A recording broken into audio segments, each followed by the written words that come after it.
very much to the end of this morning safari on Safari Live. Been a fantastic morning all over.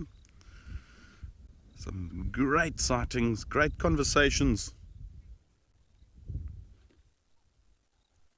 great weather,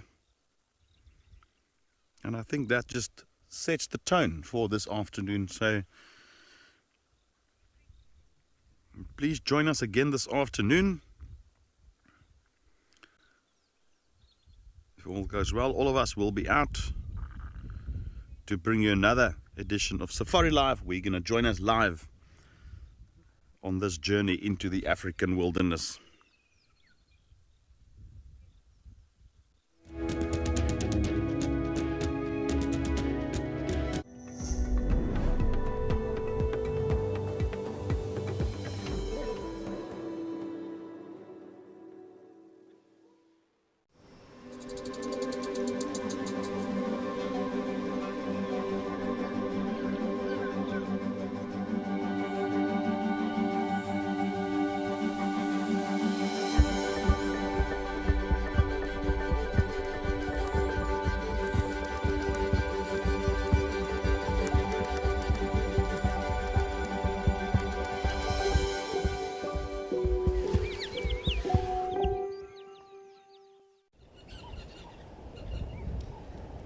A very, very beautiful good morning to everyone that is joining us on Escape to Nature. And welcome to Mr. Dewey and Terry the Terrapin in Djuma. Of course, my name is Lisa. I will be your waterhole naturalist for the day. And I'm very, very excited for today. It looks beautiful and sunny in all of our locations. So hopefully that will lure some animals to our waterholes. But if this is your first time on Escape to Nature, what we do, we literally just take a journey and just enjoy all of the animals and the sounds and the noises and the different behaviors we'll get to witness hopefully today. And just have a bit of a therapy session. Just calm down, sit back, immerse ourselves in nature. So hopefully we'll see a lot of incredible things. Dewey is very shy today. Of course, as we go live, he's been moving around a little bit, and then of course he heard the live and then ploops, down he went. Oh, there you are. Good morning, Dewey.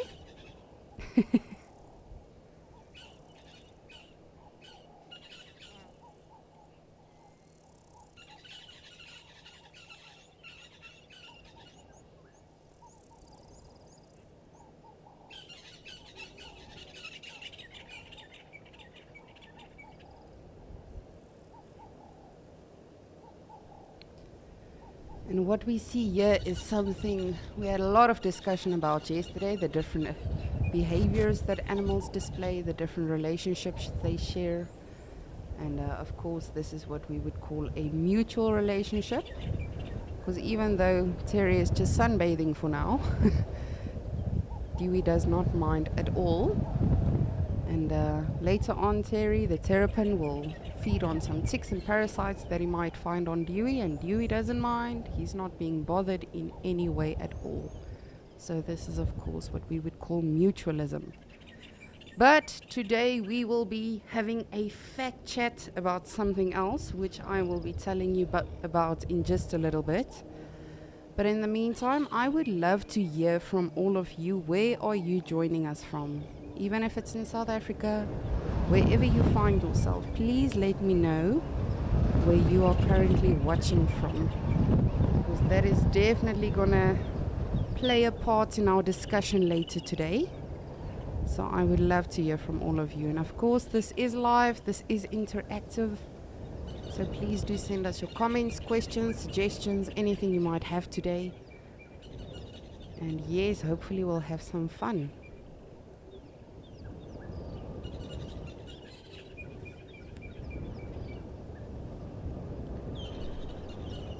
So as I mentioned, so far our weather is looking brilliant at all of the water holes at least.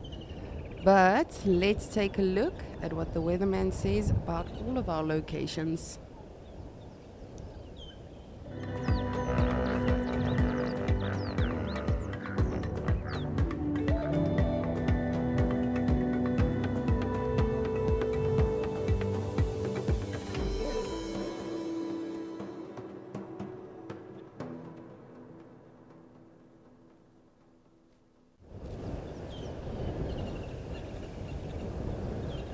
Just want to show everyone how beautiful it is in fact here. Even though it is windy, it is much better than yesterday. We are not completely getting blown away today, because yesterday was a bit of a rough one. But we made it, we survived, and we saw some incredible things as always. So let me just show you how picture perfect is that. Sunny with a little bit of a breeze, so hopefully the animals will be active and out and about for us today. I just want to have a look off to our left, because I did see some impalas around. Just want to see if they are still over here.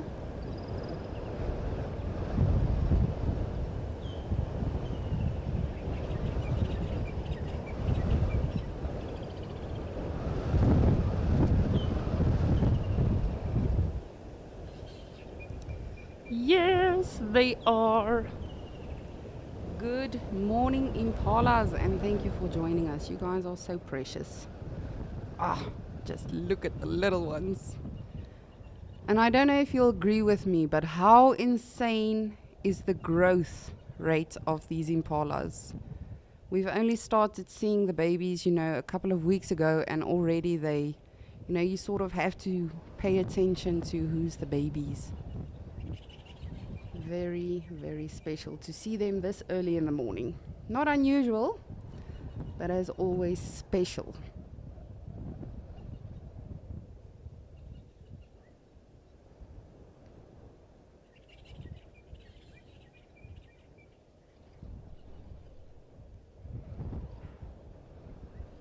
Oh, good morning. That lamb just realized it's late. Don't worry. We see you, you're fine. And a lot of allo grooming going on, even between the youngsters.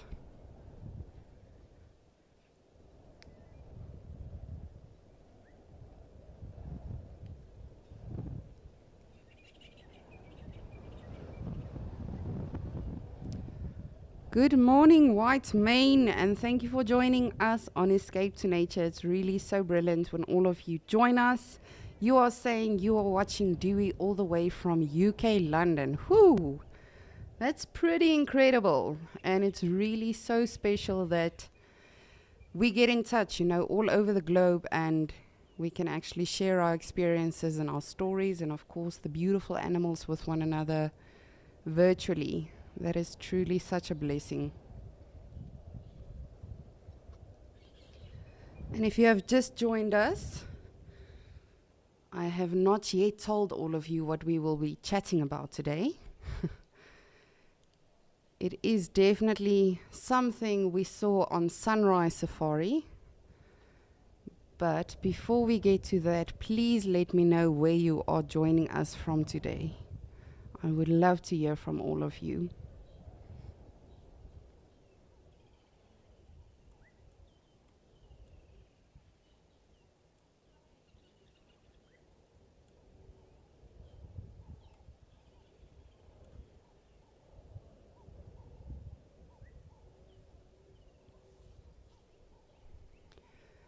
And it will probably heat up a little bit more today as well. This is after all the Greater Kruger, and from personal experience, it can get blistering hot out here. However, when there is a breeze, that does help the animals.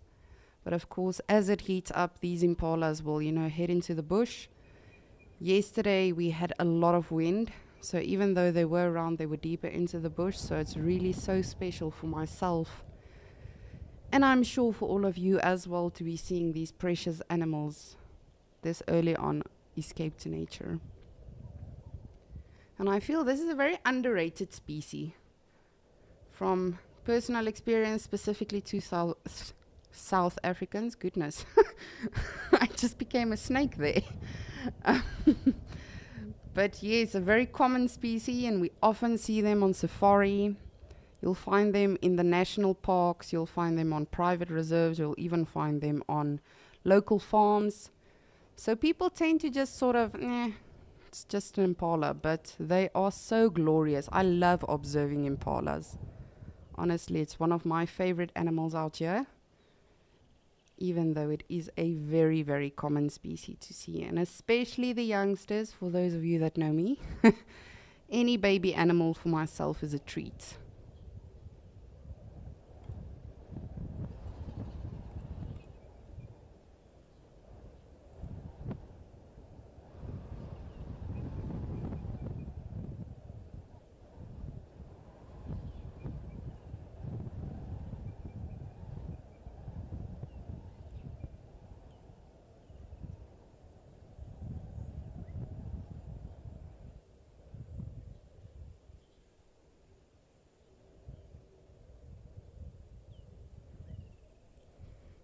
Oh, just hunching down, saving some energy. Probably start to ruminate now. Of course, the youngsters don't fully function as the adults yet. You know, they mostly rely on mommy's milk right now. But they too will be feeding already as well. But of course, they are not as big as the adults yet. So they don't constantly, you know, have to regurgitate or look for food. But that is probably one of the tools out here that I am most jealous of, regurgitating. I think I would save a lot of money, a lot of time as well. I am not fond of making food. So if you can just do that, how much time would you save? And energy.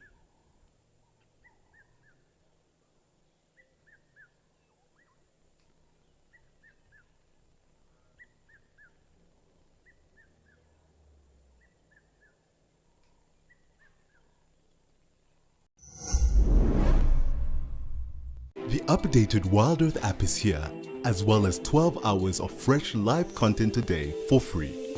You can watch repeats and highlights of shows you have missed, and if you have subscribed to be an explorer, exclusive access to the behind the scenes channel, access to rehearsals for new locations, a chance to give us feedback, and explorers also watch totally ad-free. Download the app today.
And how scary must it be if you are just always out here fearing for your life? And now you've got a youngster as well that you have to worry about. I think that must be nerve-wracking.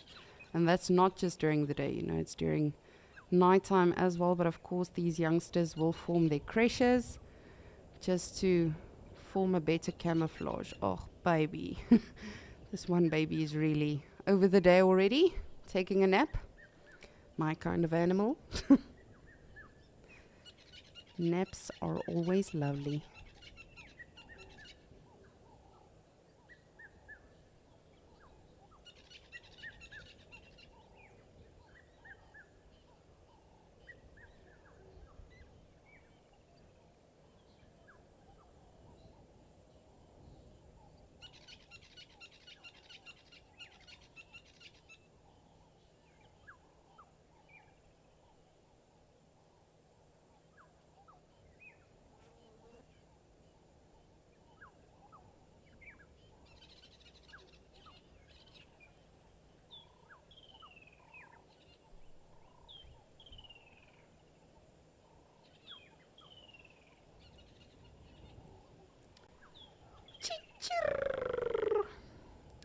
And believe it or not, yesterday on Sunset Safari, while I was observing and monitoring the different dam cameras, I think I framed up on kingfishers probably 3 times.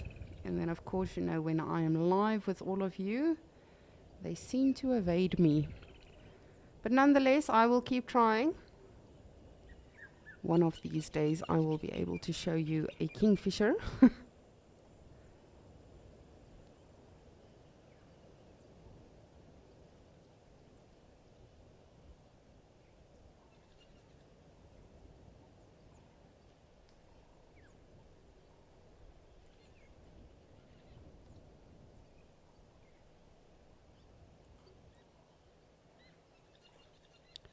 Shelly B, good morning. You are saying you are watching all the way from Pennsylvania in the USA. Woo, that's a little bit far away.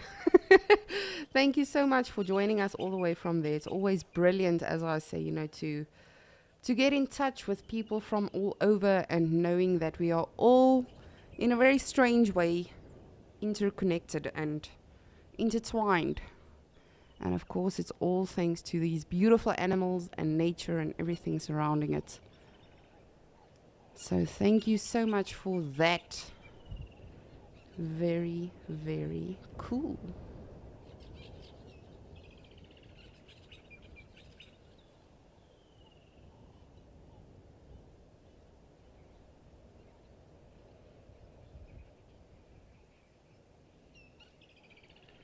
So far we've got the USA, we've got the UK. Let me know where you are joining us from on Escape to Nature today, because that is definitely going to play a massive part in the fat chat we're going to have today. Yesterday, of course, you know, we spoke about ethology and some general facts about all of the animals we see. But today I would love to chat about something that is very close to my heart.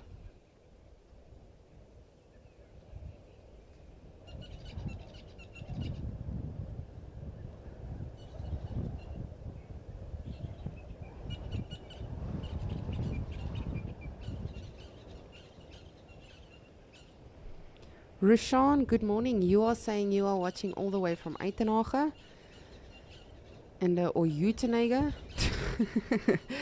But thank you so much. My energy comes from you guys, all of you interacting with me, and of course just sharing your passion. You know, that always gets me so excited to know that all of us really do care about these animals, even if it's just observing them. So thank you so much for getting in touch.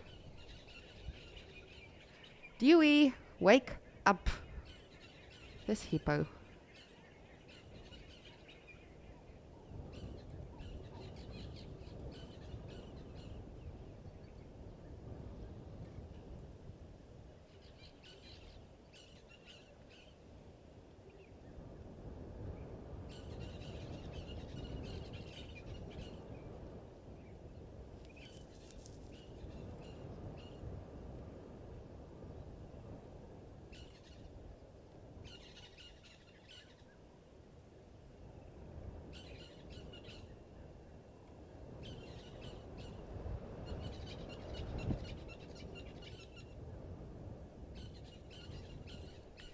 So the hippo on top of Dewey, that is Terry, and this is Teresa.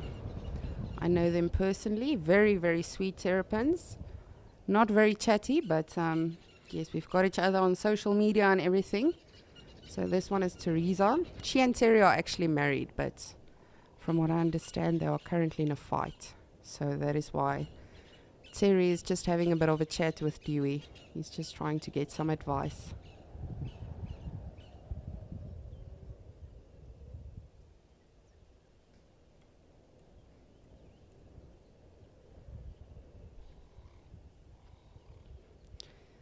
Alrighty, well, I'm going to chat to Teresa, just see if I can also, offer some advice on the fight that she and Terry had. And while I do so, I'm going to send you over to Rolf, who's ready to say good morning.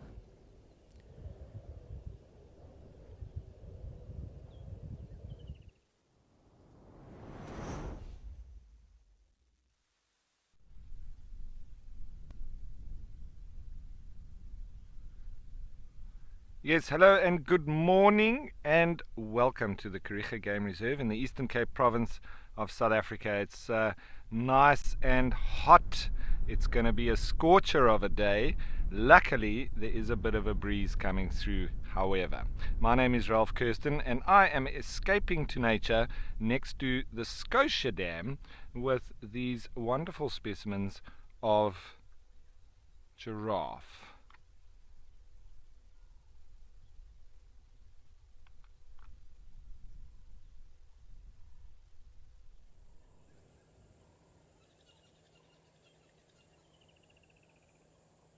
Try to get Rolf back as soon as we can. So him and his giraffes. But I'm just looking around. It's like our impala disappeared. I don't know. They pulled a Houdini trick on us. Literally just in the short space of time that we were with Dewey, Terry and Teresa. Not sure if they're all hunched down or if they actually went into the bush. How do you lose a whole herd of impala?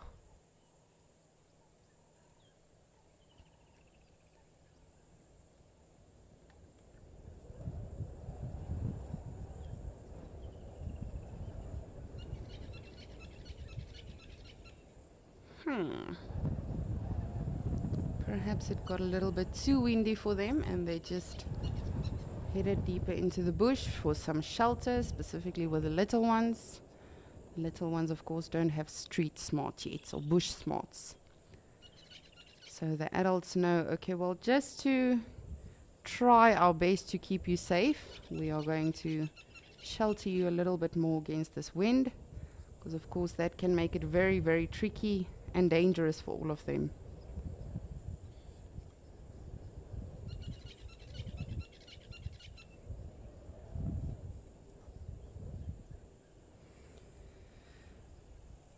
Let us see.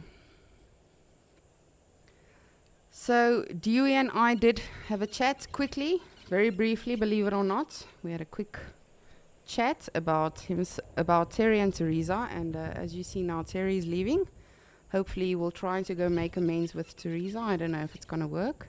She's very stubborn. I tried, getting through to her, but we'll see. We'll see. Terry, no, oh my goodness. It's fine. It's fine. We'll just leave them be. Maybe they just need some time. That is completely all right.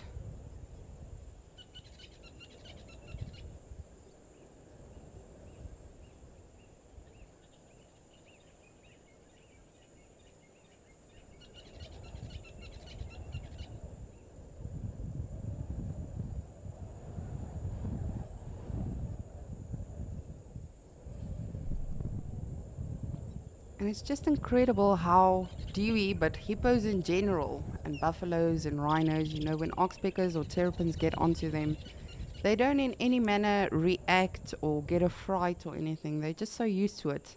And they know it's not harmful to them. They know it's not a dangerous situation. They are almost just so used to it.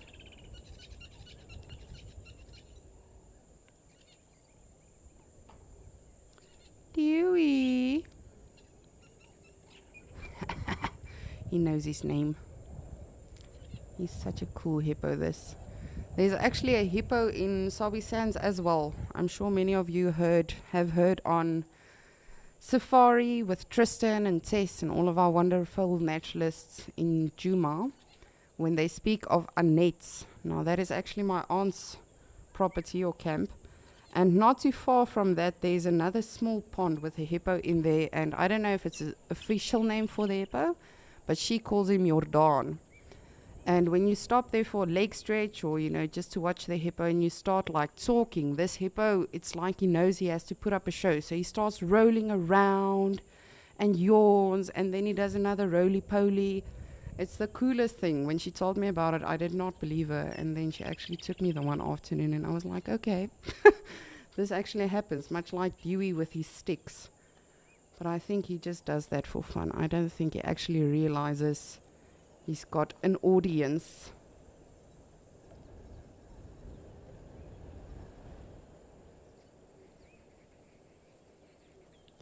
So I will just await some comments still on where you are joining us from on Escape to Nature, and then we'll jump in on what we are chatting about today and why we are chatting about that. Because I feel it's a topic that, we touch on every now and again, but I don't think it gets enough attention.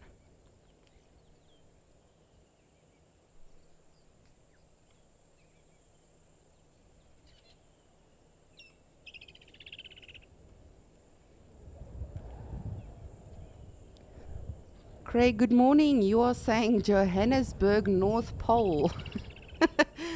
It's that cold this morning. Yes, I agree with you. I too have many jerseys on. I hate the cold. If I remotely think I'm going to be cold, then I become very isolated. But thank you for joining us, and lovely to have you. Always wonderful to hear where everyone is from. And we've had a really big variety so far as well. I'm actually pleasantly surprised. I'm just going to take a quick look around. I don't know who of you joined us on Sunrise Safari, but Tristan did mention we should have a look out for the southern ground hornbill. So I just quickly want to see what else is about.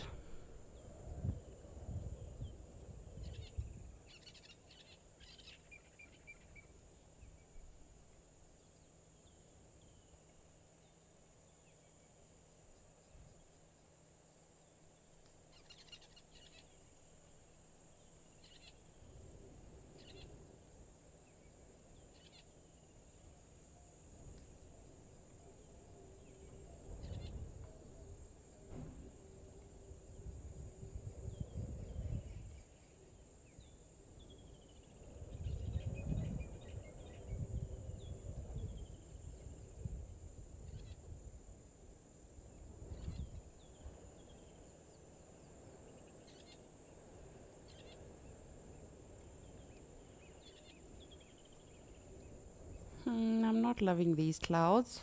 Of course, it's wonderful for the bush when the rain is on its way. But I was rather excited about a beautiful and sunshine day, and now this is happening. What is this nonsense?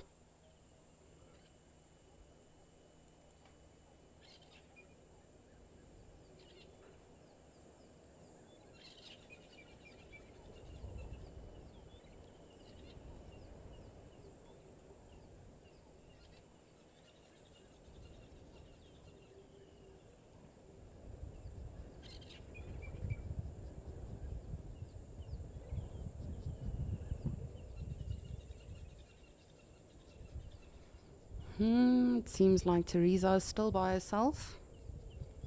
Hopefully she and Terry will sort things out later today. Not very fond of getting involved. Just want to have a look at our termite mound, because we do have some dwarf mongoose that live over here. And sometimes you can see them this time of the day coming out to catch some sun, heat up for the day. But it might be a little bit too windy for them.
Heidi, good morning. You are saying you are all the way from Switzerland. That is wonderful. Jeez, that's awesome. We are getting such a massive variety. And of course, I know the Wild Earth community is massive, but it's really so cool to see, where everyone is watching from. That is awesome. Thank you so much for joining us. We have found our impala, as I said, probably just deeper into the bush, getting some shelter from the wind. And of course, this will help them to camouflage a little better as well, hide a little bit better. But of course, the bush is blocking the wind a little bit too, because they are in fact mammals. So they are not too fond of being cold, specifically with the youngsters. You can just imagine those tiny ones don't have a lot of meat on them yet, so not a lot to keep them warm yet. Oh, and they still have to grow into their ears.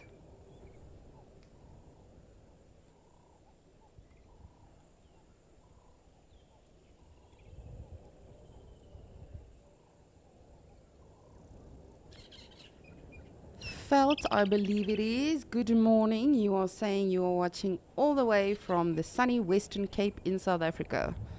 Ooh, I wonder how the weather is there.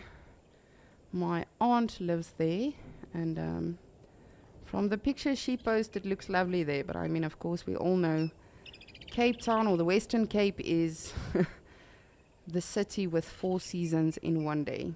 But thank you so much for joining us. And thank you to all of you sending in your comments. If I did not reach out to you, thank you. You really are all awesome, and thank you so much for interacting with me. So what we will be chatting about today is endangered species and what we can do to help them. Because this morning, for those of you that did not join us, we had some wild dogs on Sunrise Safari as well as rhino. And of course, there's a lot of endangered species that also don't get talked about. And it's not necessarily we'll be seeing them today, but I do think it's something we need to discuss more often than not. And really, it's something that is very, very, very close to my heart, not just because I'm a naturalist or wildlife enthusiast, just because I'm a human being that realizes if we do not start taking care of Mother Nature and the animals within and the environment they find themselves in, and we, of course, find ourselves in, we will be in grave danger sooner than we think. So, of course, before we start that, let me know what you understand is endangered species. Not necessarily what species are endangered, but what do you think it means when something is endangered? Just want to have a look-see and see if I can see my kingfisher. I doubt it, but let's see.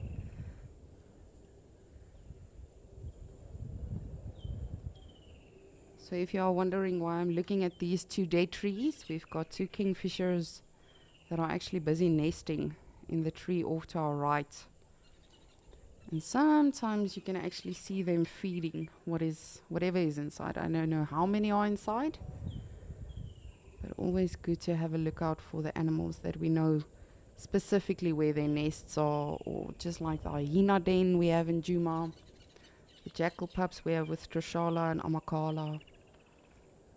It's always so fun to say Trishala and Amakala. But yes, please. Sorry, I got off topic there. Let me know what you understand under what is endangered. What does it mean when an animal is endangered?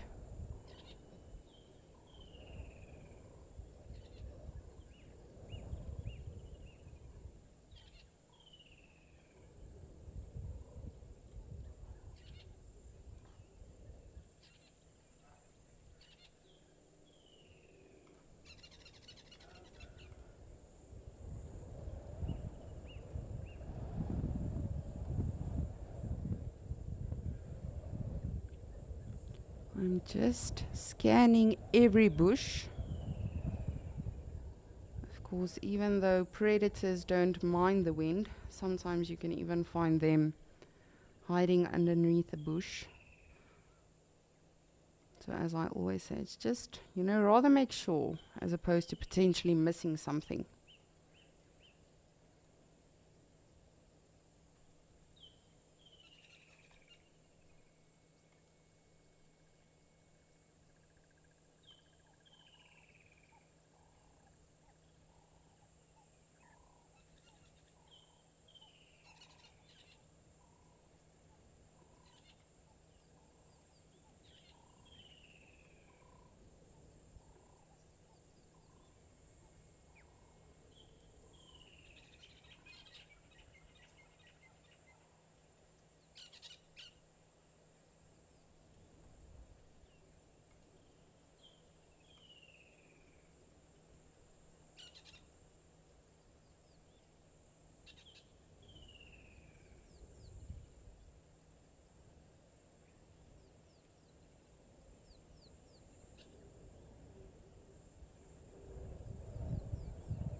thought I saw something.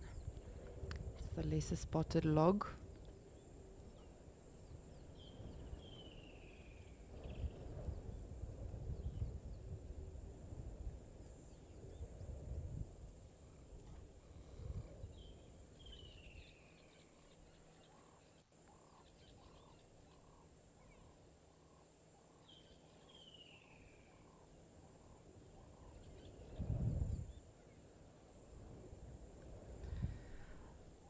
Alrighty, well, I will keep an eye on Juma and let the animals know that they have to come and see us. We have some urgent matters to discuss today. But in the meanwhile, let's head on over and see what is happening in Okokoyo.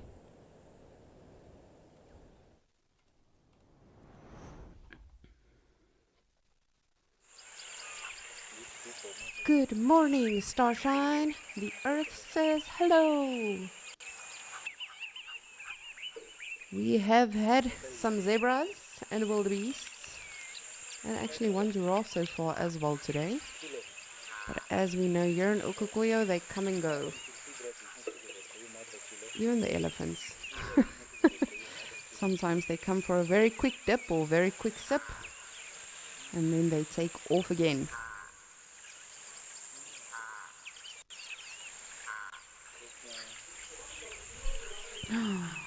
Is that a baby? Let me just have a look-see. Ugh, no, it's not. It was the shadow that was actually overcasted on that one oryx that just made it look a bit smaller. It is not a baby. Everyone calm down. But that is fine. We will see our baby animal, even if it's not today. It's always so exciting when there's new life coming. Yesterday I actually saw a baby, not baby, but a black rhino calf here in Okokoyo.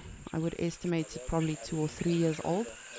So that was super exciting. And of course rhinos, one of the endangered species, highly endangered actually. And that is what we will be discussing today, endangered species. So let me know what you understand under the term endangered. What does it mean when something is endangered?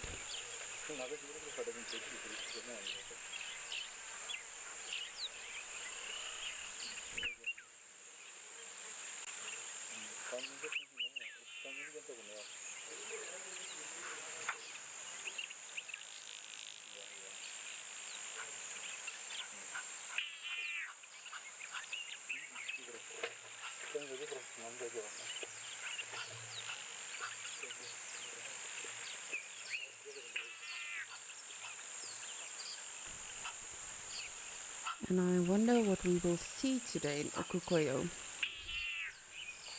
Yesterday, when it got a little bit darker, while I was still monitoring, I thought I saw lions, but it was just wishful thinking. But of course, you know, they can be around at any time.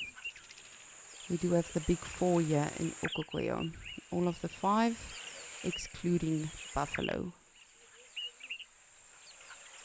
But it's always so exciting. You never know what you are going to see.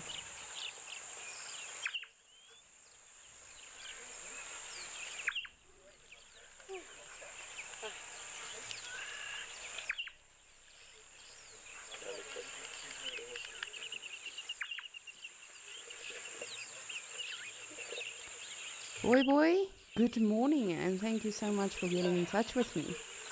You are saying endangered means when animals or plants are in danger of extinction. Yes, absolutely. And for those of you that also got it right and sent through your comments, thank you so much for that. That is indeed what endangered means. I literally, you know, for me the easiest way to remember it, not that I can ever get it out of my head, is literally they are in danger of dying out, you know, going extinct, becoming less and less by the day or the minute even. Ooh. Sorry, just give me a second. Look who we have. Hi. it is our Kori Bastard friend. I have not seen one in quite some time here in Okukoyo. We'll get back to our fat chats now about extinction and endangered animals, but let's just take a look at this beautiful guy or girl.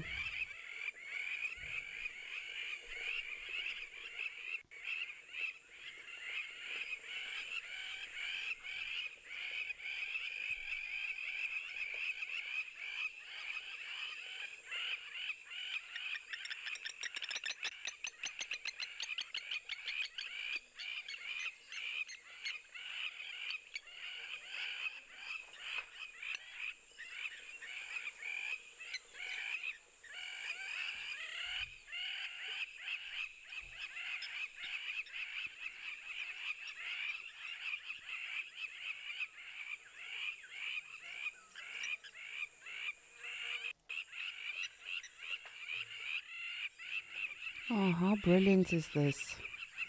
I honestly have not seen a Kori Bastard in quite some time here. Even Mashatu.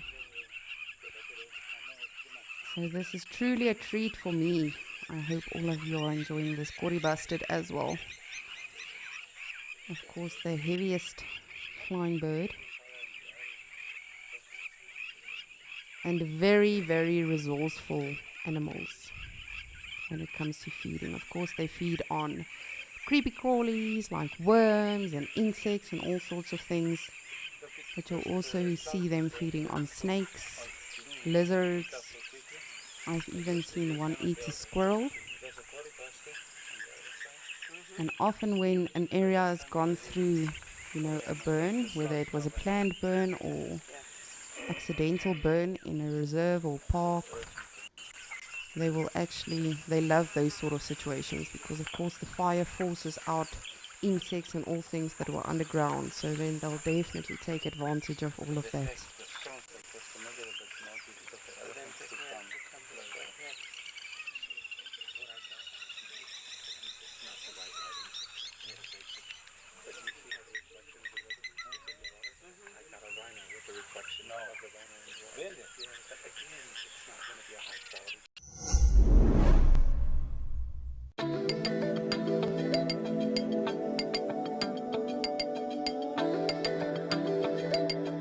This is what I love about lionesses.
We saw them coming in at some water hole in Deception Valley. Came in, you know, sucked the water and took off. But I've never seen them taking them. Oh look, there's an eagle flying away. I just want to show all of you how well camouflaged this bird will become now as we look further away.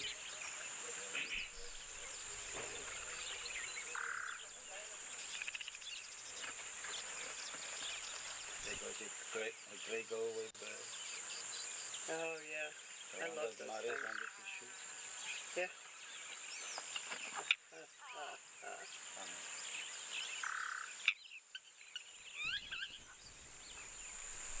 How insane is that? It really puts things into perspective.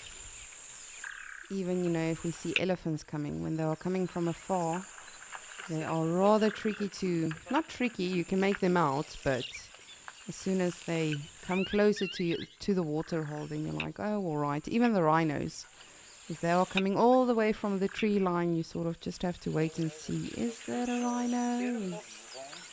Am I imagining things?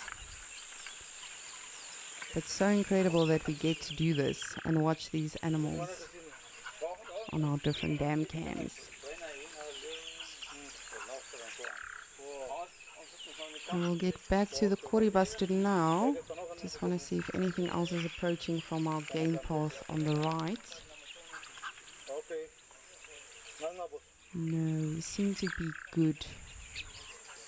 So let us appreciate our beautiful big bird, the Kori Bastard.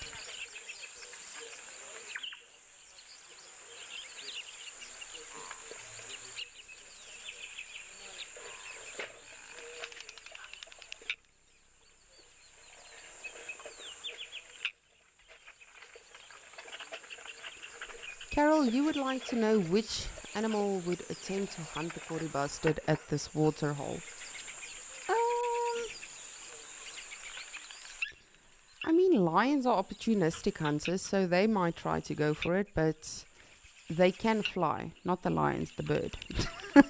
The Kori Bastard is able to fly, so he might actually get away. But to be honest with you, to my knowledge, there's not a lot that predates on the Kori Bastard itself. They predate on a lot of things. But again, anything is possible in nature, you know. Something like a martial eagle, if it sees an opportunity and seizes the moment, then you never know, they might be successful. As I always say, it's incredible how these animals can actually surprise us sometimes with their abilities and what they can do, especially if they are hunting and if they are hungry and if they have an opportunity.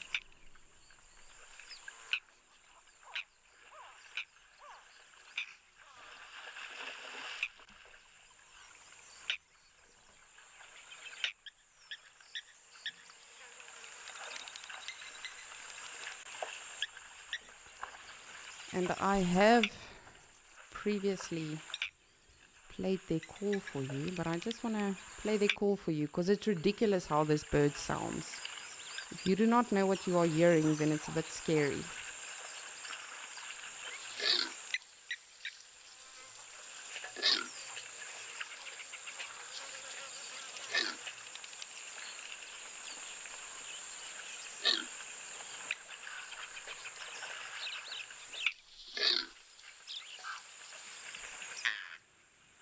So that is what the Kori Bastard sounds like, this big beautiful bird in front of us. And it's a rather impressive call. For me, I remember the first time I heard it, I was on foot and I actually did not get to see it. But when I heard it, I literally told my guest, I have no idea what that is. I don't know if it's a leopard that's broken or something. And it turned out to be the Kori Bastard. Very, very cool call that they have. Oh, and good morning, Kwilias. Just want to see if the Kwilias are going to come in for a drink.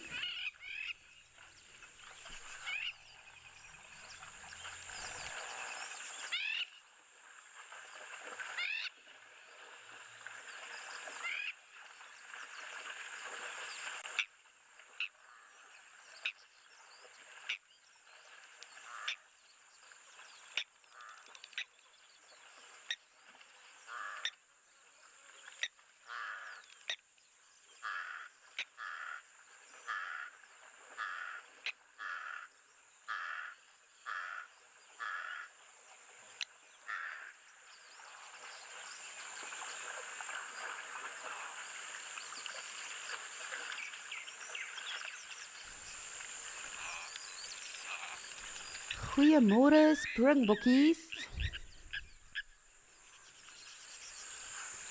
So of course the springboks, the antelope off to our right. That is South Africa's national animal. And I actually heard this morning on the news that they are going to change our coins again, like our currency, because we actually have very, very cool money in South Africa. So our notes, do you call it notes? Are like the big money, or a bill, yes, that's the word, a bill. So we've got bills. Our bills actually have the big 5 on them. So the rhino, buffalo, lion, leopard, and elephant. And apparently they are now going to change our coins. So hopefully that will look pretty fantastic. But I have to say that is one thing I appreciate a lot about our country. When it comes to the currency, it's, you know, pretty much always been animals on the money. And it's a good incentive to save money. That's how I keep it in mind.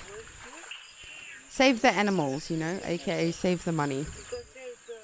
And that is why I never have cash on me. I just use my card. But no, speaking of saving the animals, today we'll be discussing endangered species and what we can do to help them. So let me know. This morning we saw some wild dogs as well as rhino on Sunrise Safari, and what a privilege it was. You know, when I came in and I saw that we have that on the show this morning, I was super, super excited because, of course, both species very special to see. But let me know what other animals you know of that are endangered. And please, you know, we discussed this morning where all of you are joining us from. It does not have to be an African animal. Any animal that you know of that is currently endangered, let me know what animals you can think of. Doesn't just have to be one, it can be a few. We have a lot of time to discuss all of this on Escape to Nature today.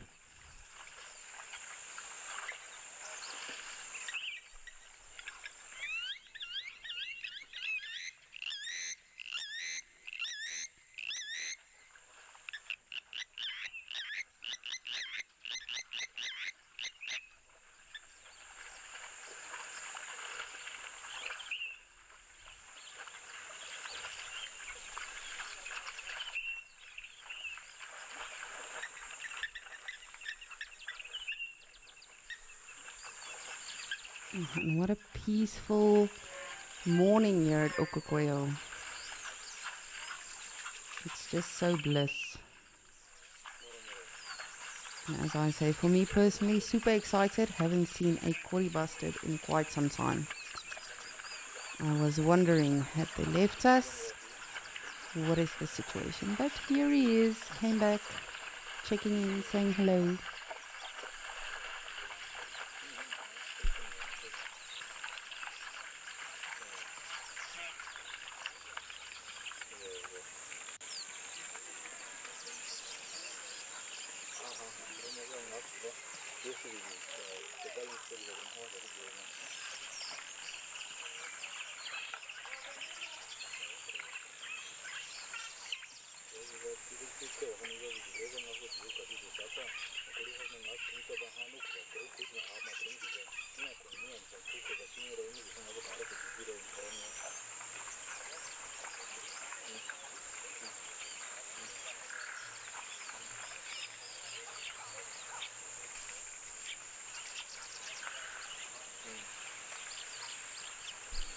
I hear quite a bit of movement in the water, but it's probably the springboks. As we know, they love to get into the actual water and just drink in that manner, as well as the oryx.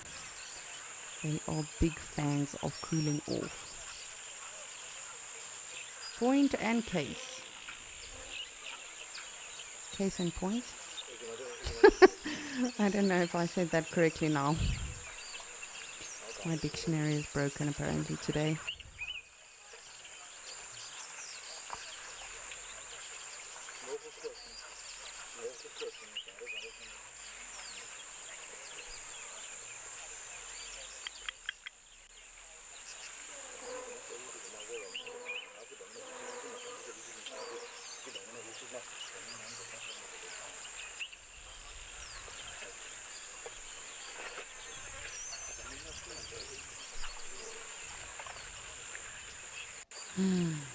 What is that light thing amongst them?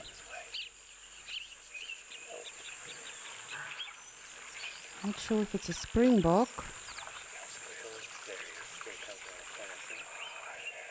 Ah, I thought it's a baby wildebeest.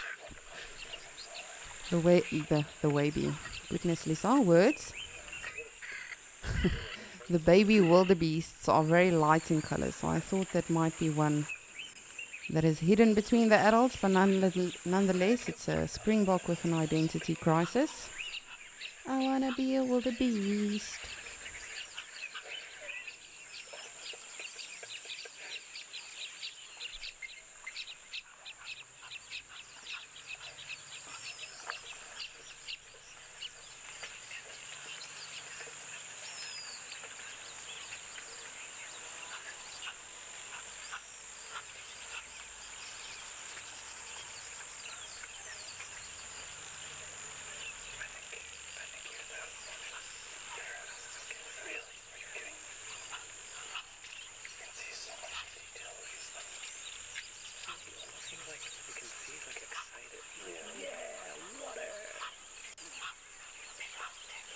He's a small guy, huh? I can make a And even these animals that we are looking at, the wildebeest, the springboks, the oryx, the kori bastard, lapwings, little grebes, you know, even though they are not endangered, they are also highly, highly crucial to the ecosystem. And that actually saddens me so much, you know, we just take these animals for granted and think they are going to be around forever because they have been around forever, so everything will be fine. But that is not at all the case. Oh, good morning. These animals are very they're distracting me today. It's like they don't want us to discuss endangered species. But it's an elephant. You know I love elephants.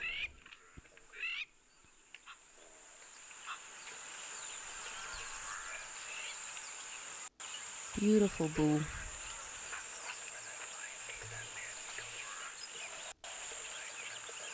It's probably gonna come over to the spring.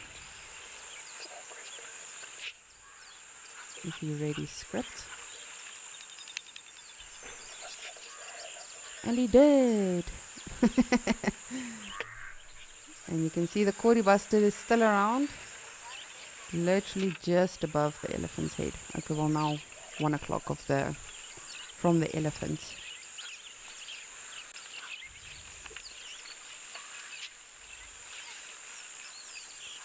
Ooh, are we gonna go in? Or are we just gonna drink?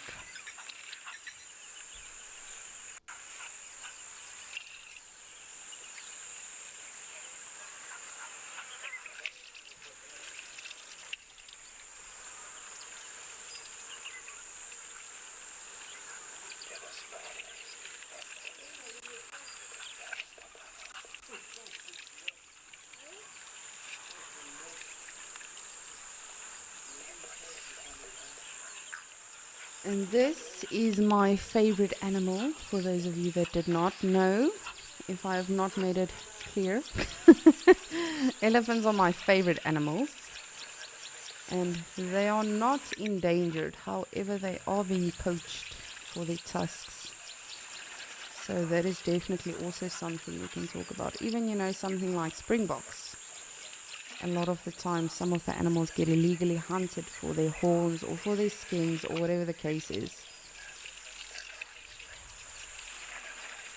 So it truly is so sad that we have come to a point as humans where we actually have to keep track of, you know, what animals do we need to protect and which animals do we need to monitor and have anti-poaching teams for and everything. It's really, I don't know, for me it's very heartbreaking.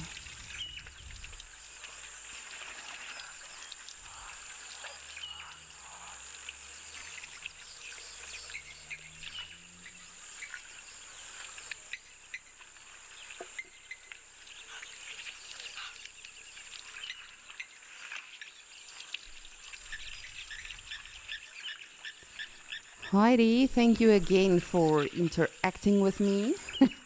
You are saying that vultures, tigers, pandas, they are definitely part of the endangered species, and yes, that is correct. So if you have just joined us and you have no idea what we are discussing, or I might be a bit confusing, today we'll be discussing some endangered species, and not necessarily just that, animals that are being hunted for their tusks and their skin, etc., etc., and what we can do to help them. So please let me know what animals you know of that are endangered. It does not just have to be African animals like this beautiful African elephant, which is not endangered but is hunted for its tusks. What other animals do you know of that are critically or slightly endangered wherever you find yourself in the world? And as we carry on, we'll delve deeper and deeper into why they are endangered, what we can do to help them. Because this is something, as I say, we touch on it a lot. And I'm not just specifically referring to, wild earth. I mean, as humans. We do discuss it every now and again, but I don't think it's a serious discussion that we are truly taking to heart. So this morning I thought, let us chat about that today. Because this morning we saw some wild dogs and rhino on the sunrise safari. And I thought that would be a brilliant thing to discuss. Of course, as wildlife enthusiasts, we want to do as much as we can, but we don't always know what we can do.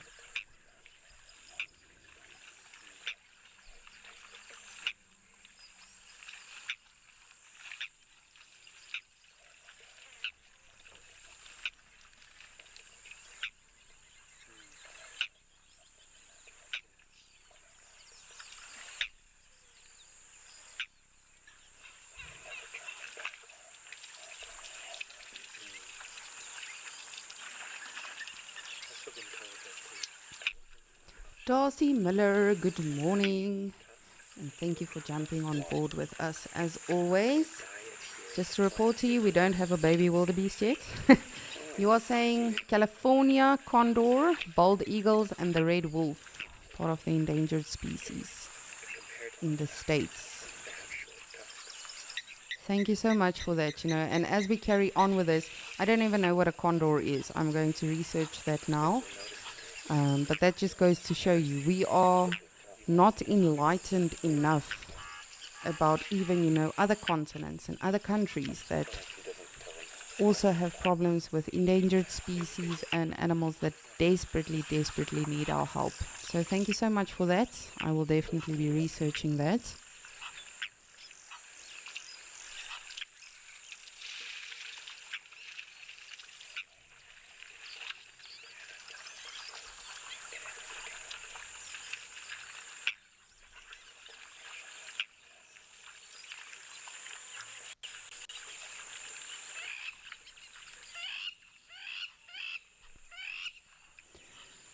Oh, so I did some research now, because that really got me very curious now. The California condor is a New World vulture. If I'm not mistaken, Darcy Miller, you're more than welcome to correct me. But of course, in southern Africa as well, we've got vulture species that are also endangered. So that again, that really broadened my mindset now again, and just gave me a bit of a fright, to be honest with you, because that in itself just showed me that I too need to educate myself more about other animals on other continents, not just southern Africa or African animals.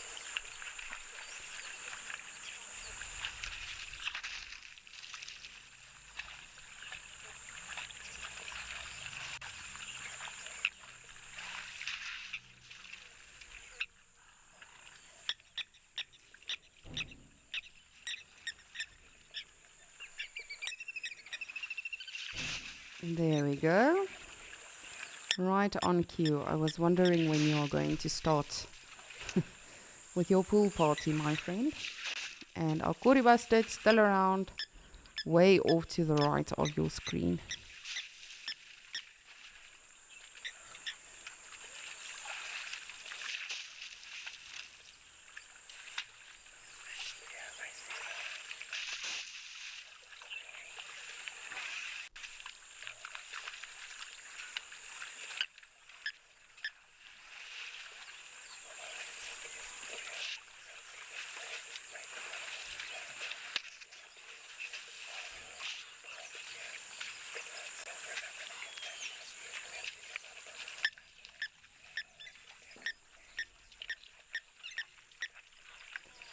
for me, elephant.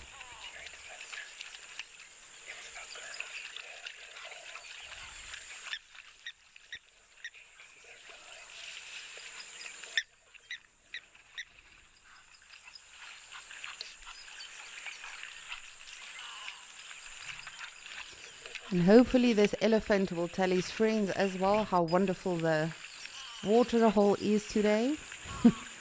And they will all come have a splash or a dip or a sip, even if it is brief today. Hopefully we'll see some. But elephants, of course, as I say, not endangered. However, they are, believe it or not, still being poached for their tusks. I remember as a young safari goer, or wildlife enthusiast, elephant poaching was massive in those days, and it still is a massive problem. However, I think something like rhino poaching is becoming a bit of a bigger problem. And unfortunately, we are, I almost want to say, getting into a bad habit of just overlooking elephants now, because something like Kruger National Park in South Africa, of course we are in Namibia right now, in Okokoyo, but in the Kruger National Park, people are saying, no, but elephants are becoming a problem. They are overpopulating the park and it's becoming too much. Alright. Are they really overpopulating the park, or are we overpopulating the park? Bit of a thinking topic, that one. Because that is something I cringe at when people say that. No, but this animal is overpopulating the area. So elephants not endangered, but they are poached for their tusks. And of course, they do starve naturally in the wild, and you will see lions or other animals feeding off their carcasses. That is completely natural. That has to happen.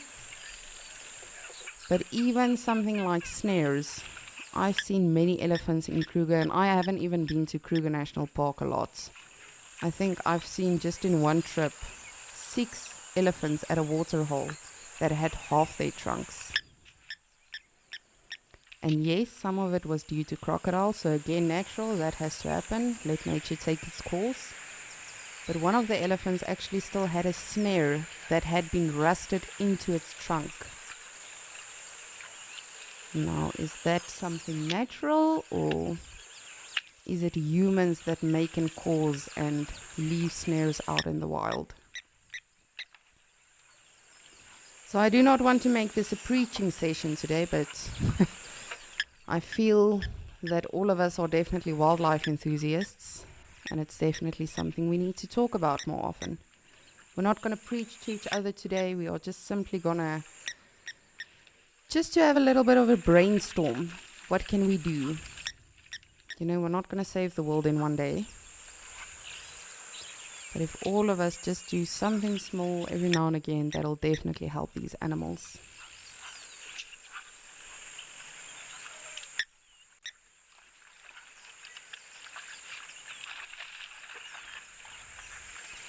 And please do keep your comments and your questions coming. It can literally be about anything, about the animals we are currently looking at, or any of the locations or anything. Or of course what we are discussing today, endangered species and animals that are being hunted and poached, and what we can do to help. So let me know what animals you know of that are endangered. It does not have to be an African animal, it can be any animal. Of course, all of them matter. It's not just African animals that are important or are endangered. It's all of the animals. I remember when I was working in the United States, I was actually blown away about the animals you find there. It was really so educational and just interesting. And even there, the amount of knowledge that I gained just about my own continent and the animals we find on our continent, and that was on a different continent. So I think it's always important to learn, and we can always learn from each other. So special that he's doing that. They generally don't do that. Generally they just give me their hindsight and show me their good side and then they take off. But he's so nice to give us his full profile.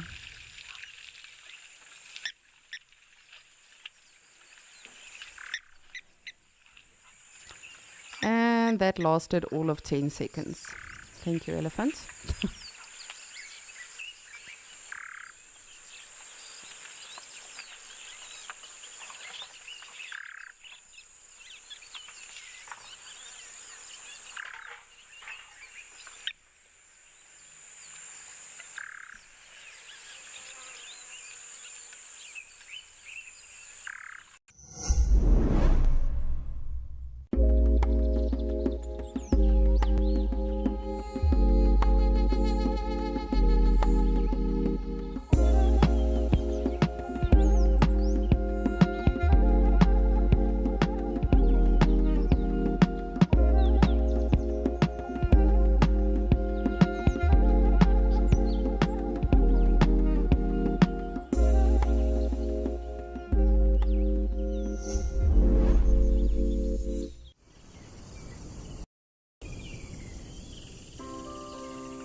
My apologies if you do hear some lesser spotted Homo sapiens in the background. Of course, Ukukoyo does have an actual campsite as well.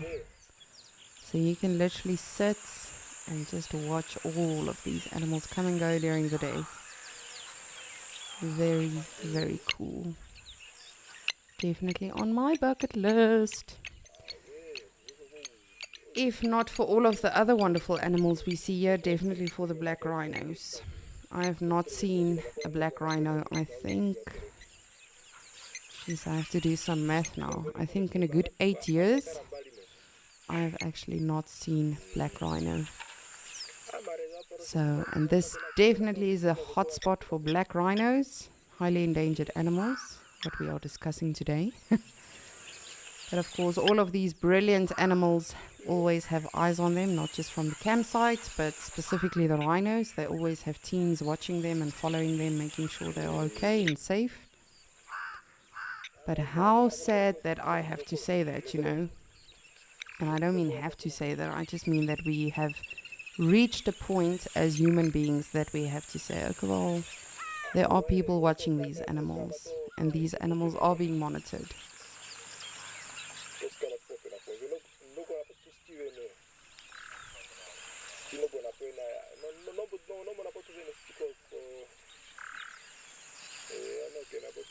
Ooh, Rolf, I am very jealous of you. I'm going to send you to him because apparently he's got rhinos. How amazing. So let's head on over to Rolf.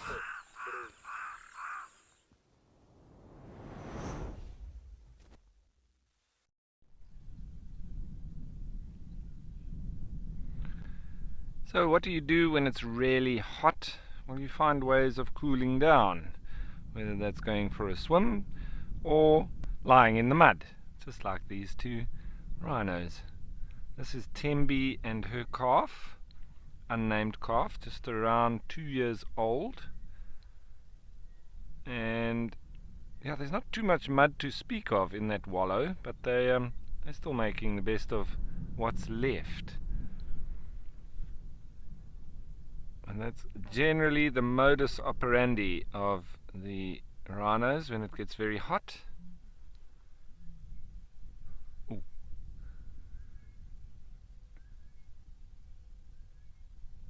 There's an ostrich that is calling.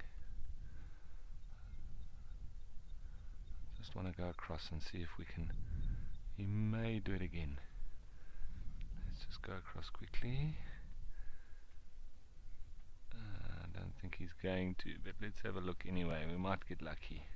He was just starting to call, a typical booming ostrich way.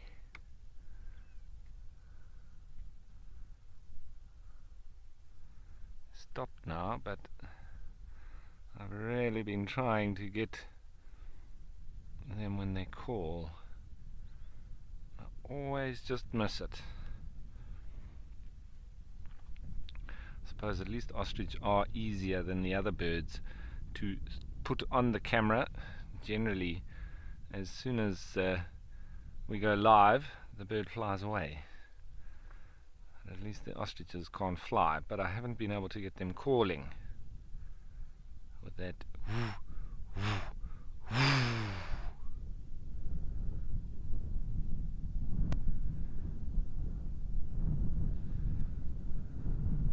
I think the Blessbok thinks that I was alarm calling. Come on, do it again.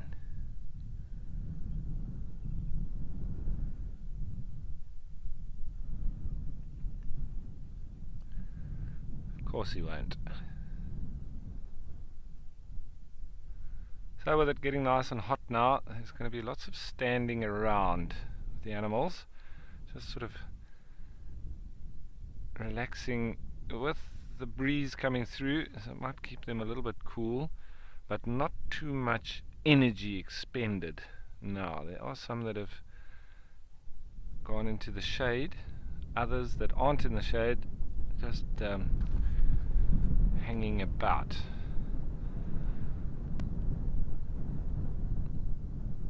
Come on, Mr. Ostrich, give us a call.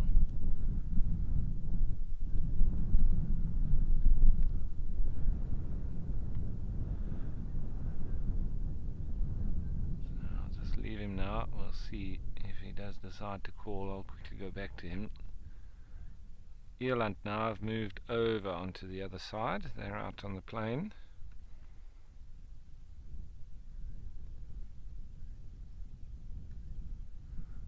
Nice group of them here.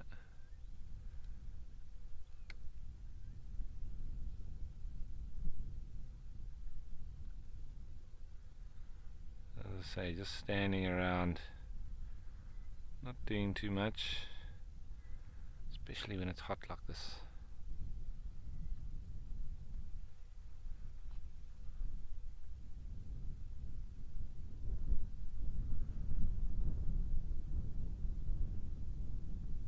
See that one using his horns very dexterously, just scratching his back. It's a perfect tool.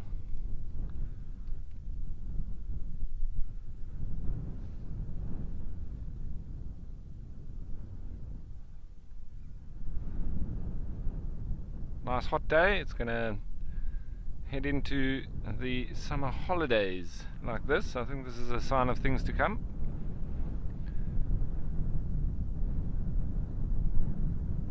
The wind is picking up with it, which is nice. Without the wind, it's quite stifling. Coming in from the east, almost straight east now. Maybe a little bit southeast, off the ocean.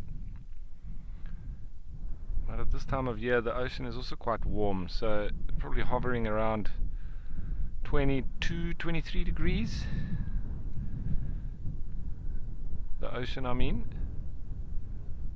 It doesn't offer too much in the way of lesser temperature, but at least it does just move the air a bit, a little bit cooler.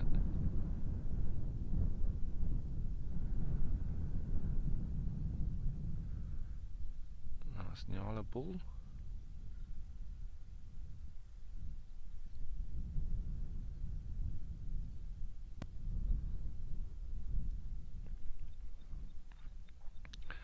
Sandra, I'd have to say that it's between the blesbok and the impala for the most abundant antelope. I'm not quite sure which one is more. I'd have to check the game count numbers.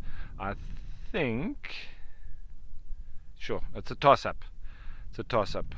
I was gonna say blesbok, but then I almost said impala as well, so I'll have to say they're pretty close.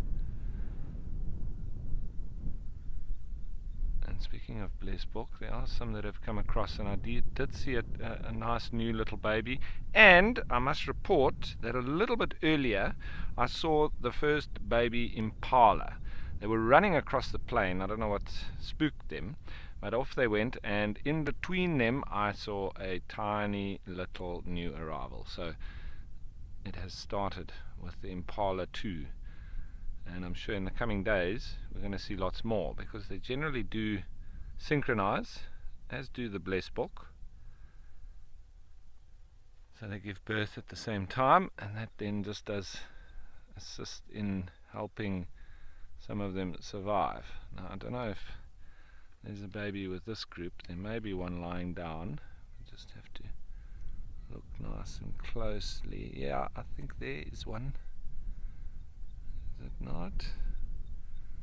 Over there. Let's get our focus in. There's a little baby.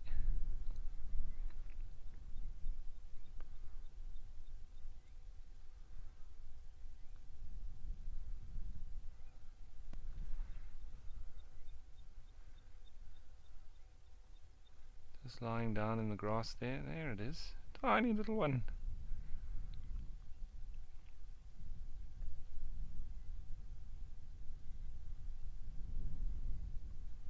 So being hot like this, I'm sure it's also going to sleep a lot.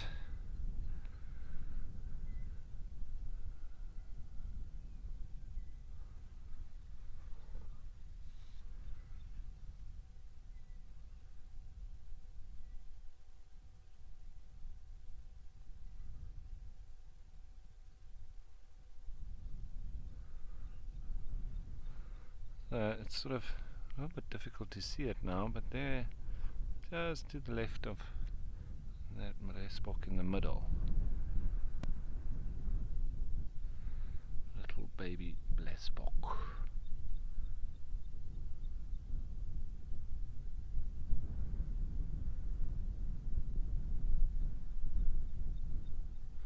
You wouldn't even know it's there. It disappears in the grass.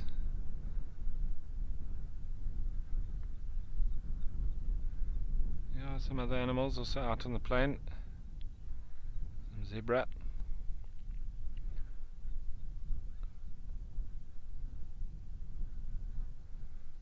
I want to have a look there. Is that one of the little babies? Yep. A couple of them.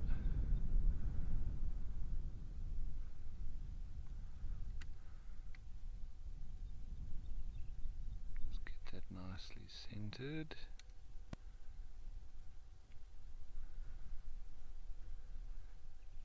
So it's all the babies. Very cool. But yeah, not much activity right now. You see that one The one on the right has been quite clever. It's standing in Mom's shade.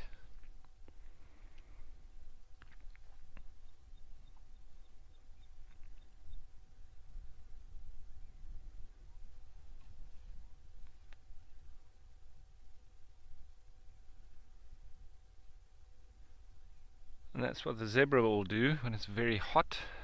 Just stand around. Not too much happening. So, I'm going to pan around again.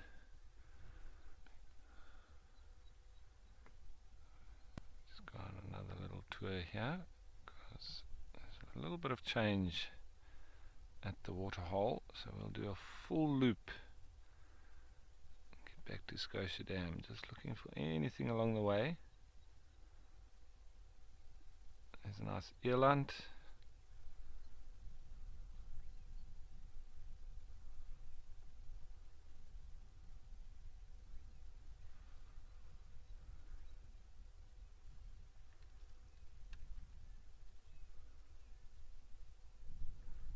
There's our Nyala again. We'll go past the ostrich. Maybe he'll be kind and give us a call.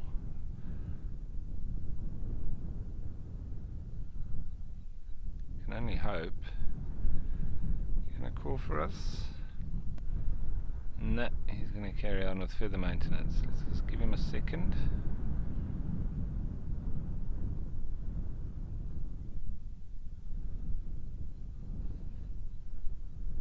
Nope. He's not gonna call for us now. Camera shy.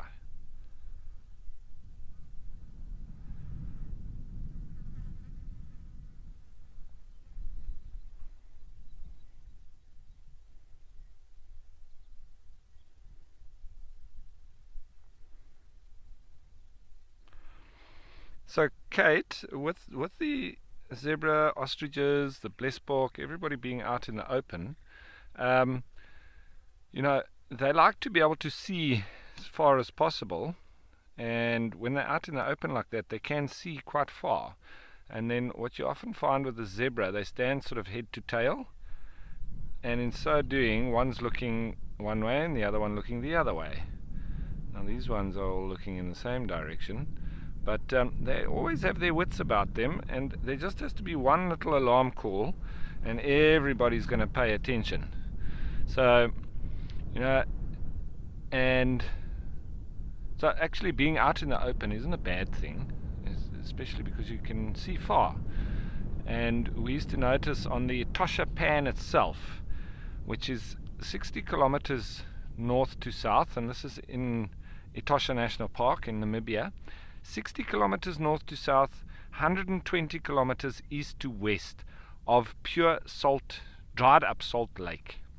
And so it's a salty pan. It's just white soil, and you cannot see the end of it. And the animals like going out there because I think in a way some of them like the solitude, and they can also see right up to the horizon.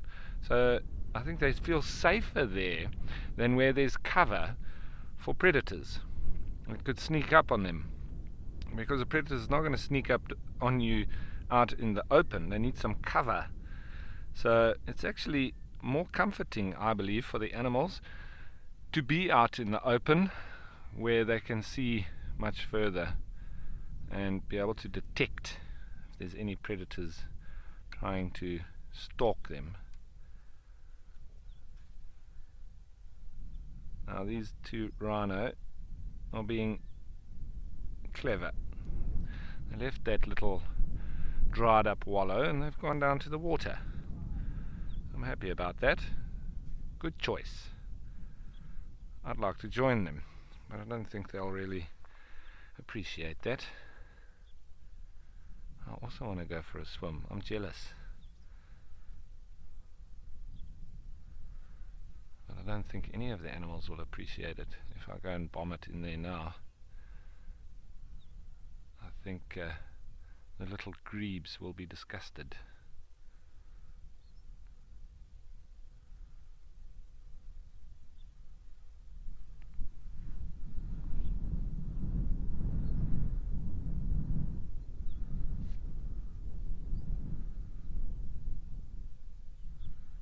So Tembi and her unnamed calf, looking in fine condition.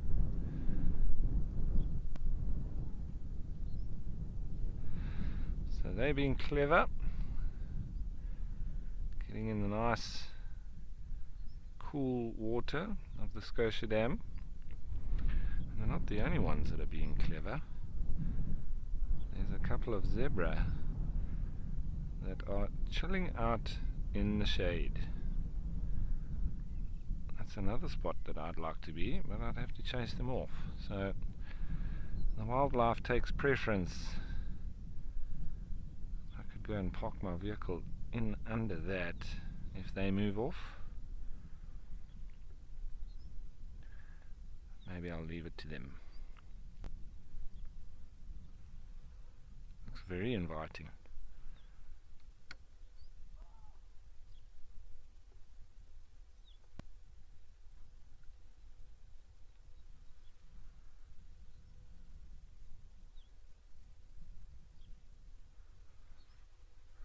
So, it's pretty much what the animals do when it's hot like this. Stand around.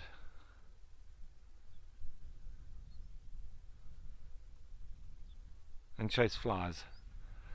That's the order of the day. Shame.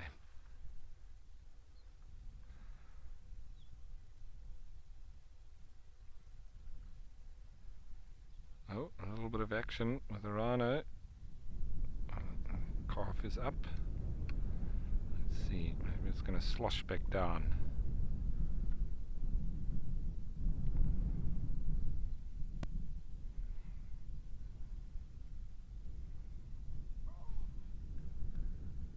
Barking baboons from up in the thickets. Don't really see the baboons coming out in the open here. Sometimes they just sort of cross the plain, but that's about it. There's so much for them in those thickets. They don't really need to come out.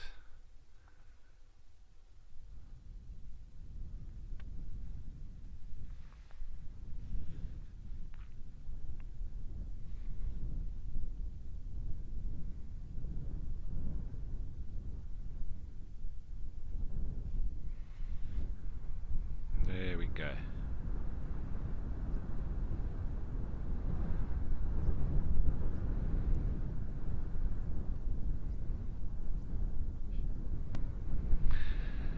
Nancy, it depends on how big the wallow is, but what I've found is there's a little bit of politics around the wallow, and the preferred wallow is that one just next to the road, just off to my right here, and it's quite a long wallow, but it's pretty narrow, and I've seen when the rhinos are there and the buffalo come along, then yeah, if Tandi's there, which she's the big female rhino, she stays. She stands her ground. Well, she stands her wallow, and the buffalo are made to wait. But the bull, that's not too sure of himself just yet. I've seen him get chased off by the buffalo, so they don't particularly share it. No, they're quite possessive over the wallow. Oh, now let's just go quickly because these zebra just having a bit of a dust bath.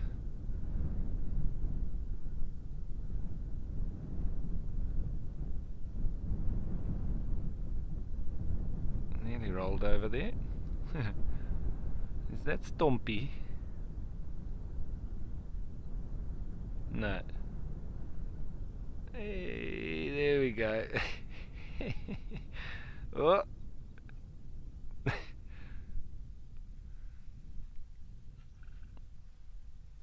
Now the one's laughing at it. That was a good roll, but your dismount needs work.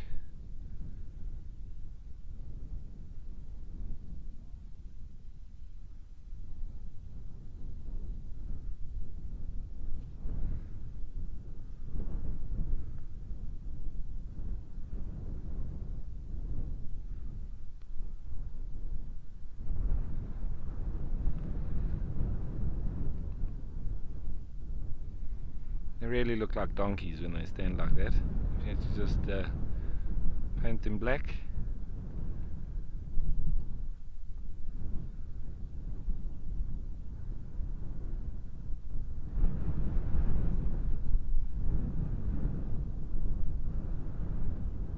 They do seem to like particular spots.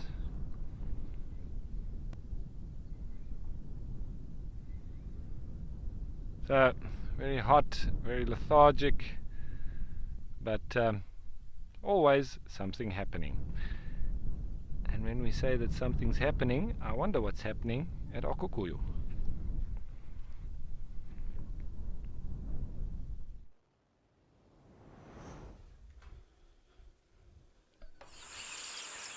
Thank you, Rolf. Yes, we are also looking at some zebras, and I'm very, very, very jealous of your rhinos.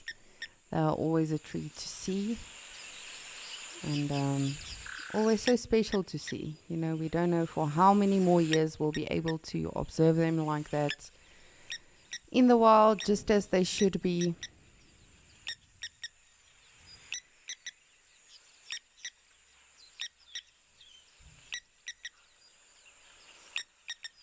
Hello, Impala.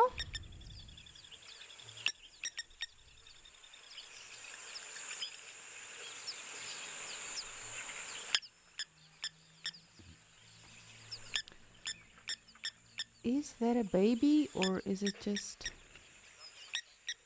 I'm not sure.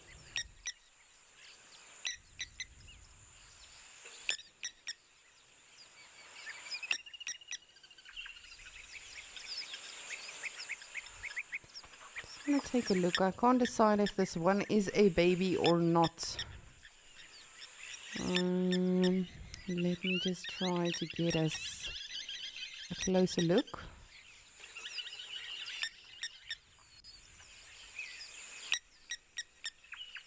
No,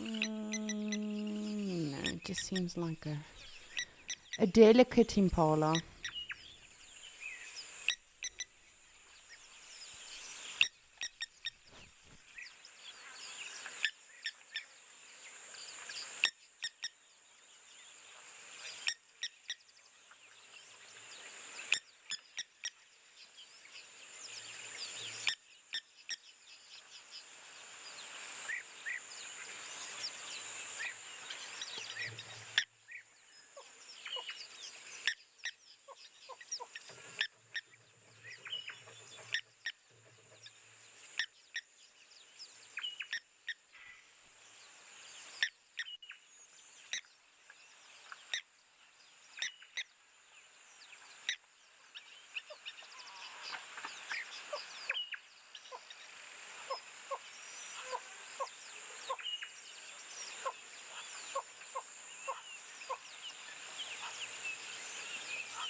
My apologies. I only realized now none of you could hear me.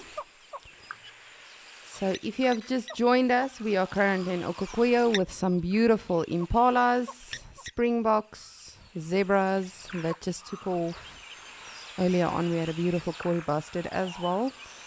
And today we are discussing endangered species.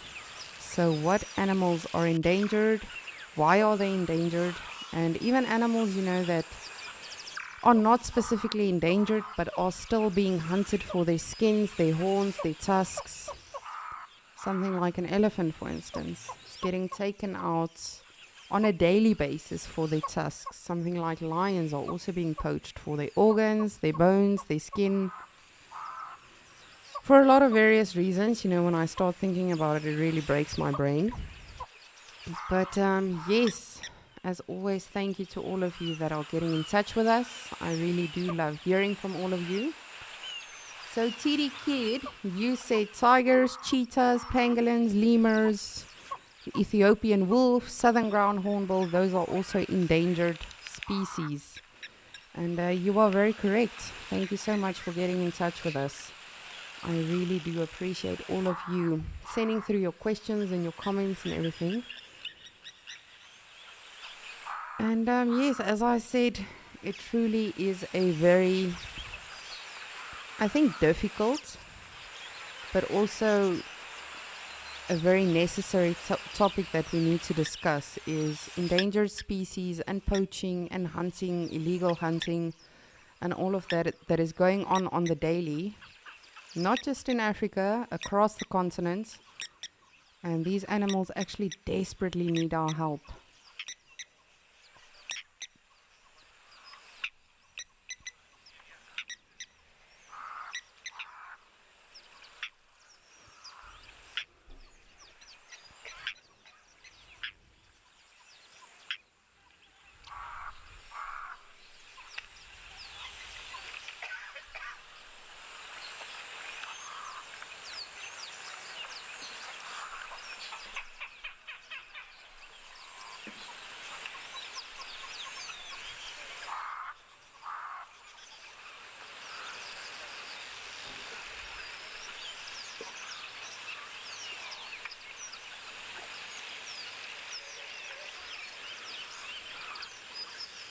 So, let us start to delve in. Of course, this morning, as I've mentioned a few times now, if you were not able to join us this morning, we had some wild dogs, or they are also referred to as painted dogs. We had some rhinos on sunrise safari, and then Rolf had his beautiful rhinos in Kariga as well. Now, why are animals going extinct? And again, as always, you're more than welcome to send through your questions, your comments, your suggestions. Join in and, you know, let's have a proper discussion about this, because it's something we don't talk about enough. And sometimes even when we do talk about it, we don't do enough. Because at the end of the day, whether we like it or not, if we do not start waking up and helping these animals and doing our bits, all of us will also go extinct one of these days. And I know it's very, when I say it like that, it becomes a very somber thing to think about, but at the end of the day, it's reality. For me, myself, I don't have kids, but I've got an 8-year-old niece, and it really is terrifying me that she will one day be my age and not be able to have an experience like this. And she loves animals.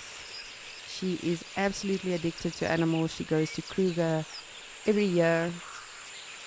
And I don't know how much longer she'll be able to see that, like we are seeing it. And, you know, we tend to think, okay, well, it's not affecting me. And this morning when we started, I asked all of you, where are you joining us from? And we got a huge variety. I didn't realize it's that massive. Literally all over the globe.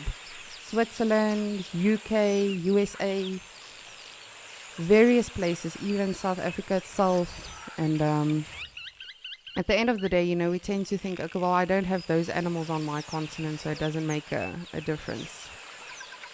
It does absolutely make a difference, because there's a much, much bigger picture.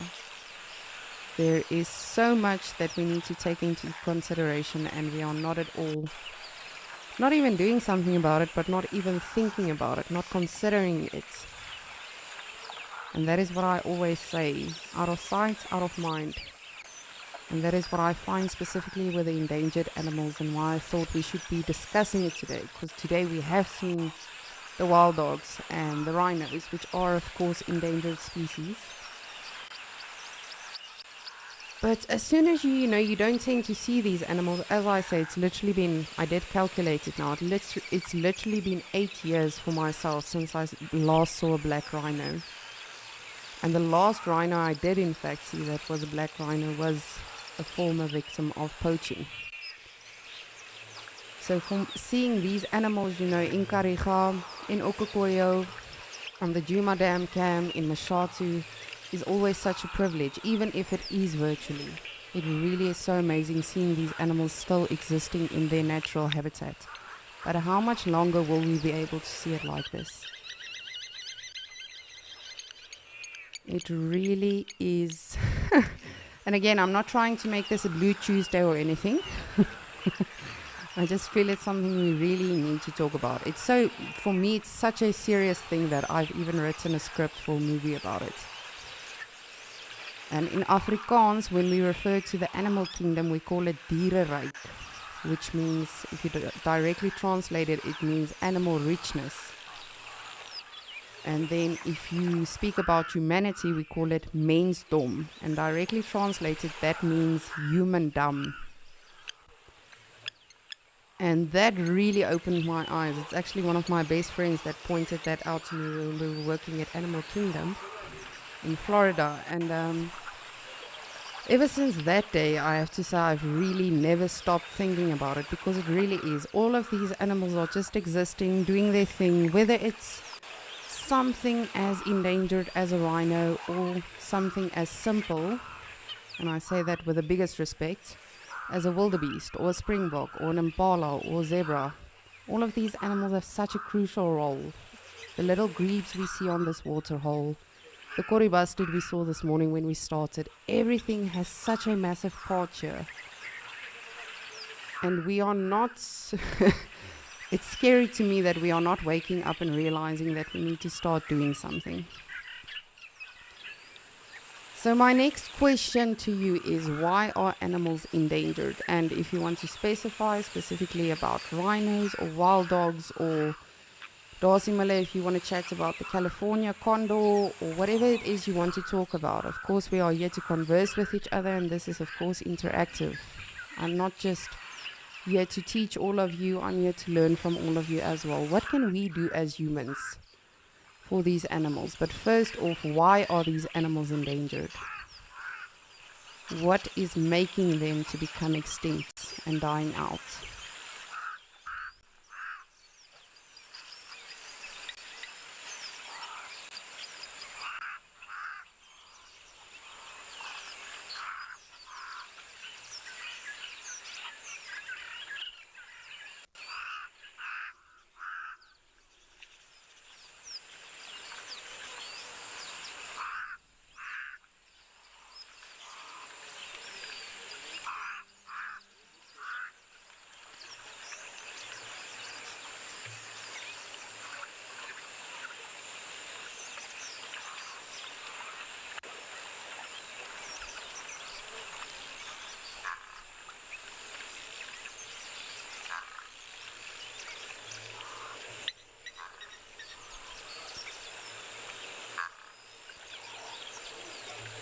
Lebo, good morning.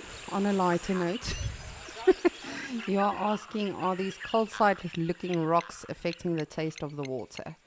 Yes, definitely it will have an effect. So this is the largest salt pan in Africa. So all of these white rocks you see are full of minerals, salts, and of course very nutritious for the animals. And that is a very interesting thing about Okokoyo. Rolf mentioned this earlier as well. And yes, definitely it will affect it. It's got a lot of minerals in it. But for me personally, I believe that is why we do not find the buffaloes here. because buffaloes are very water dependent animals, and a lot of these other animals are as well. But buffaloes are, of course, massive vegetarians, and even though they can regurgitate, they are large animals and they need to be constantly feeding, and they've just got one specific food source. So, and of course there could be other reasons for it as well, but yes, indeed, all of these white rocks you see around, that is due to the salt that we have in this area. And it's pretty fascinating. I mean, even something like lions survive and exist out here, which I often say this, but I would not want to live out here, I'm sorry. Not as a lion, not as a zebra, not as a springbok. For me, I like greenness and a lot of water and just lushness all around. But again, that just shows you how extremely incredible all of these animals are. They literally just, wherever they find themselves, they just adapt. And I've even seen that with speaking about endangered species, something like cheetahs, when they've been rehabilitated into a new reserve perhaps, to try and get the numbers up. They just get out and they do their thing, and not always successfully survive. That being said, they do have to compete with other predators as well. But if you do relocation for a lot of animals, they get out and they carry on. It's not like they can complain or write on a platform or social media and say, I don't like it here, I want to leave, I want a refund. They just do whatever they can.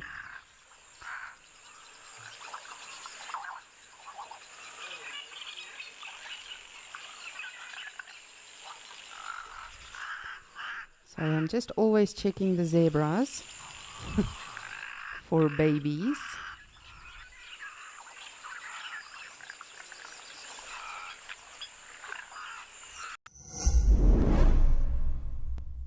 At Wild Earth, we believe that people will see animal rights as worthy by recognizing that they have emotions like us.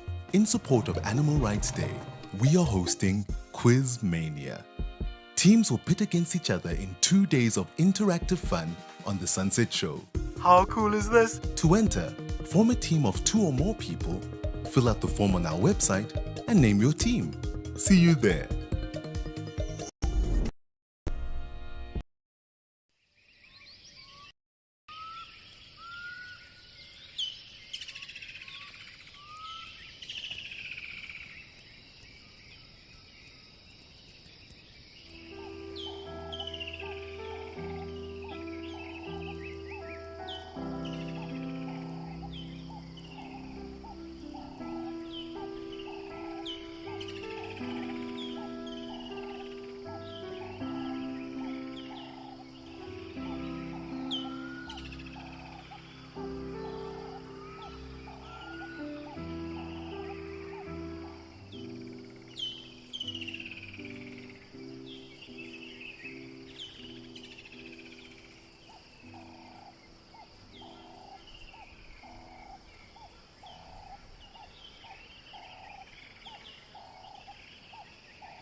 This is so cool with the different zebra harems or herds coming together to the waterhole, and then of course, when they depart, they'll split up again as well. But it's so cool, the entrance they are making now.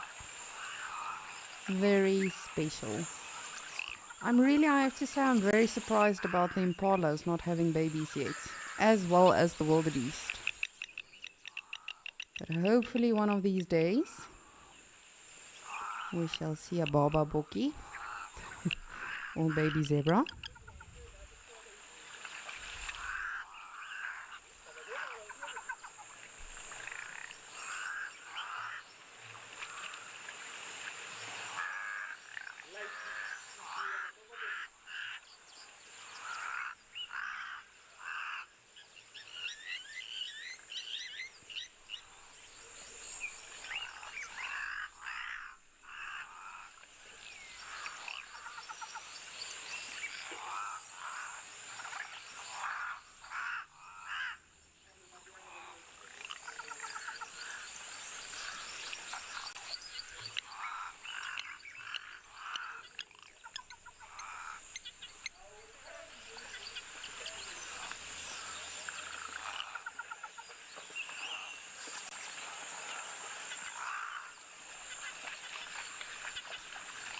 But I'm going to continue watching these beautiful animals at our various water holes. And in the meantime, I'll wait for your answers as well on why are animals endangered. And then I will also be sending you over to Kevin, who would love to say good morning all the way from Madikwe.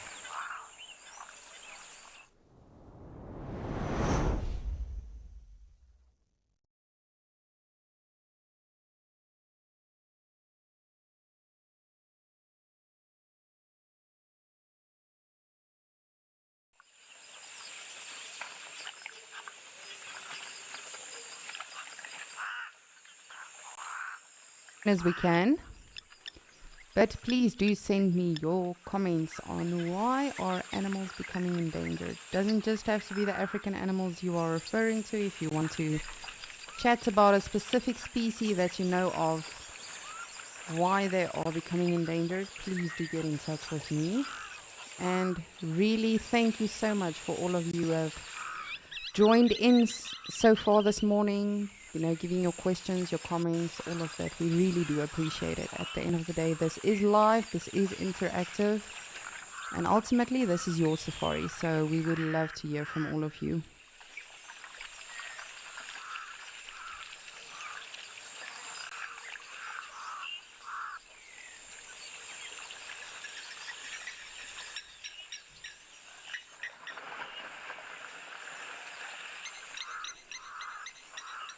No. What just happened? They got a bit of a fright.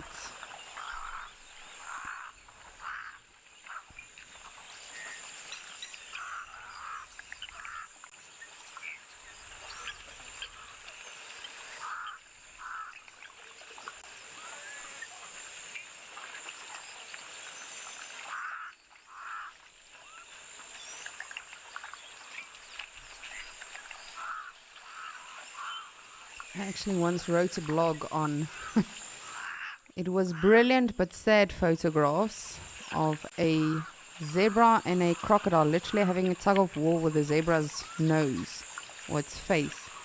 And this zebra was so adamant on surviving another day, he literally pulled the crocodile out of a water hole, and eventually the crocodile, lost the grip and the zebra got away. But much like these zebras that have got a fright now, even if it's something small like a bird, they always have to be prepared to, run or jump or make an escape, because they never know what is in the water. Even though we know there's not a crocodile here, never say never. You never know what has happened during the night, what animals have moved around.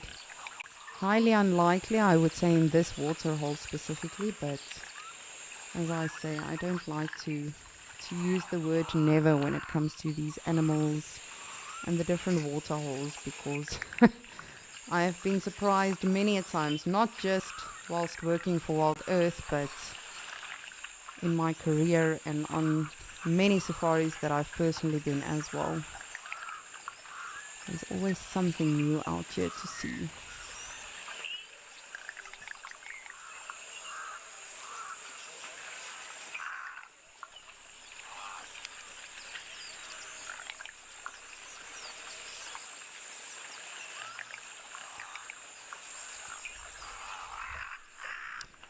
Well, we are going to try again to send you over to Kevin and BK all the way in Madikwe.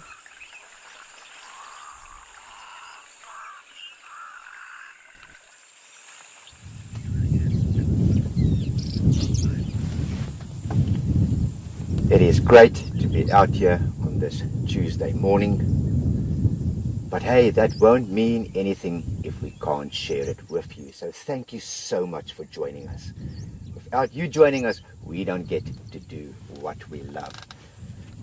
A very good morning to everybody. My name is Kevin. And together with BK, we are looking forward to spending the next few hours with you. Now, we are looking at Bat Caves. And yes, that is the name, Bat Caves. And I think you will agree with me that it looks something like a scene straight out of a Jurassic Park movie. Just waiting for the T-Rex to walk into frame here. Now we are looking at from afar, because you can appreciate with the canopy we've got over the vehicle, if we get too close we won't be able to tilt the camera up.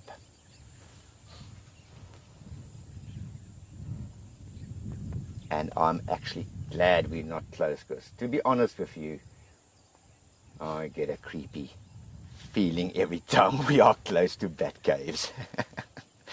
Now that is a sandstone formation that over many millennia, with the water seeping through, have created this cave system. Now the caves aren't very deep, but it's home to a whole variety of animals. Well, bats, of course, that's where it gets its name from. But you will also find baboons, rock hyraxes, pigeons, mambas, hyenas, leopard. It will be home to a whole variety of animals. We've got a wildebeest here in the foreground, just walking across.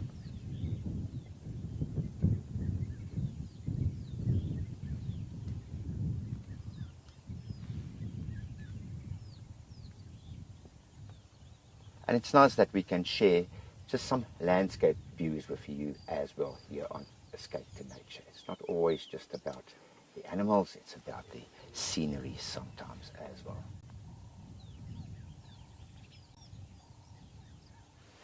And here in the foreground we've got quite a few dead leadwood trees.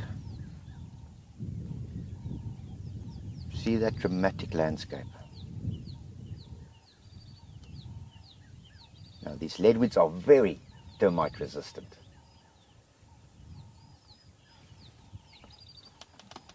And that means that they will actually, and of course a very dense wood, and that means they can actually remain standing for many hundreds of years after their lifespan. And that is what you see here.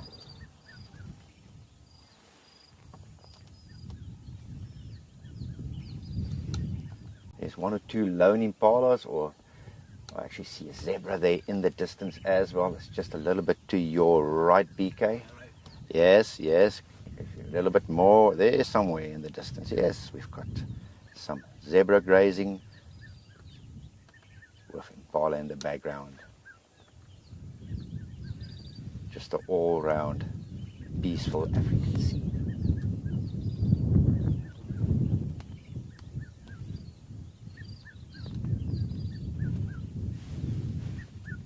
I said those caves are home to a whole variety of animals. Another one just came to mind, klipspringer, that little antelopes that love these rocky environments. We do normally see some of them there as well.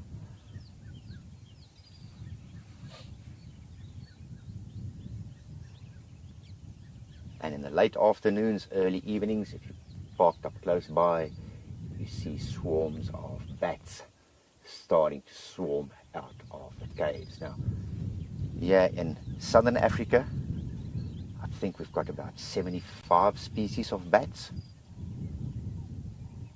and around about 50, 55 that actually are endemic just to South Africa.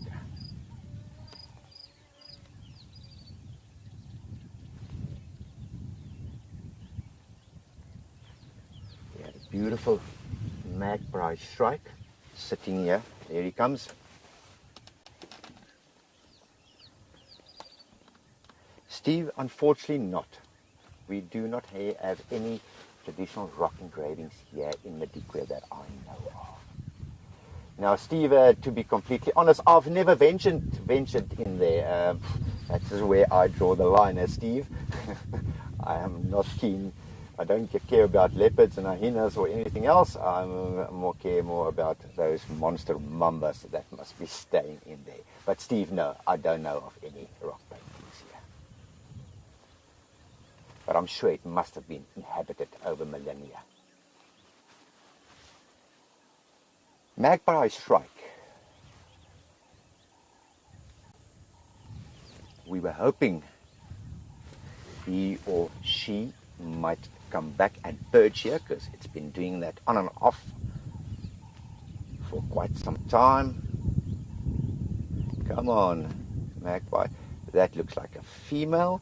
You can just see she's got more cream, that white colored on the flank there around the wings. So that is normally indication that is a female.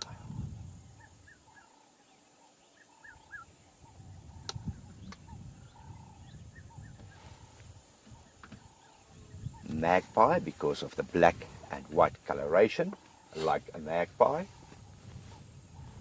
which by the way doesn't occur here in South Africa or in the southern hemisphere, I think, for that matter. And he just flew off, and we're going to keep there in case no, he's going to a different perch. I think he just flew off to grab an insect. Of course, they are insectivores.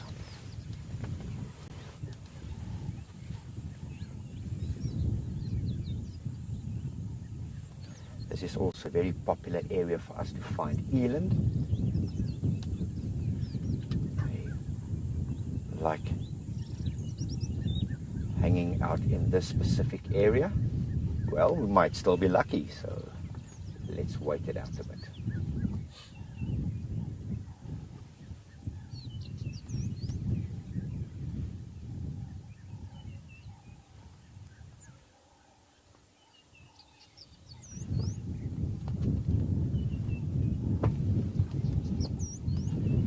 We saw a big herd of eland here the other day. That's one of the reasons we decided to come and stake this out for you this morning.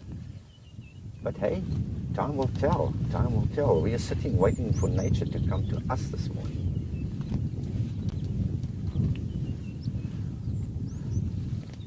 That herd of impala you see in the background, it looks like a bachelor herd.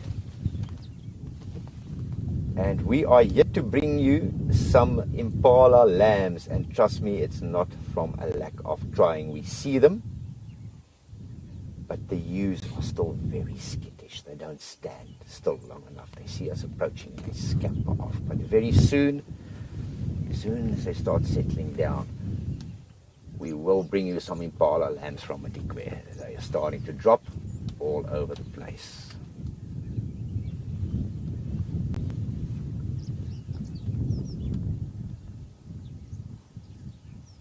Zebi there in the distance.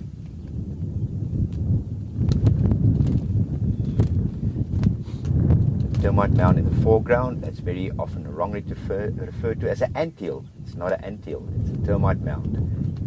Termites and ants are completely, belong to the complete different order of insects.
We're looking at a Cape glossy starling.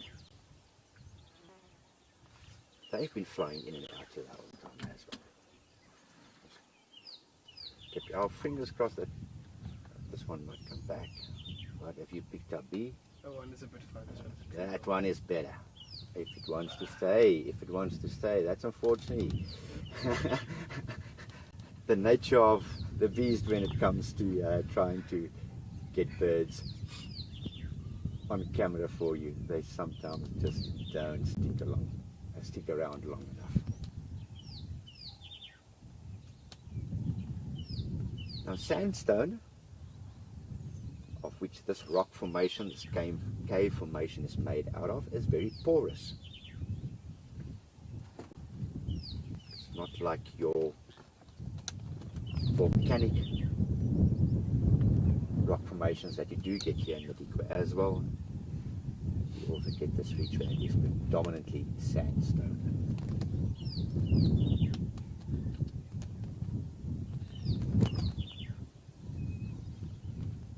And sedimentary rock gets formed over zillions of years, for the lack of a better description. So somewhere way back, this must have been the bottom of a lake bed or sedimentary rock. It's all sediment congregating at the bottom of a lake, shells, and over time that solidifies and then turn into sandstone. So just imagine this must have been the bottom of a seabed, internal sea, internal lake, many moons ago.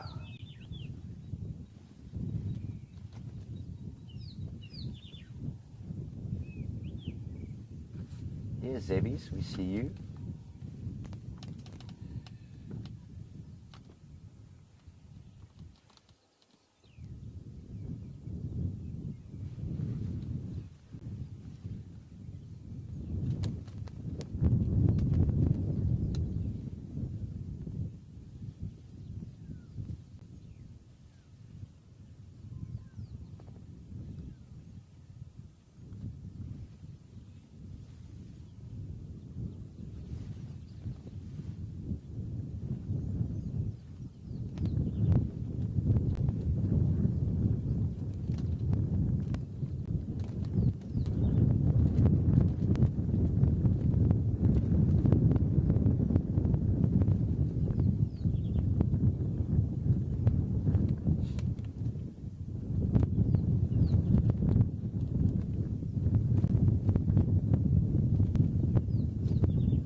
Yeah.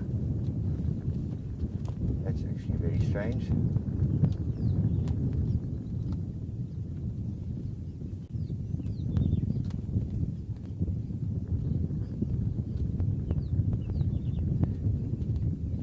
Won't really see a stallion ever chasing a zebra foal around. Not really sure what that was all about. But that just shows that you see different stuff every day. And that is why I love being with you on Escape to Nature. Because you really get to spend a lot of time out here and observing strange behavior that we just saw now. I'm honestly not sure what that is all about.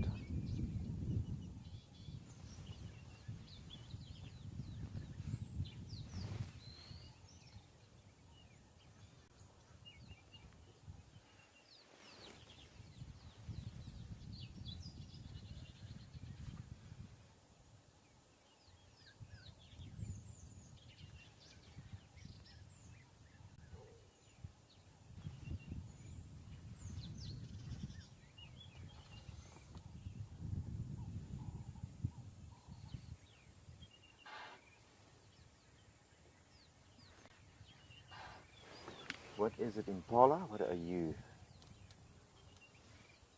calling about? Impala here behind us. Sounds more like a out of season rutting call than anything else.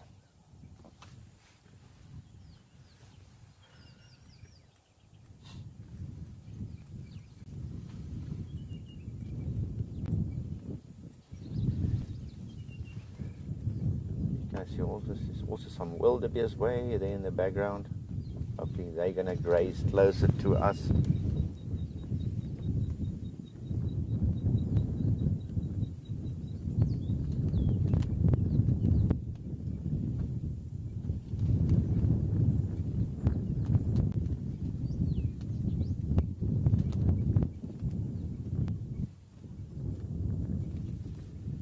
In the meantime,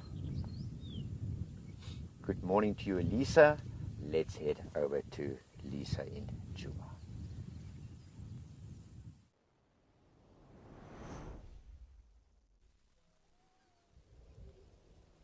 Thank you, Kevin.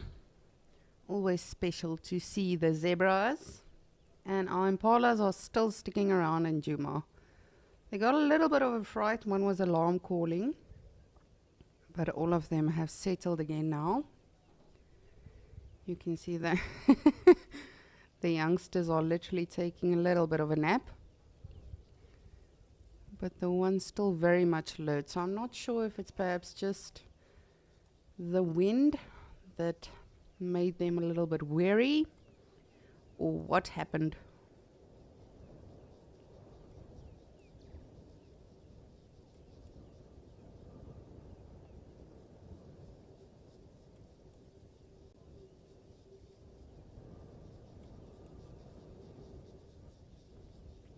Just want to have a look and see where the other creche is.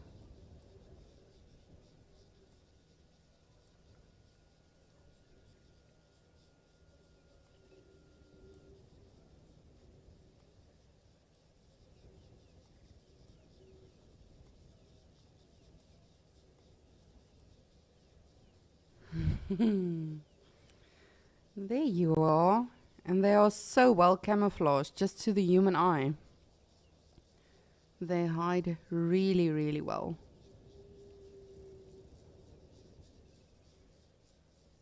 You can literally see the youngsters dozing off.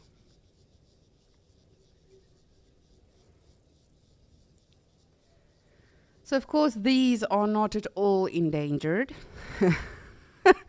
I think this is probably the last animal that will go endangered. However, I'm not taking them for granted when I say that. There are just so many of them all over. And even so, we love them, we appreciate them. They are very, very special animals. But today, of course, we are chatting a bit about endangered species, why they are endangered, and then we'll also start delving into what we can do to help them. And the reason I thought we should be discussing this today, of course, we did see some endangered species on Sunrise Safari, but I feel like we often just speak about what we see. And of course, you know, endangered species are very special to see, so you're not always going to see them. Very rarely, actually. And often when you don't see something, you don't talk about it. So I thought, let us chat a bit about what we don't see that often and what we can do to help those animals. Because if we don't do something, it's not going to be a case of us not seeing them all that often. It's going to be a case of never seeing them again.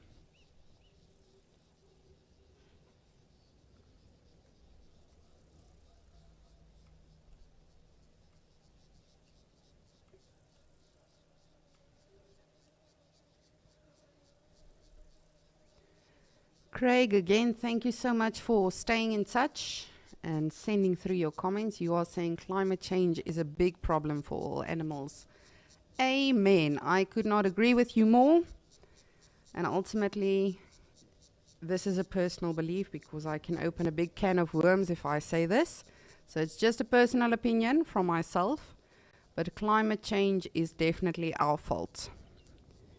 Definitely the fault of humans. Yes, there are other factors that also come into play, but I really do believe it boils down to our actions and our doings. But what else do you think is endangering animals, what's making animals go extinct. And again, this does not just have to be African animals, it can be animals on your continent as well. Let me know what you think.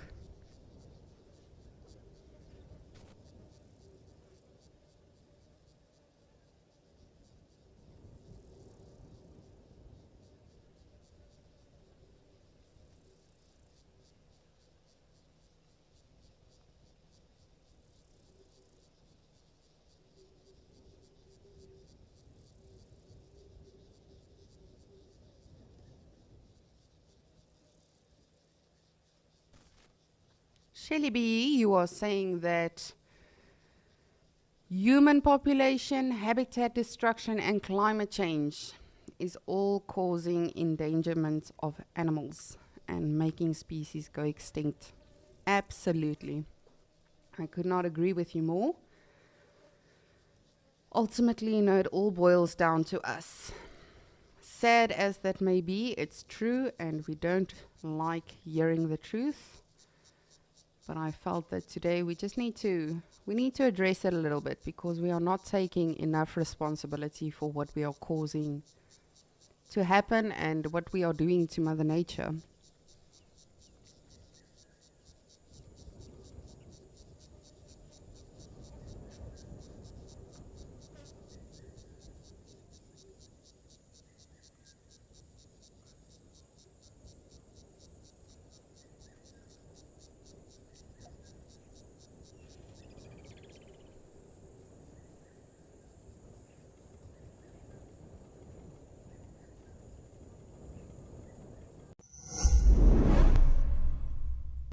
Elephants are one of those few animals that you can watch all day without ever finding a moment where there's nothing that's interesting you about them. Register for free on our website or on our app and get stuck into all the excitement of live wildlife viewing. Ask our expert guides your questions, learn more, and enjoy this community of animal-loving people, all in real time. Wild Earth, connecting you naturally.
Oh, good stretch.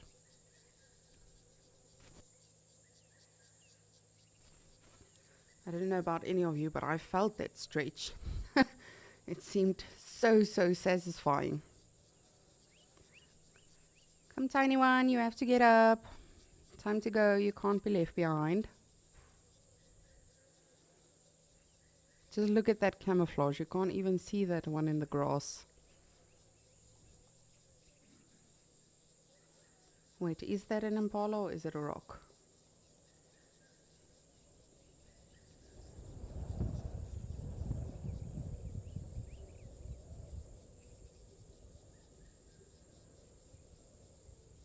I'm not sure. I don't know if that's a rock or an impala.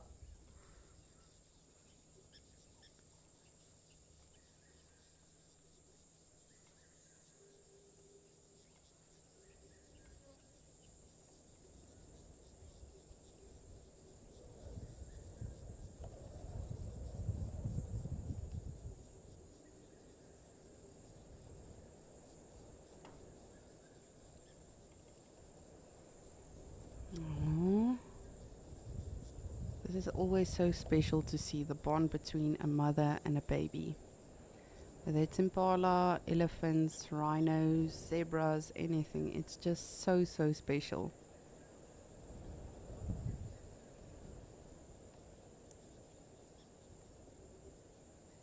And she's so patient, she just waits, then eventually she'll start moving. But of course they know, okay, well, tiny one has to drink. I've seen a lot of the times with giraffes. Giraffes, in my personal opinion, not very good mothers. But again, that's just from sightings I've had over the years. But you know, giraffe will just start wandering off from its calf, or even while it's trying to nurse, it will just start walking away when it hasn't even properly had a drink. But again, that's personal opinion. I'm not saying all giraffes. They are just strange mothers, in my personal opinion.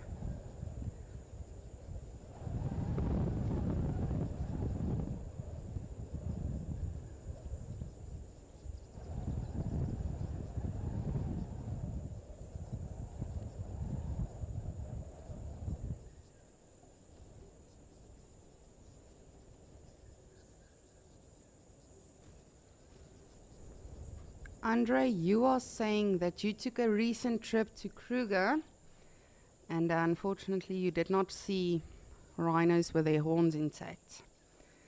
And unfortunately, you know, that is the reality. It is thanks to us that we have to be dehorning these animals. It is thanks to us that we have to be monitoring these animals at a close range. It is thanks to us that these animals, including the impala, everything, and I'm not talking about tomorrow, it can be 10, 20, 50, 100 years from now. But if we do not start waking up and getting our act together, all of these animals are going to die out. Because at the end of the day, due to technology, due to weapons, and ultimately just to our puny mindset thinking that we are humans, thus we have to exercise our power over animals, you know, we are ultimately forcing them to become extinct. I don't even just want to say, you know, causing them to become extinct. We are literally forcing them to become extinct.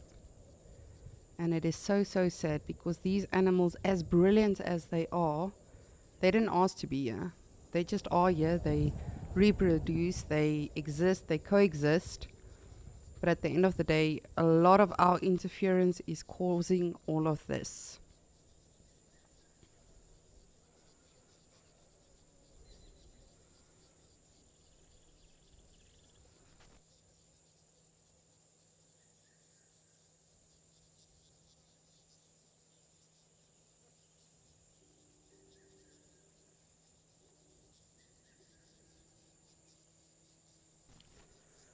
Just gonna see if Dewey is still around.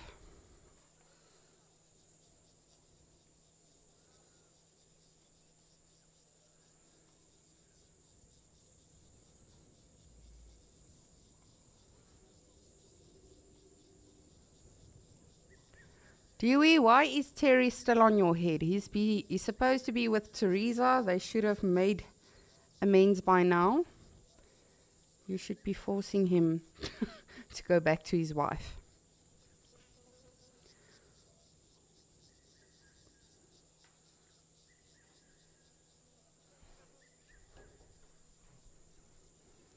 I remember my father always said to me, specifically when I was a teenager, you can't make a career out of talking nonsense. It doesn't pay the bills. Look who's laughing now, Dad. No, I'm kidding. I'm kidding. Of course, we are actually discussing something very serious today, and that is endangered animals. So just like all of you mentioned, climate change, human encroachment, habitat destruction, etc., etc., etc. You know, all of that boils down to us. It's not humans that is causing, it's not animals that are causing, you know, encroachment and all of that. As I said, like with a lot of people saying, no, but the elephants are overpopulating Kruger now, and, you know, all of that. Really? Are we really that silly to have that sort of mindset? And I mean that with the greatest deal of respect. When I say that, I do know there are a lot of elephants in Kruger, but ultimately, and for me personally, this is a belief, this has always been a belief, and this will always be my personal belief. The animals were here before we were. Their ancestors and generations, etc., etc., etc., were here before we were. And at the end of the day, I'm sure many of you actually saw this in lockdown when we had the pandemic.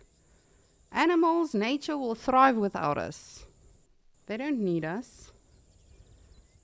But, don't know who of you know this, but the ecosystem, everything is intertwined, connected, everything plays a role. So when we as humans encroach on their habitats, when we cut down trees, when we set snares, when we poach these animals, at the end of the day, we are killing ourselves. Slowly, but definitely surely. So, next question. You don't have to be I'm not saying you should sign up now and become a ranger or a naturalist or something. That is not the only way you can make a difference. But what can we do, whether it's small or massive or whatever large or whatever scale you believe it is on, what can we do as humans to help these animals? Even just to help Dewey, to help the impalas, to help the lions. What can we do for them? For them, but ultimately for ourselves.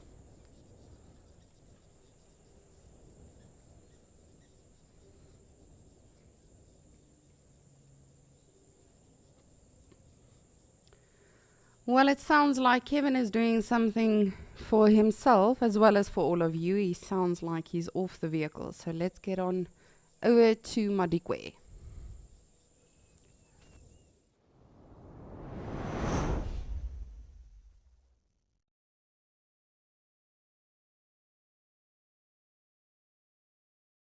Talk to you about termite mounds. We're going to save that for another day. What I'm going to talk to you about is how to actually find direction in the bush if you're lost by using a termite mound. Now, just quickly, you can see this spiral shape that actually has a purpose. With all these millions of termites in here, it generates a lot of heat. And by building almost this flute chimney shape, it helps to draw the heat out from underneath up. Now, that is why it gets this chimney type shape. Now, where am I getting to finding direction in the bush? You can see that this portion up top here is quite freshly built. If I scratch it a little bit, some of the mud still comes off. Now, when termites build or does renovations, they will mix saliva with the soil, create some mud. The bottom part here is rock hard. This is like cement. When this newly constructed piece is built, now in the southern hemisphere, the sun will come up here in our east, and it will move along the northern arc and sets in the west. For your northern hemisphere folk, it rises in the east, moves along the southern arc, and of course sets in the west. So this side here has got more sun. It's more exposed to the sun. It means that the north facing side dries much quicker, and in doing that, this side facing north starts pulling over to the north, as you can see here perfectly. You can see it leading to the north. This side dries quicker. That means if you're in the southern hemisphere, you know that this termite mound will point due north. So I thought while I saw this one, to bring that to you quickly. Do not try that on a termite mound that stands in the shade. You'll get lost. All right, so always leaning towards the north here in the southern hemisphere. I'm going to head back to the vehicle. A lot of thorns here, so I'm trying to negotiate. And then we are going to continue and see what else, other interesting stuff we can bring you. Sorry, BK, I'm in and out, but I'm just trying to navigate thorns. Right, folks, we are going to continue.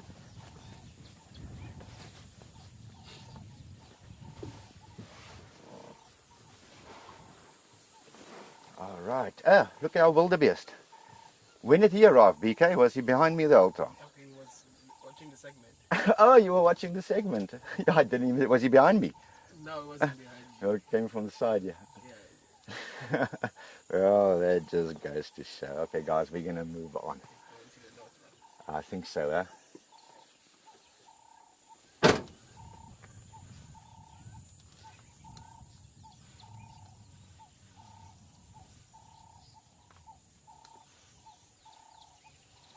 Okay, let's head out.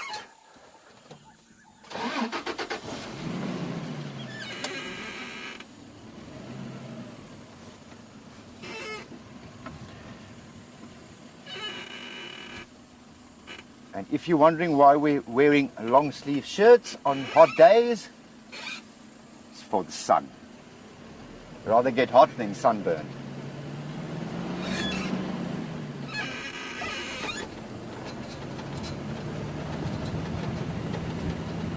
Hello, Wildy.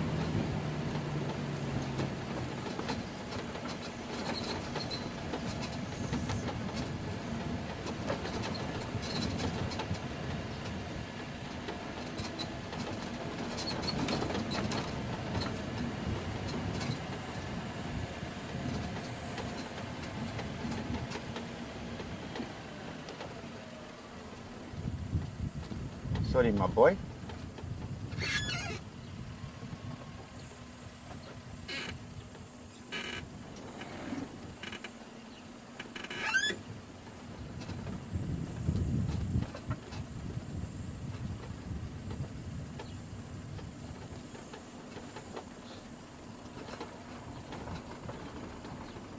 Thank you. Off you go. Mm-hmm.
baby zebra.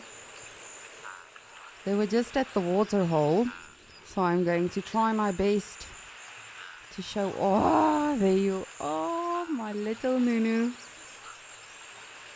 You see, that is the reason I keep scanning the zebras. There is another zebra foal as well that we've seen here at the water hole, but this one is my favorite. Don't tell the other one, please, but it is what it is. Purely because this was my first zebra baby that I saw in Okokoyo. And secondly, because it is by far the darkest and the fluffiest baby zebra I've ever seen in my life.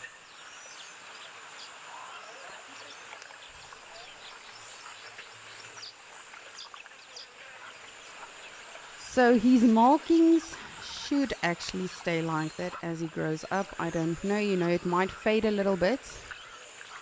But for the most part, generally as they grow up, their markings remain. And of course, their markings are all unique.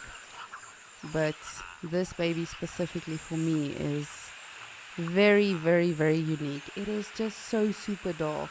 Just look at that. You can just see the absolute contrast with the white rocks. And of course, they are doing a brilliant job at herding around him, making sure it stays sheltered and hidden from any potential threats or predators or anything. Just want to see, hopefully we can get one last glimpse at him or her. I'm not sure what gender it is yet. I just know it's adorable.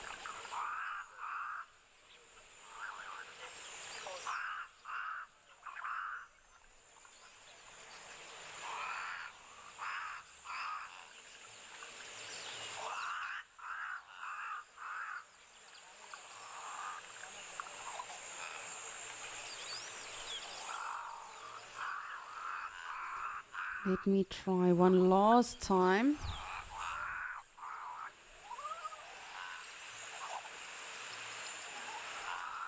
It's getting a little bit tricky now as they are moving away. They are in quite a hurry, but there you can just slightly see that dark coloration on that foal. But I am super, super happy. Very, very glad the little one is still alive and well, and that the harem is doing such a great job at keeping it safe. Just wanted to share that with all of you. My little fluffy.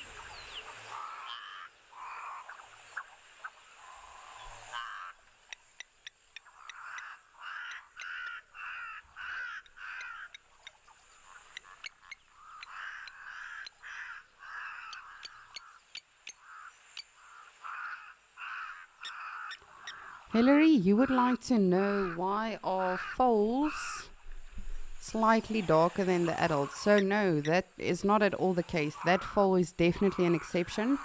Zebra foals are definitely fluffier than the adults. But generally, their markings are exactly the same. So that foal that we were just focused on, that is a very unique zebra with regards to its markings. Because for me personally, as I say, that is by far the darkest baby zebra, or zebra in general even, that I've seen in my life.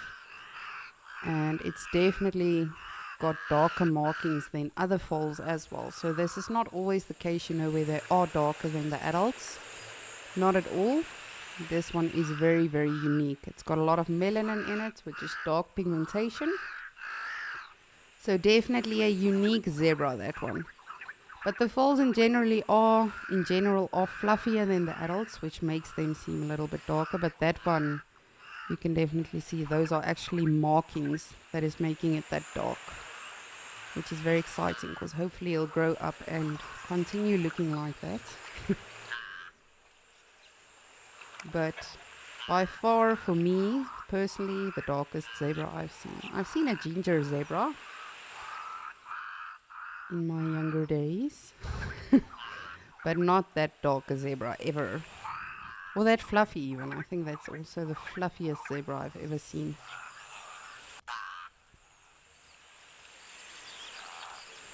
But I'm so happy I got to show all of you, even though it was brief, it was quick. I'm just glad it is still okay and alive. I think it's about, from when I last saw it, it's at least 2 weeks old now, that zebra. at least. Of course, it could be a little bit older. I was not present. That mare was very rude. Did not send me a location or an invitation or anything, when she gave birth. I hate when they do that. So I would not know the exact age, but from when I saw it the first time, which is about 2 weeks ago, that foal is at least 2 weeks and a bit. Look at these fluffy clouds pulling in at Ukuyo now. That's odd.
Blacksmith lapwings can be very overbearing when they are in fact vocalizing. But when you just listen to it, it's actually a very cute call.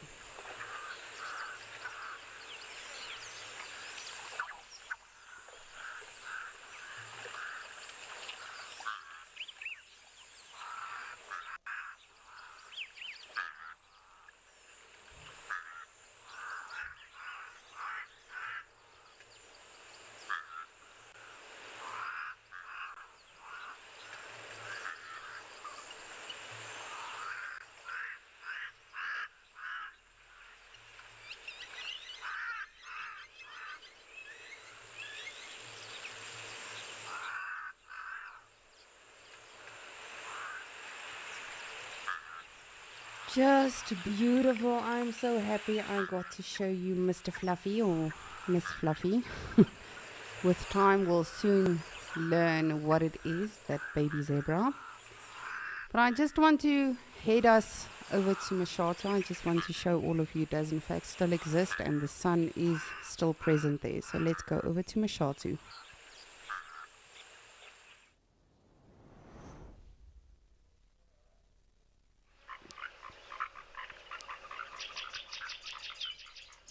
Look at that. Mashatu is still well and alive, and the sun, believe it or not, still exists here.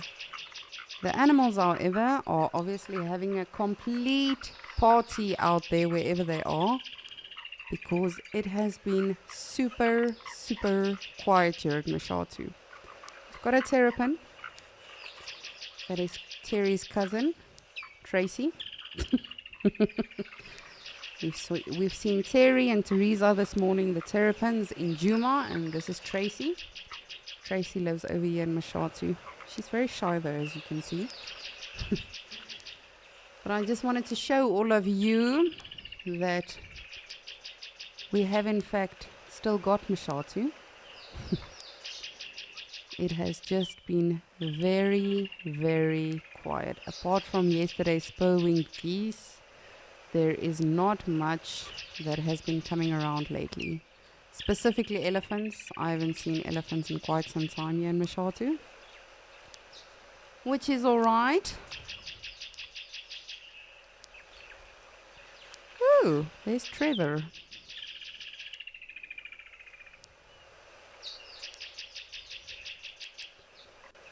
So this is Trevor. So Trevor and Tracy are brother and sister, and they are the cousins of Terry in Juma. I have now decided I will decide where these animals come from and what their names are. Of course, just catching some sun, heating up. And it truly is so incredible. Just these grass or this grass and the vegetation around, how much that has already transformed in just a couple of days. Since Sunday, we've had a lot of rain. Sunday specifically, most of the day it was just pouring down. So I think the animals truly are loving it, and they don't just have to come to this water hole anymore to drink water, to mud bath, to wallow, to cool off, which personally sucks for us, but that is wonderful for the animals. Alright, you're leaving now.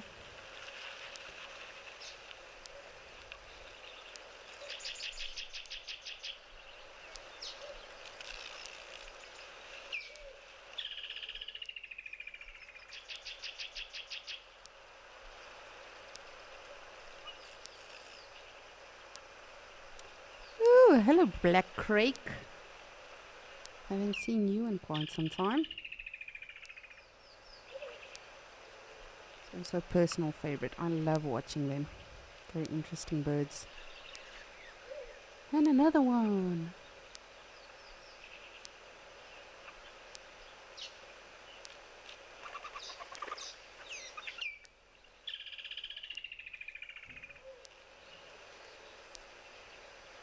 And for those of you wondering, no, I have not found the kingfisher in Mashatu. I promise it's not a lack of trying. It's just apparently it's not in the cards for me. I'm just supposed to listen. Just listen and embrace the beautiful woodlands kingfisher.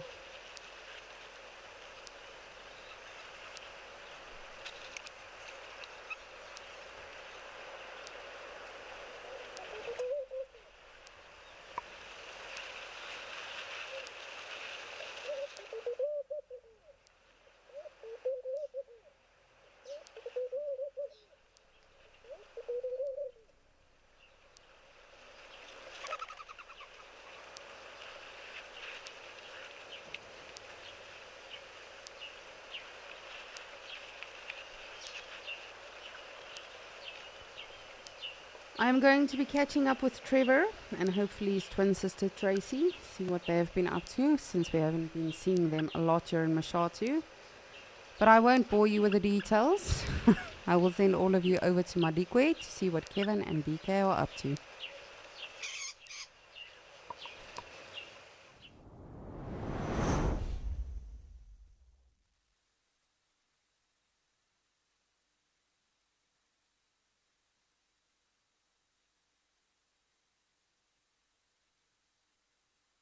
Activity. Just look at them. Now everyone, I know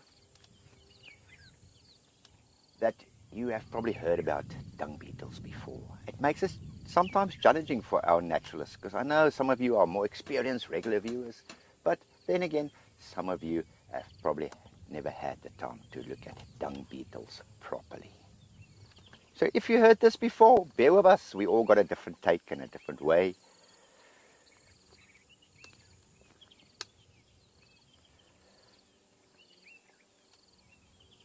There we've got what looks like a male, and with the female sitting on the brood ball. And he's now pushing the ball and her somewhere where you can find a soft spot where she will lay her eggs in the ball and then proceed to bury that ball underground. Look at him working away.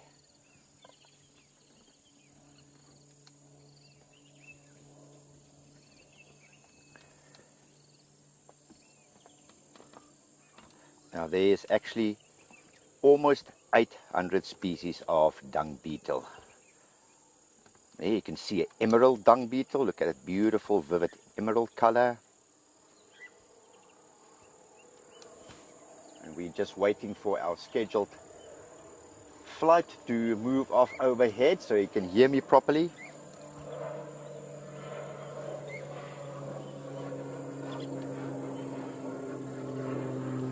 Although there's almost 800 species, 780 I think to be precise, they're all grouped into 4 broad families.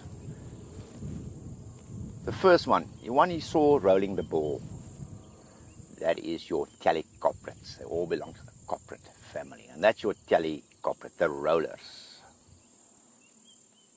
Now some of them will live in this dung pile permanently. They won't make a ball. They'll make the ball underneath, or they won't roll it away. Let me put it that way. They won't roll it away. They'll make a ball underneath that dung pile and bury it directly underneath the pile. That is your Paracoprids. Now, by the way, you can see this dung ball, which I think is rhino, were opened up fairly, it's well worked over. My personal record, I've seen an elephant drop his dung, and within 20 seconds, the first dung beetle arrived. That's my personal record. Right, so you've got your Paracoprids. They will directly under the dung pile. They will dig it in.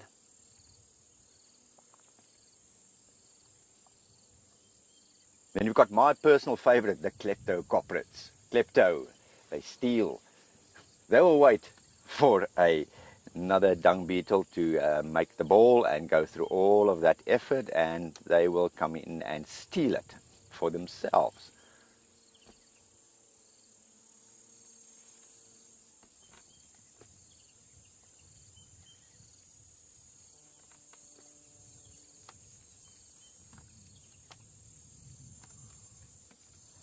And of course, this dung needs to be fairly moist for them to actually get it into that ball shape. It's the actual rolling that creates the round shape. BK, for you see where the butterflies are, just further back. Look at those brown veined whites. Now, if you look right front where the butterflies are, you can actually see there is one busy there, but the ball is not really in a ball shape. You see on the right hand side, it's still oblong in shape. It's only when you really start rolling it that it starts forming. You see it's quite rough still. It's not polished and rolled hard yet.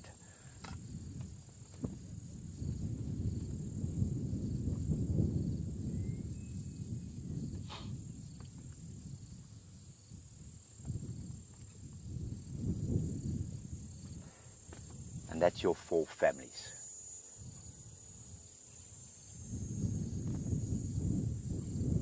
Your Talicoprids, the rollers, your Endocoprids, the one that lives inside, takes the dung ball down.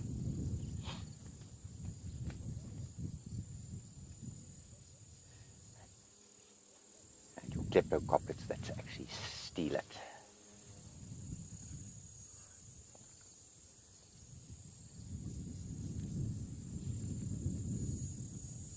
Now, why bury this dung ball? Remember, like all insects, they will go through metamorphosis.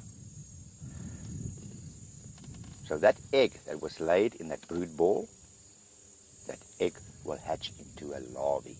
It looks like a grub, a worm.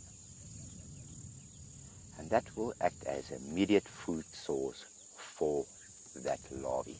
Started eating it from, because it hatches there in the middle, starts eating it from the inside. And sometimes when you find a brood ball,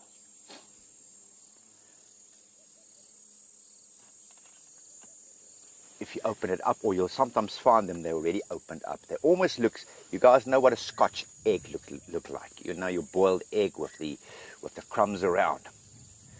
It looks like a scotched egg without the egg inside.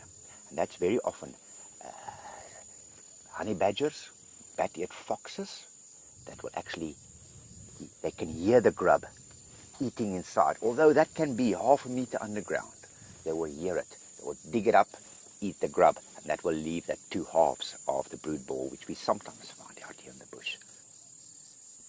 If the larvae makes it through that, past the honey badgers, they will then go into a pupa phase. And from the pupa phase, the adult dung beetles will then metamorphosize. And dung beetles can live up to 3 years, thereabout. Depending on the species, I said there's so many varied species, but they can live up to up to 3 years.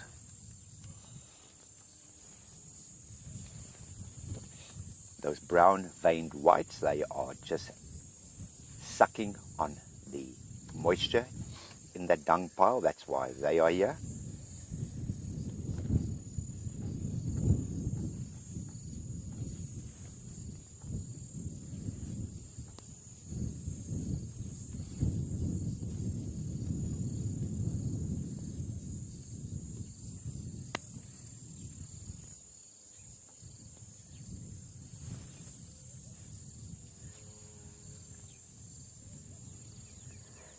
And that is the way the circle of life continues.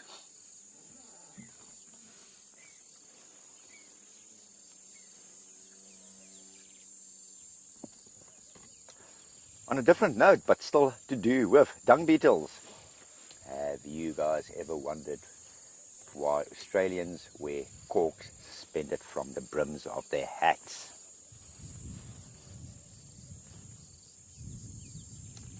Now, they had very big fly problems because of the big domestic cattle ranches and so on. And they actually did try to introduce dung beetles to Australia with varied success, and that is to actually stop attracting the flies. The cattle dung, the sooner it gets worked over and processed by the dung beetles, the less time for flies to actually lay their eggs. And those corks are, as far as I know, I might be wrong to keep the flies out of your face when they dangle.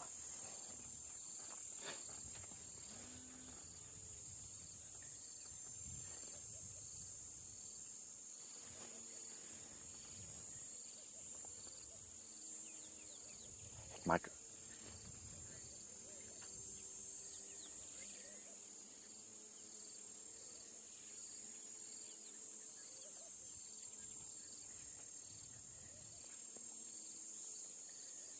Justine, if it's a nice big deposit like this one, easily hundreds of them. Some of them we don't even see. Some of them are inside there. But Justine, if I just have to guesstimate, looking around us, there's a few pushing their balls away, just this immediate area, not even right there where the dung is. I would easily say there's 150 beetles there. So yes, you can certainly number it into their hundreds.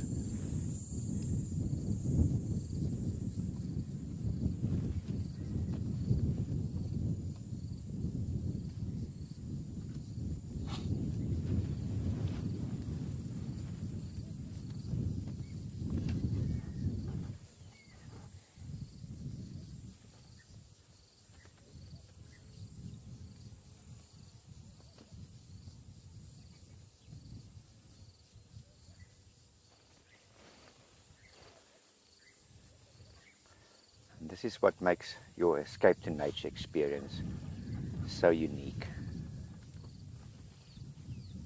Because we do have time to sit and look for dung beetles for 10 minutes. It's about the smaller things and the circle of life.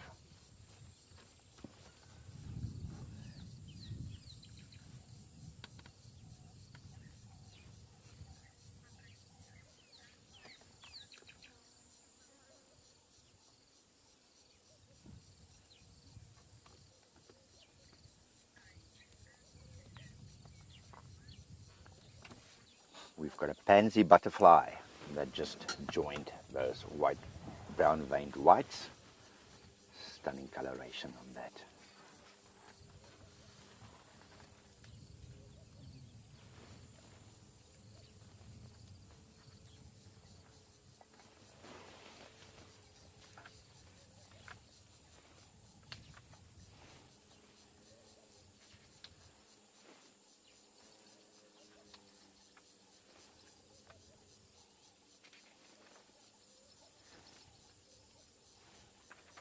More specifically, that was your yellow pansy.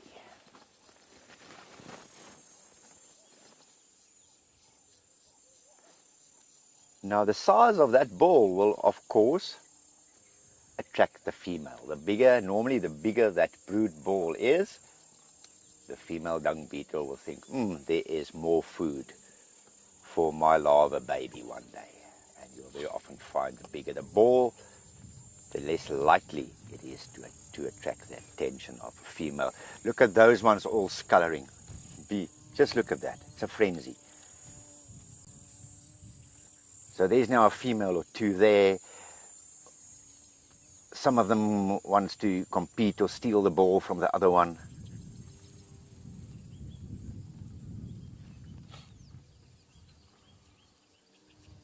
It's like a dung beetle soap opera, this.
Justine, on that note of how many, as I said, the bigger the deposit, the better it is. That's why you will very rarely find dung beetles or something like crude dung or a ruminant that's got small pellets. It is not just not worth their while. That was very interesting to look at. I'm glad we can bring that to you, and we're going to move on and send you over to Djuma.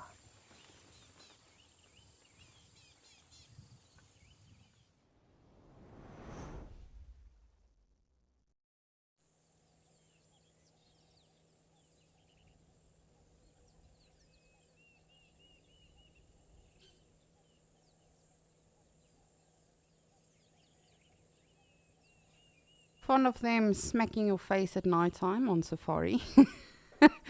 They really are very, very hard-shelled and can make quite the impact, but always so special to see them.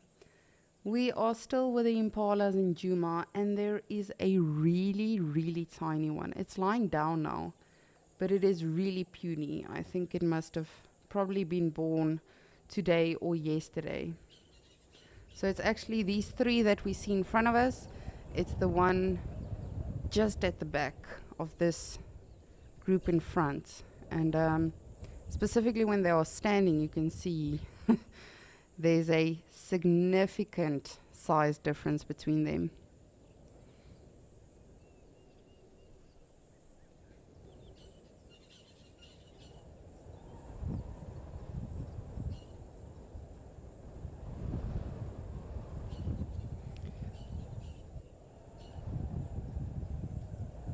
Ooh, let's see. Hopefully all of them get up. Get up, little ones.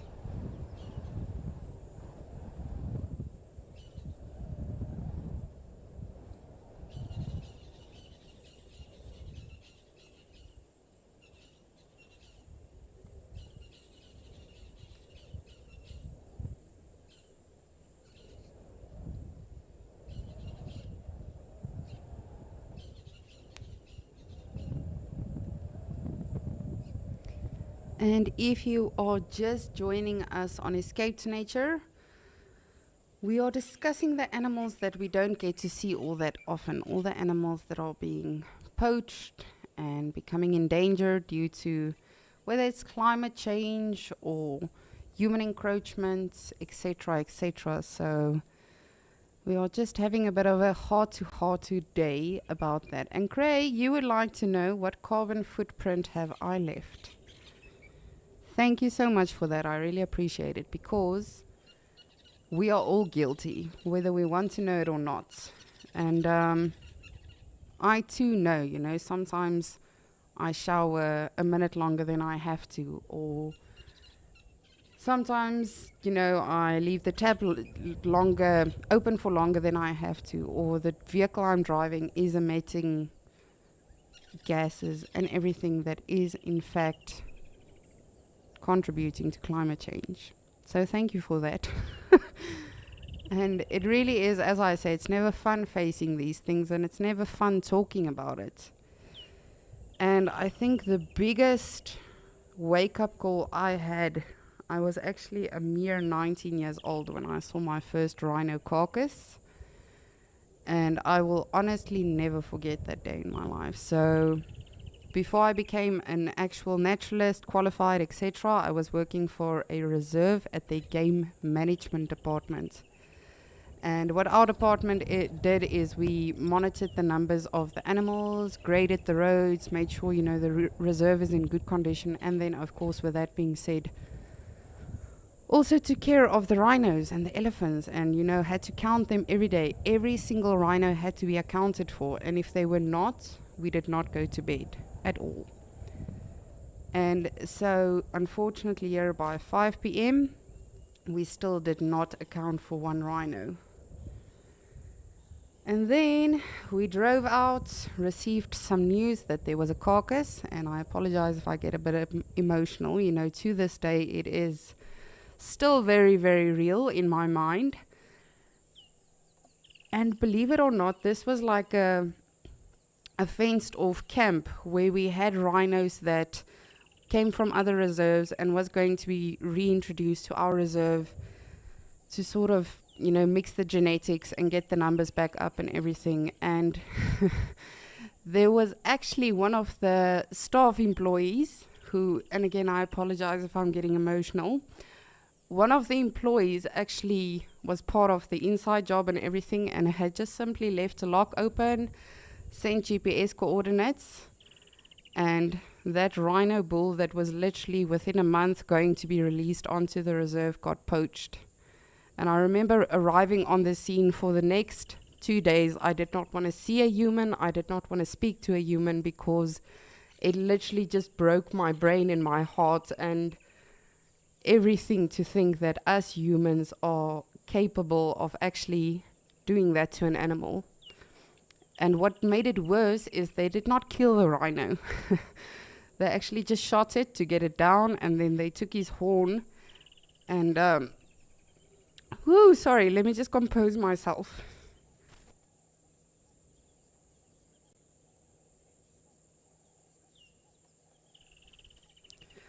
Sorry about that.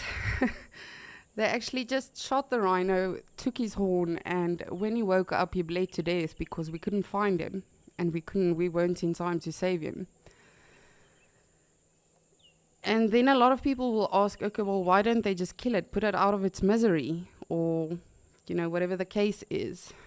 So on the black market, and you're more than welcome to correct me if I'm wrong, but a lot of the times on the black market, the weaponry and all of that to put an animal to sleep is much cheaper as opposed to actual bullets and all of that to actually kill the animal. Because to put something down like a rhino with weapons, you would need at least a .375 caliber, which is rather large and rather expensive.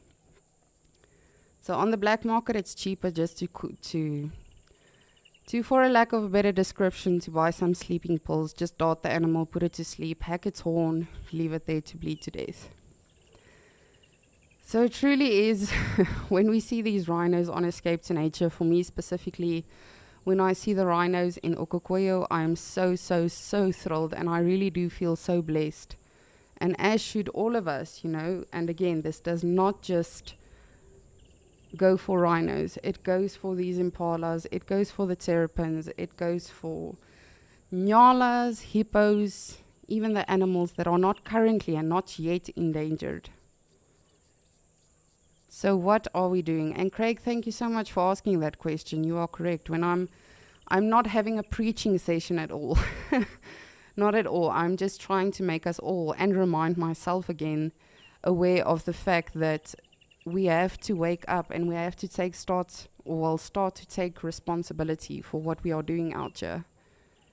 And you know, even if you are not putting that rhino down yourself, even if you are not hunting that animal for its skin or its organs or its eyes or whatever the case is, if you are not doing something about it, then that makes you just as guilty. And I really do hope and believe that we will, you know, especially us as wildlife enthusiasts and wildlife lovers and bush junkies, we will really come together and just so much as start creating awareness. Because as I say, this is not something we discuss often enough.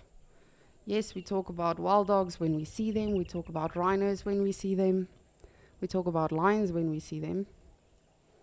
But when we don't see them, what are we really doing about it?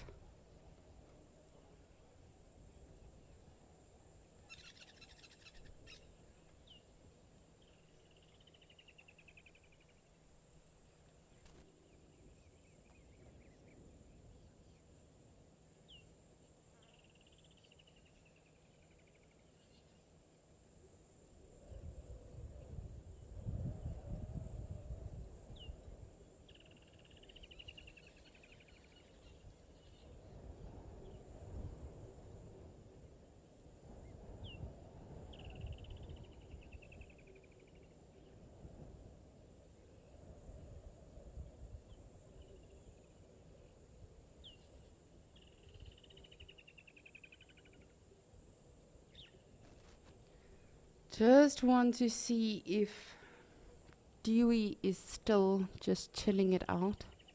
He hasn't even given me a yawn or anything. Him and Terry are just having an off day. Not an off day, but taking the day off.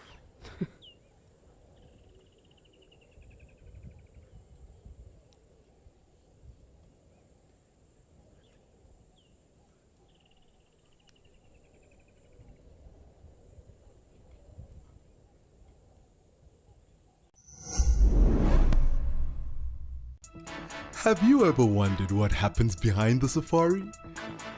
And jump! Living in the wild can affect you, It's the smell that. and things don't always go as planned. I'm gonna start coming down. Whoa! Download the Wild Earth app and join the crew behind the scenes. Nature.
see. I thought I saw movement here earlier today. So I've got my hawk eyes on with this with this termite mound. It might just be, of course, mongoose. Goodness. But as always, I like to make double sure.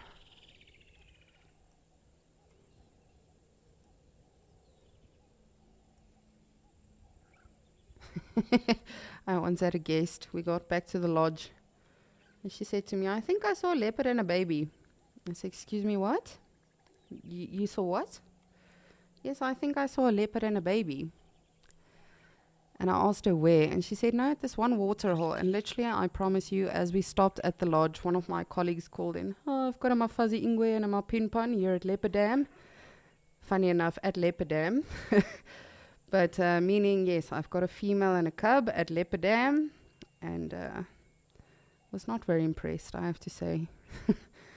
And unfortunately, you know, I asked my guests, can we go back? Do you want to? And they said, no, we want breakfast.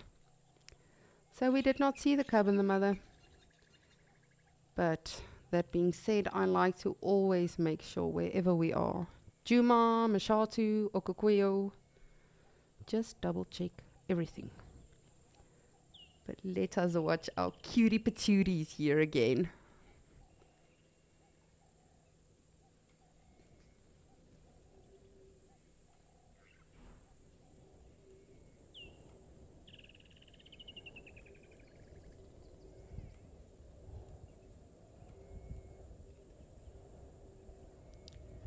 Ray J, thank you so much for your comment. I appreciate that. I've composed myself again.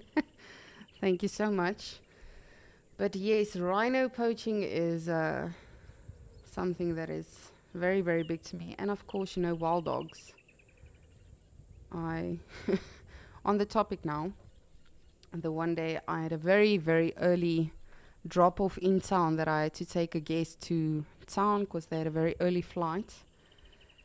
And as I drove back from town to the lodge, this was in Hoedspruit, which is not far from Djuma.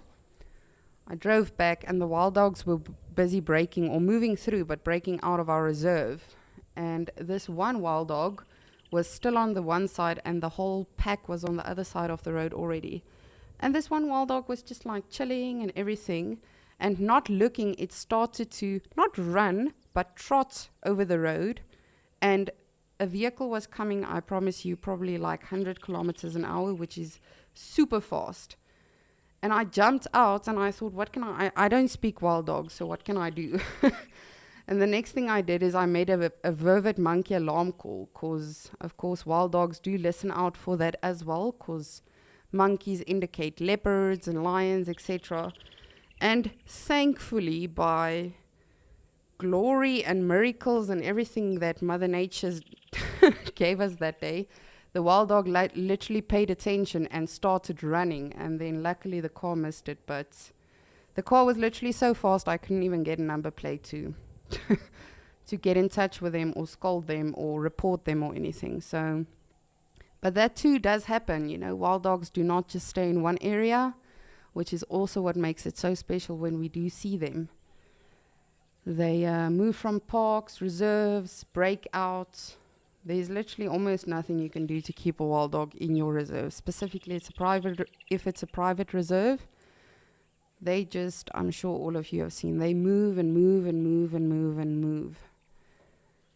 They've got a lot of endurance. So then they will go to and from different reserves and parks. And then when that does happen, again, human encroachments, we've got roads that we need. And when they cross these roads, unfortunately, sometimes they do even get hit. And that even happens in Kruger National Park or a lot of other national parks. Again, not just in Southern Africa. Animals get hit by vehicles. I remember when I was in the Smoky Mountains, when I was in the States, I was very, very fortunate. My very first black bear sighting was a mother and two cubs, and they were crossing the road. And people as well, it's like they were telling the bears, listen, can you move faster? Hooting at them and everything. And I got so upset. I was like, how is this possible? How can this be happening? How is this even allowed? You know, at the end of the day, these animals did not ask to be here. If something takes them out, for instance, a wild dog or wild dogs take these impala out, that is nature. It has to happen. There's a balance, there's a scale out here, and everything is far beyond our comprehension. But we should not be killing these animals. We should not be invading their space, encroaching their habitats, destroying their habitats. There's the tiny one. Look at it. It's so delicate.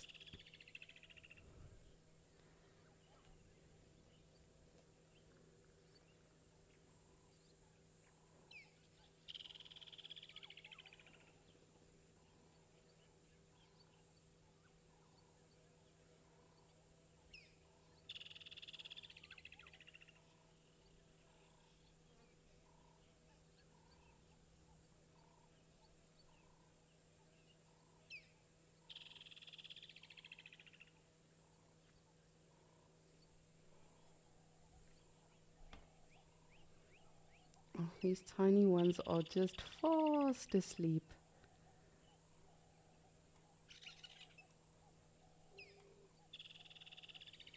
That again just shows you the sacrifice of being a parent, not just as an animal, but also humans.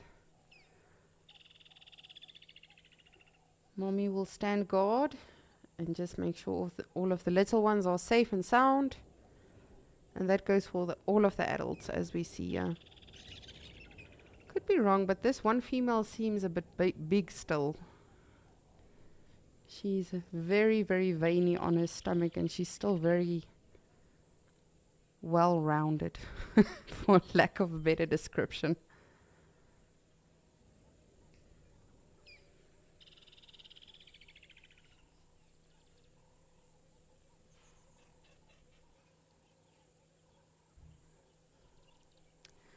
Kevin, you and I are well on our way to not be friends anymore.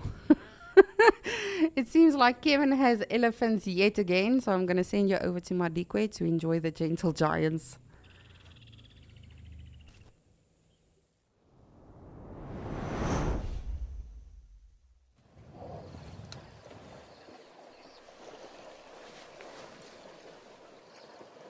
We thought we didn't see any elephants yet this morning. We were just commenting on it before you guys joined us, and look what we found at Jakudu Dam.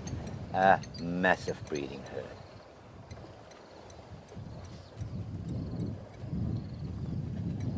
Some of them are in the water.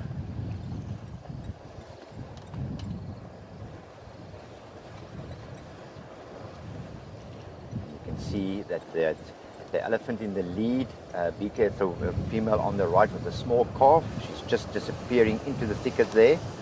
That's the matriarch. She decided she wants to move off and look at them.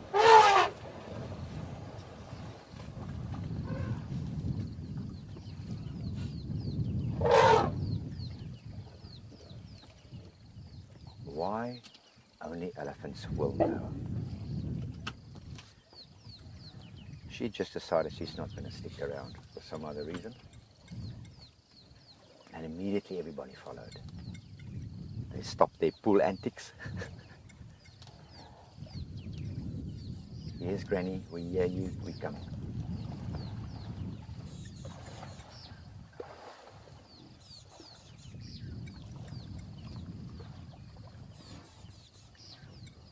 Well, oh yeah, some youngsters back again.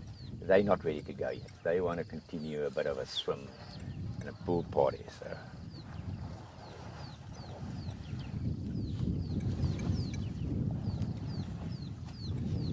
the little one's jogging to stay up, or to keep up.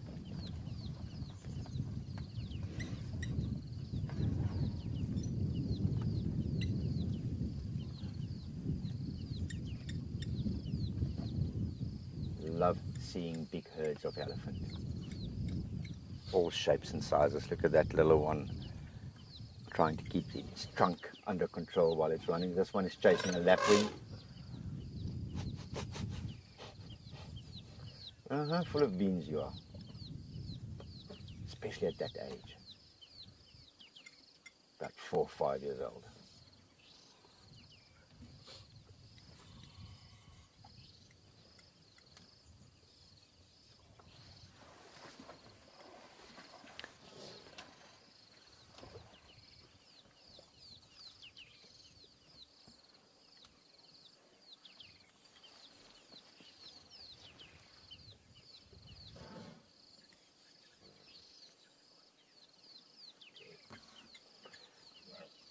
Leah, elephants are definitely king out here. Everything is wary of them.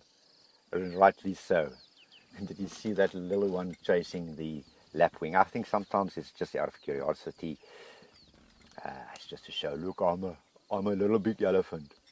And we're the boss type of thing, Leah. Yeah, they do rule the roost.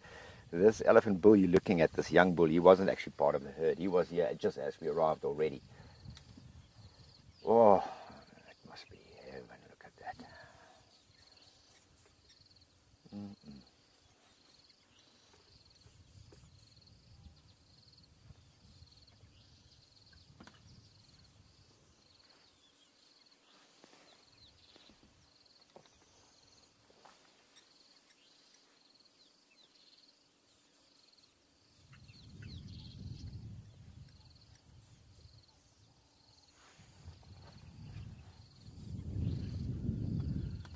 Now it's time for the leg and the bum.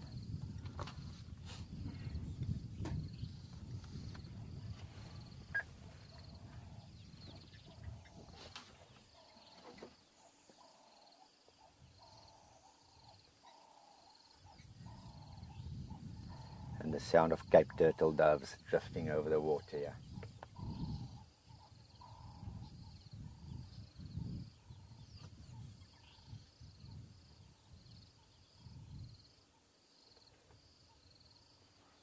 BK, how long was that from we first saw them? When we actually arrived here, we could see that breeding herd in the distance. We could just see the top of the heads of the adults as they were walking in. And we just parked up. And so from the time we parked up till the time they were gone, what was that now? 3-4 minutes? And yes, and it's as if there were no elephants here. Just goes to show you these short windows that we get into nature and how much we actually miss. Somebody else will come past a minute or two later and they'll say, oh no, it's very quiet here at Chukuda Dam. Meanwhile, we had just had this lovely, lovely sighting.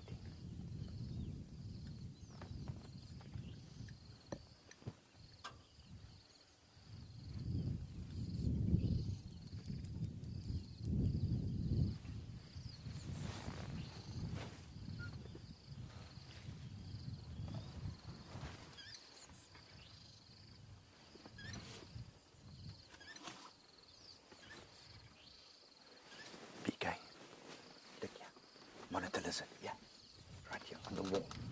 I hope we can bring her that. Look at this monitor lizard, guys.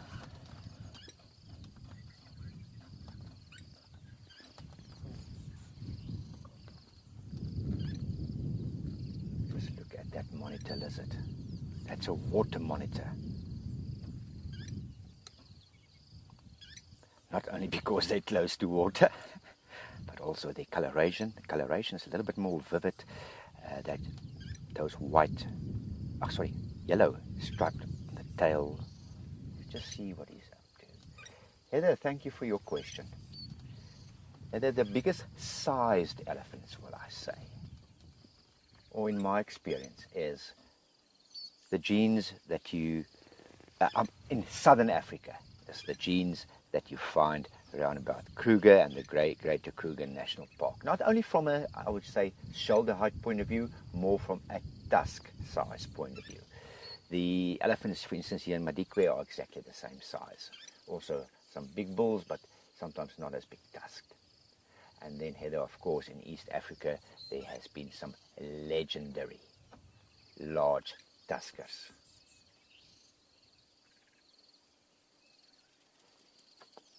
Kruger National Park, you've actually got the Big Tusker Hall of Fame, which is extremely interesting to visit, and where they actually showcase some of the ivory or some replicas of the ivory of the biggest bull elephants in the Kruger National Park, and it's very fascinating to see. More elephants coming in. Look at this monitor lizard. That lapwing is walking towards the lapwing there, and that lapwing will not be happy. Here, lapwing's just on the left here. You see the blacksmith? Those monitor lizards will eat the eggs, and because lapwings just have this scrape on the ground, the eggs are very vulnerable.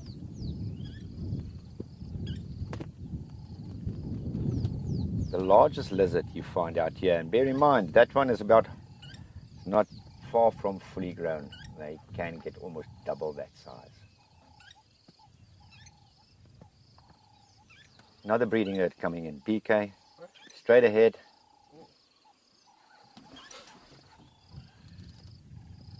Yeah.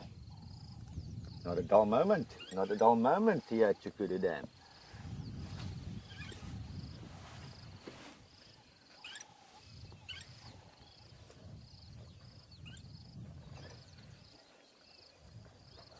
There's a very small one as well. You'll see it soon. It's coming up there at the back. How nice was that monitor lizard?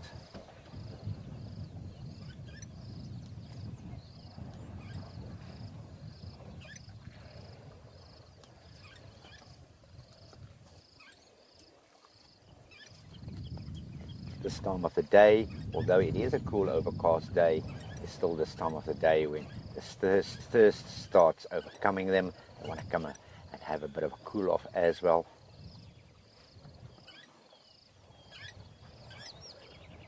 That very small one probably will not venture into the water. BK is going to show you.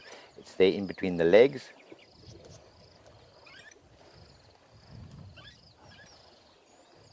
Because firstly,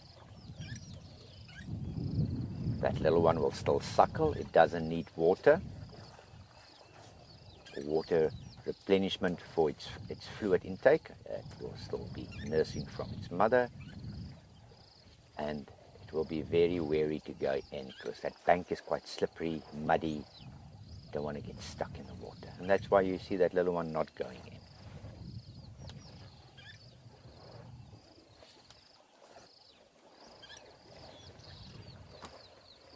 I think it's might try to suckle. We'll keep one eye on him or her, and if it does, we will show you.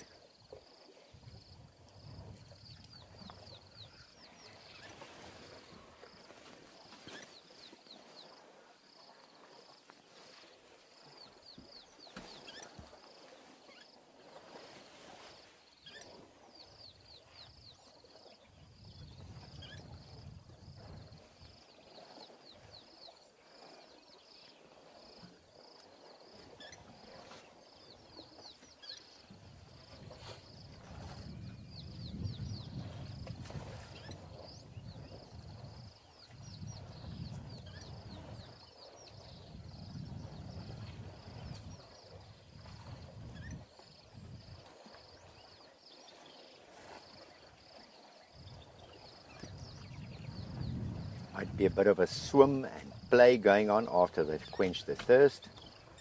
I guess we'll just have to wait and see. That big cow at the back with the calf have actually now ventured in. Let's see if that little calf is following. It is following in. Look there.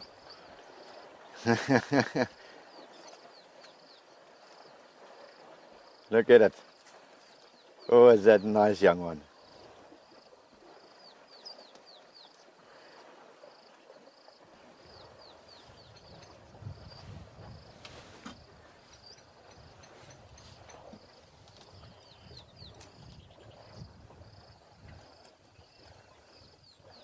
Here and there you might see our vehicle antenna just moving through the scene.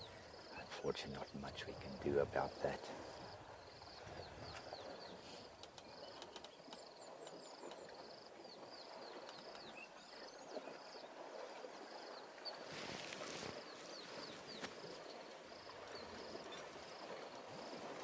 You tend to get so transfixed on the scene in front of you, so every now and then I just have a look over my shoulder if we're not getting surprised by more elephants coming in. But it's all clear.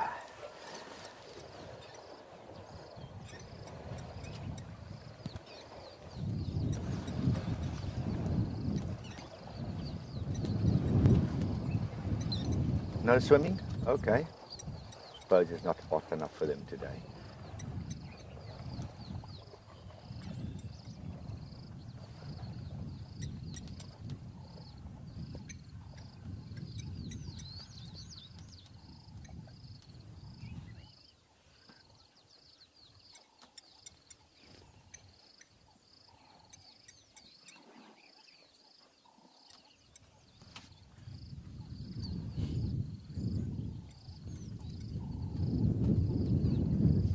exactly the same as that previous herd. Came for a quick drink and off again. Now bear in mind we had rain about 2 days ago. We had a decent amount of rain, so there was a lot of puddles out there. And that's why they tend not to stick around at the water for that long. Just a quick drink and off they go.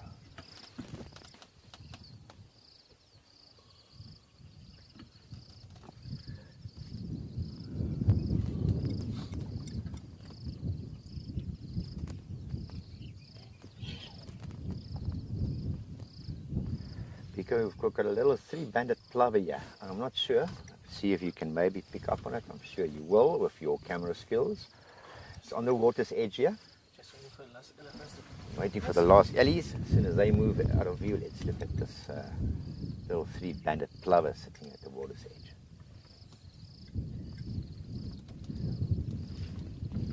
And away they go.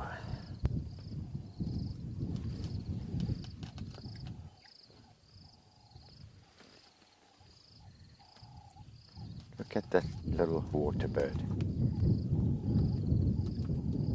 Distinctive bands across its chest. That's where the name 3-banded plover comes from. And it is searching there at the water's edge for aquatic insects and so on.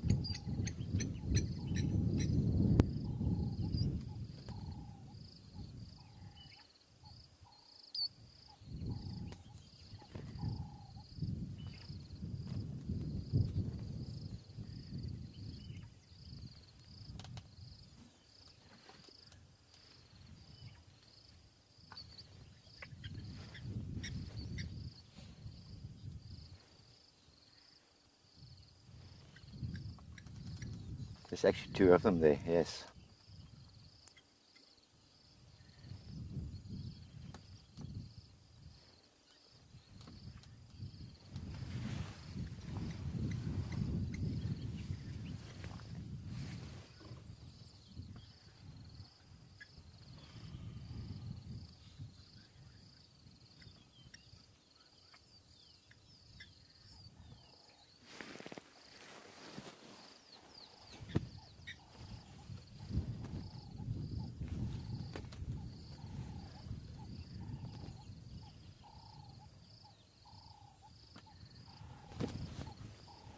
And then we are left with our 3-banded plovers and our blacksmith lapwings, as quick as that.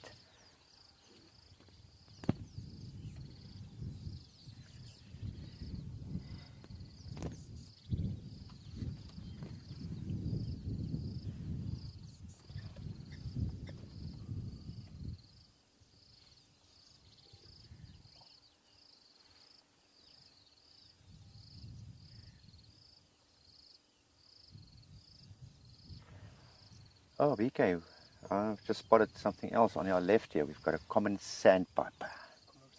Common sandpiper. I'm not sure if you'll be able to get it the way we positioned. It might be challenging. It might be challenging. You never know until we try.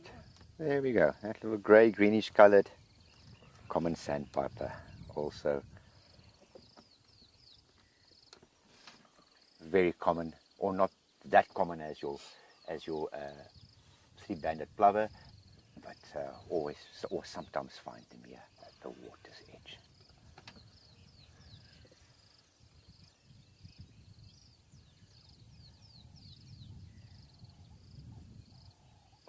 And we do not find them all year round. They are Paleo-Arctic migrants as well, and they normally arrive here August, September, thereabout, and then they're off again on their migration around about March. So nice to see them back here for the summer. They follow the sun. What a idyllic life.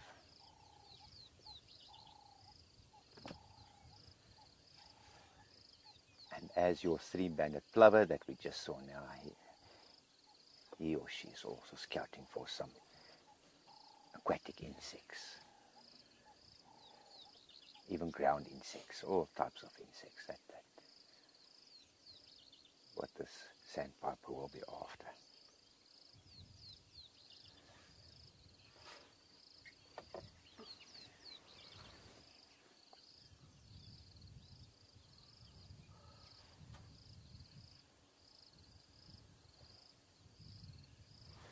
they are very often confused with your green sandpiper. Now, if you have a look, I know the way this one is standing. Now it's going to turn.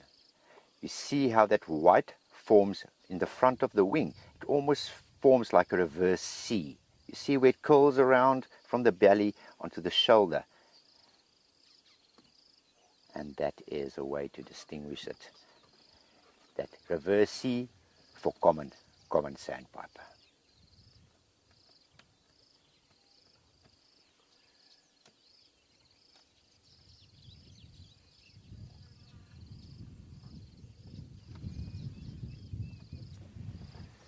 I'm trying to have a look where our monitor lizard is going while BK is following that sandpiper. I'm just having a quick look here with my binos because I think it's somewhere there at the water's edge, lying there in the mud, maybe just submerged. They do love spending their time in the water.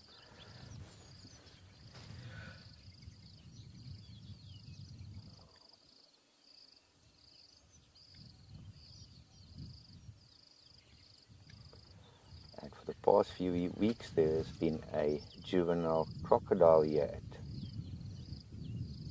Chukudu Dam as well, but no sight of him yet.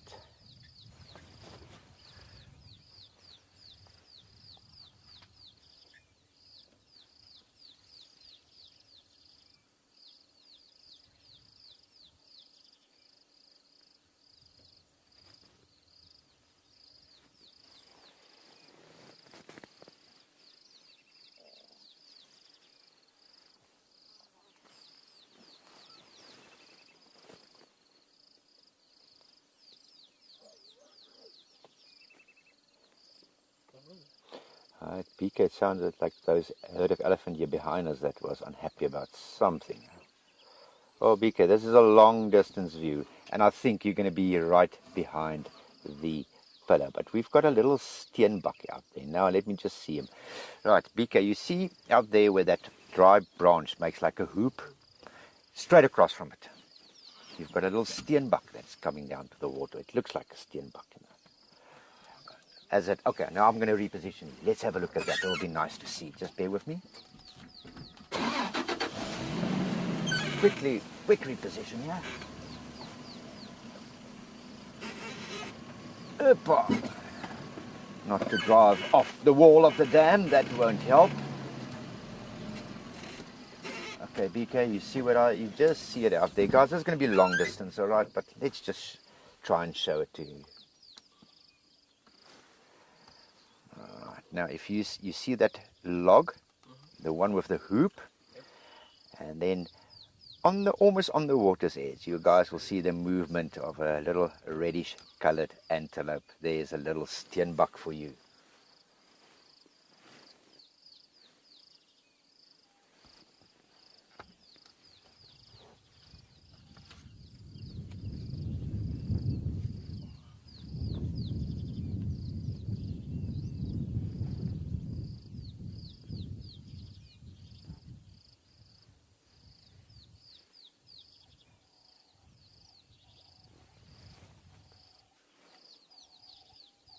Strange to actually see them here close to the water. They do get to have... Is he still there, BK? I just took my eye off him for 1 second and I don't see it. I think it's gone. I don't see it. As I was saying, quite strange to see them quite close to the water. They get a lot of their moisture content from their diet, so they don't really drink that regularly. That's why they're very well adapted in more arid areas. Well, you won't say Madikwe looks arid by all the greenery and loads of water, but it is actually classed as more a dry savanna. If you drive, if you fly due west from here,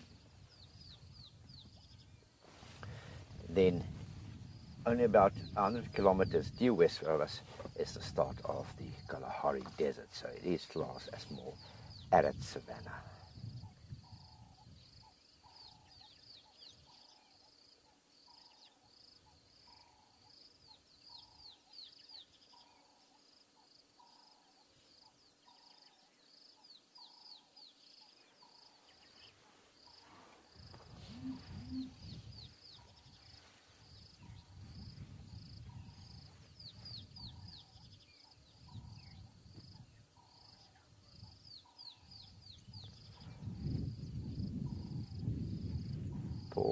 Steenbok is actually one of those romantic stories where a male and a female will mate for life.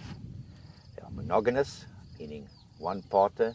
Now, some animals are monogamous, but just seasonal, like loads of your birds, these blacksmith lapwings, for instance, that we've seen here. They will be, they'll have one partner for seasonal, but then Steenbok are monogamous for their whole lives. And it's probable, I mean, not all of them have got mates yet. Some of them are still looking for their mate. So if you do see a single one, that's probably what it is. But you very often do see them in pairs. And there's a strong chance that this one does have a mate somewhere there at the back. And sadly, if one of them, in the event, dies, the other partner will normally stay solitary after that. Real romantic story there, Paul.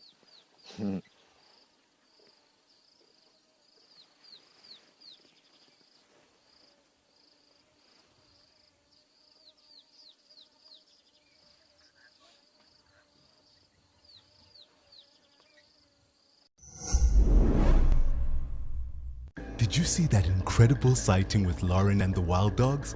Oh, and on the sunset show yesterday, Tessa saw Maribs. Are you someone who only has time for the best bits? Well, we have some great news for you. It's absolutely amazing. Download the Wild Earth app today and you can watch the best highlights from each safari show. Look at this. Every single day. Look at how fascinating this is. Wild Earth. Your nature.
And I'm all the while just searching for you guys, see something else interesting we can find.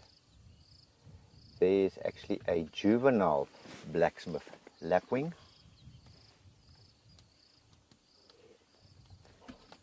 Don't walk behind that bush. Sorry, BK, just, yeah, he might pop out on the left there. Just walk behind that bush as I saw him. Didn't have the vivid contrasting black and white of the parents yet. It's more browny and downy in color. Sorry, BK.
all of a sudden has gone a little bit quiet here. So in the meantime, let's head over to Lisa.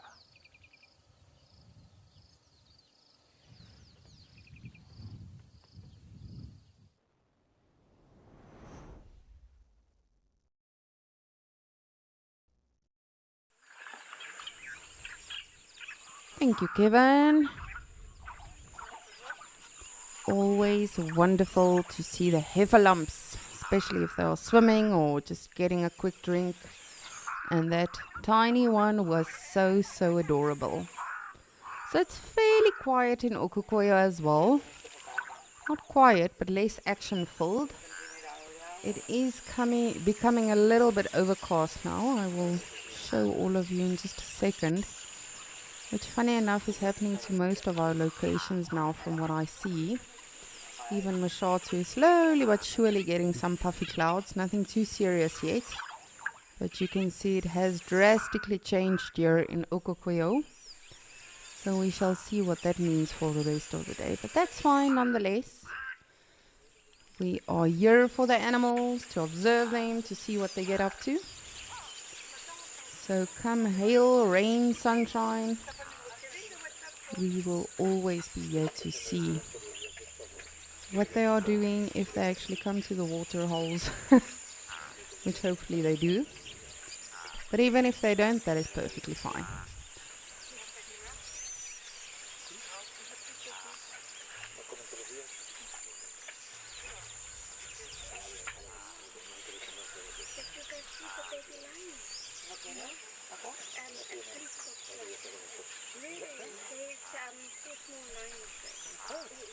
And just a reminder, of course, we are live. This is interactive, as many of you have learned today. And thank you so much for all your questions and comments and everything so far today in our discussion about endangered species. But in general, please do send through your questions, comments, suggestions, of course, not just on Escape to Nature, but we welcome it anytime. Sunrise Safari, Escape to Nature, Penguin Beach, Sunset Safari. It's always so awesome hearing from all of you, because if it was not for you, we would not be on a safari. So we really want to enhance your experience in any way possible. But since we are on the topic of comments as such, while we are chatting about endangered species, I think we can sort of broaden it a little bit now and just make it more general. What can we do in general, not just for the endangered species, because ultimately if we don't take care of the more commonly seen species as well, you know, they too will become endangered, and it will just become this massive snowball effect. So what can we do to help them? You know, whether it's on a large scale, whether it's just something as simple as, you know, cleaning up the park or picking up someone else's litter. What do you think we can do for these animals, or to do our bits in ensuring and securing their survival and their existence, as well as ours?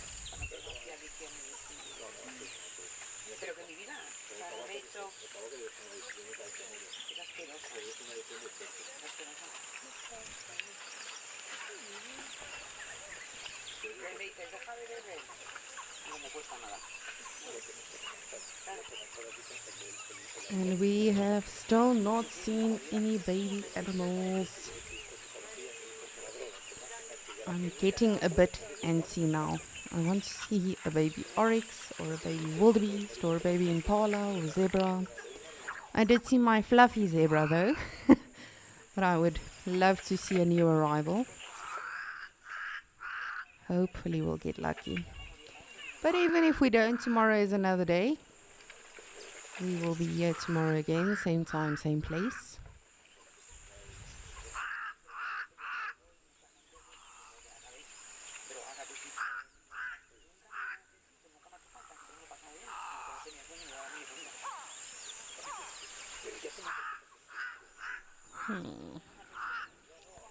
Let's see if those zebras will play along and show us a foal. Oh, it's quite a few zebras.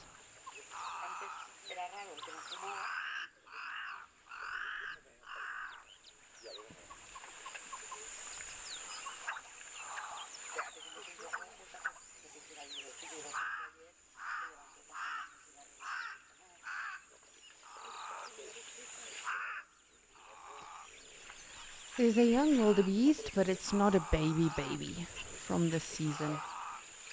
It's a Nunu from last season.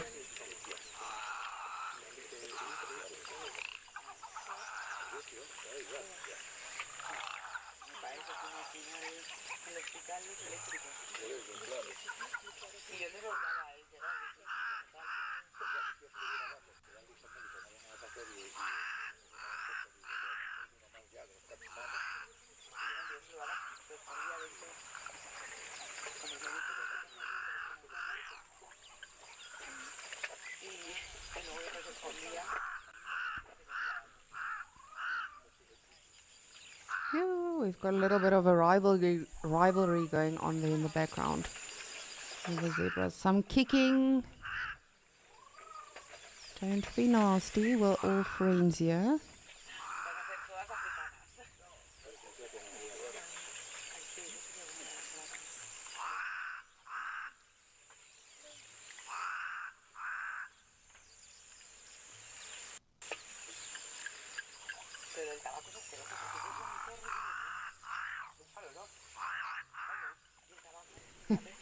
You can see they'll all still stop it, or well, they stop first and then listen, and then they will slowly start to approach the waterhole. So that is merely because of the humans they are hearing, not us in a sense, but the actual humans that are here at the camp. So, but I think the animals are so used to it by now, even the rhinos, the elephants. And again, that just goes to show, you know, these animals all become used to us. They all adapt to our weirdness and vehicles and noises and pollution and everything that we create.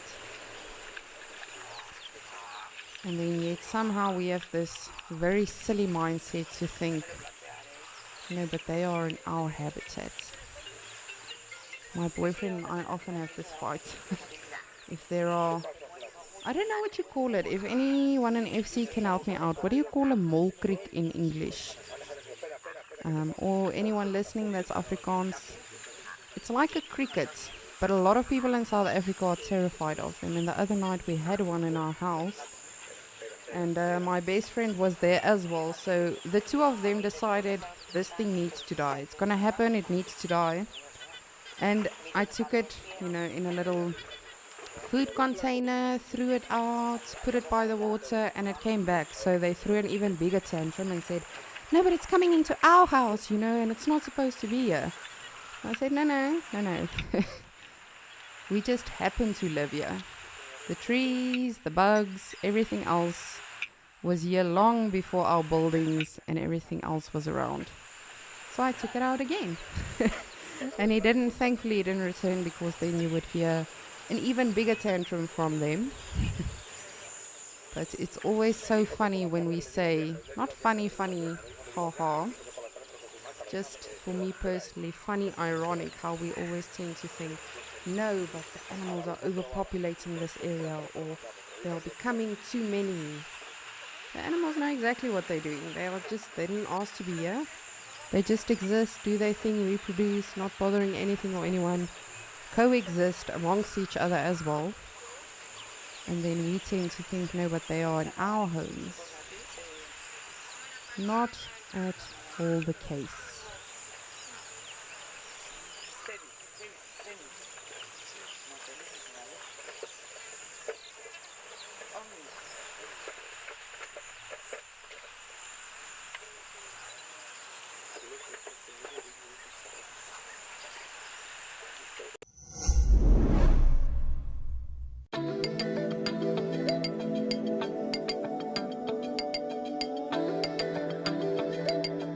This is what I love about lionesses.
Oh, my very helpful colleagues have now informed me it is not a parktown prawn, it is a mole cricket. And again, a lot of people, get the heebie-jeebies when they think of these, much less see them. They almost want to faint. But they have a purpose. I'm not sure what their purpose is, but I firmly believe everything out here does have a purpose. Even mosquitoes. Even snakes. Even centipedes and solifuges. And believe me, I get on top of a table and stay there for the rest of the year when I see a centipede or a solifuge. For those of you that do not know what a solifuge is, please go research it. It's disgusting. But even those creatures, we don't always have to like them, even they have a purpose. So just to touch base with what we've spoken about today, endangered species, why they are endangered, what are some of the other animals on other continents that are endangered. Because we are not just focusing on African animals, we know a lot of you guys, the Wild Earth community, is from all over the globe. So it really is good to touch base with everyone and also learn about other animals, I myself personally learned a lot today about other animals that are endangered that are not even on my own continent. And unfortunately, that is the mindset we do get, is that, okay, well, it's not in my vicinity, so it's not my problem. Or it's not in my generation, so it's not my problem. I've had that argument with a lot of people. I'm not going to be around when the rhinos die out, so why should I care? Yes, and generations after us, doesn't even have to be related to you. But we have to sort of ensure for generations after us that we do take care of these animals. Is that a baby? I don't know. Doesn't seem like it.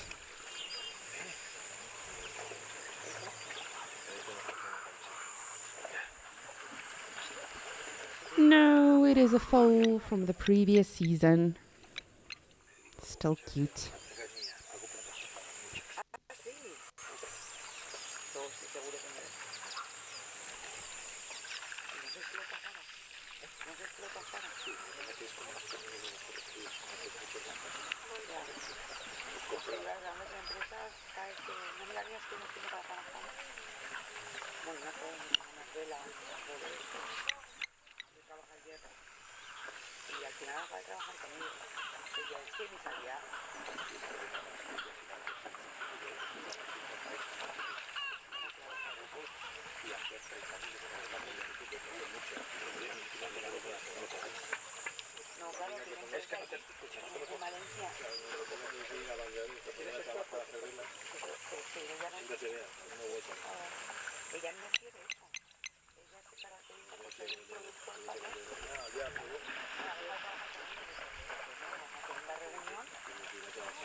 And there they go, our pretty pajama donkeys, or ponies.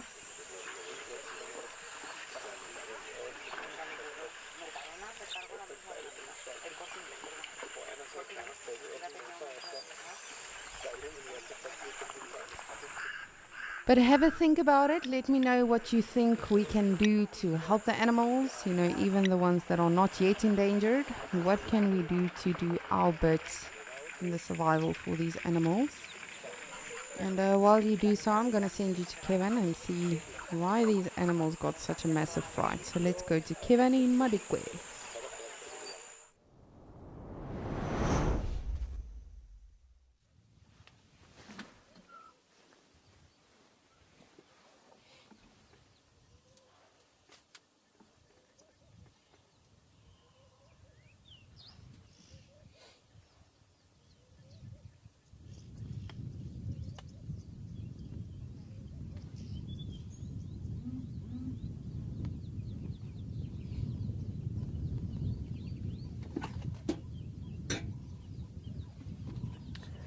We are looking at the tall ones here in Madikwe.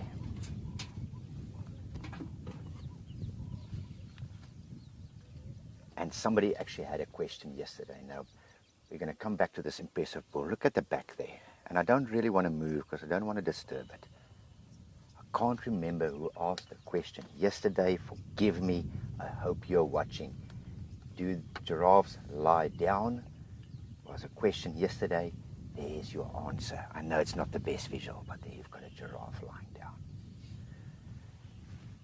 Now, this other one is a very impressive dark bull. The tall ones.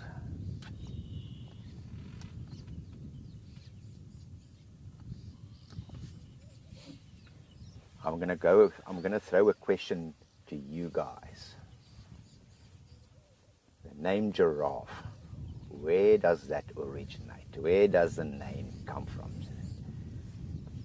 See if anybody asks.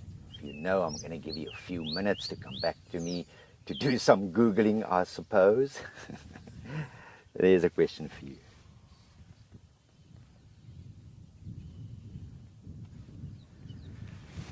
Now, in the meantime, excuse me, I'm going to tell you guys the real scientific reason why giraffes have got long necks. And if it's a bit tedious and too scientific for you, bear with me, all right?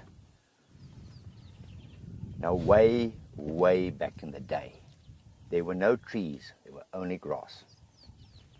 And giraffes had short necks. Now the animals started getting bored and fed up with just eating grass.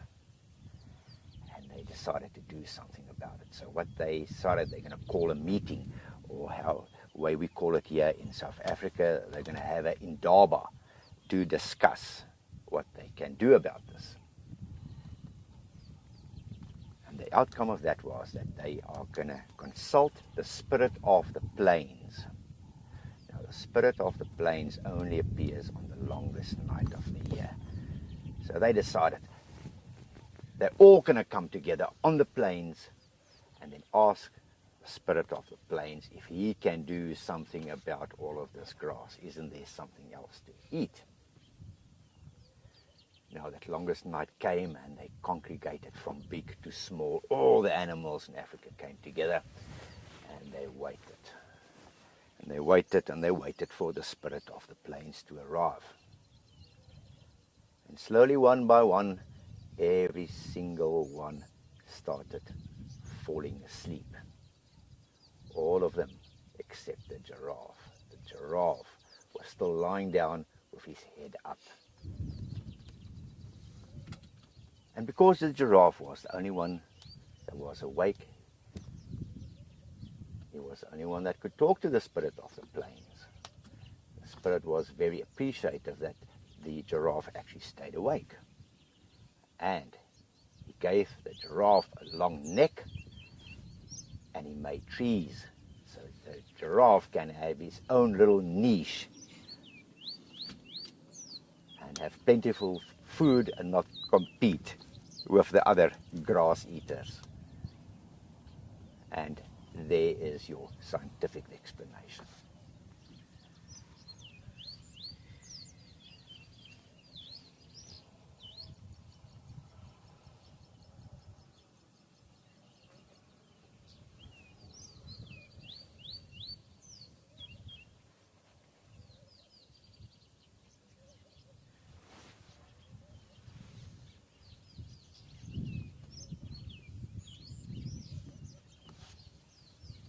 The name giraffe, where does that come from?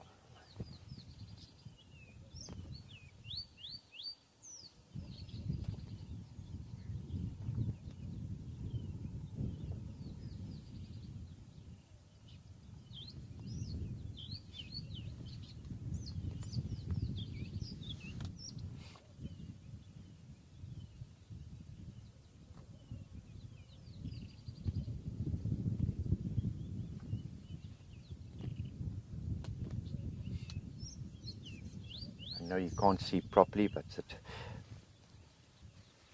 that little giraffe is behind those trees. He almost fed with his head straight up vertically. They've got a specialized access joint.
The bull is testing the receptiveness or the reproduction state of, or productive state of that quite small female giraffe. He's actually sampling the urine. That is what he's busy doing there. And if you can see, he's going to curl back his lips. Giraffes also have what you call the organ of Jacobson, which is almost like a sixth sense, something between smell and taste. He's sampling the scent particles that gets transferred to the organ of Jacobson. It's in the roof, just above the roof, the palate of the mouth, and that gives him all the information that he needs. Joy, you have it. Thank you for your answer, Joy. Yes, it does come from the Arabic language, and what it actually means, it actually stands for Zirafa with a Z, and it means the one that walks swiftly. Thank you, Joy.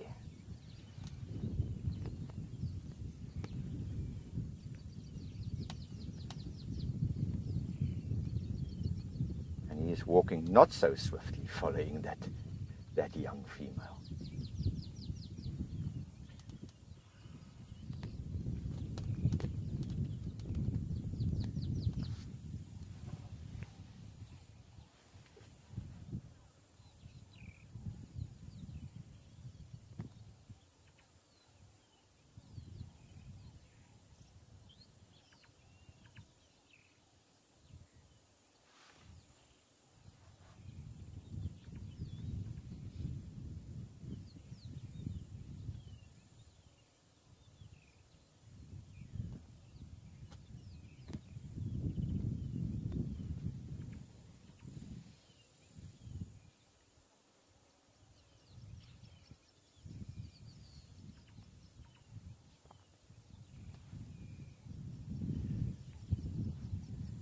Very impressive dark builders. They do, not always, but they do tend to get darker with age. The male giraffe.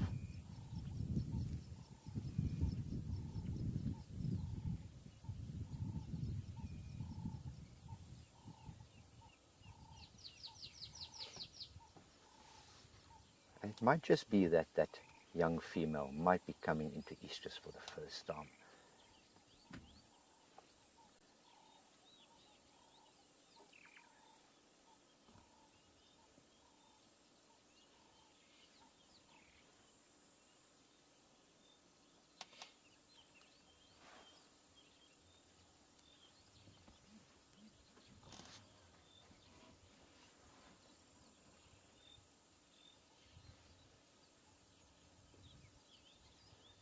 It was great to bring you some giraffe. You saw that giraffe lying down. There was the answer to yesterday's questions. They do lie down. But we are going to cross over to Lisa in Djuma with some antelope.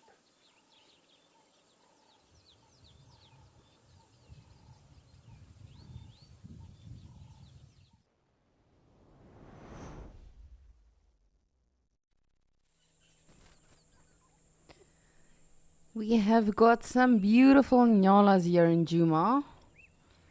Beautiful bull and his ladies. Of course, they do form harems, just like the impalas and the zebras. They are not monogamous. And you can see there's also a youngster amongst them as well. Horns are just coming in slowly now.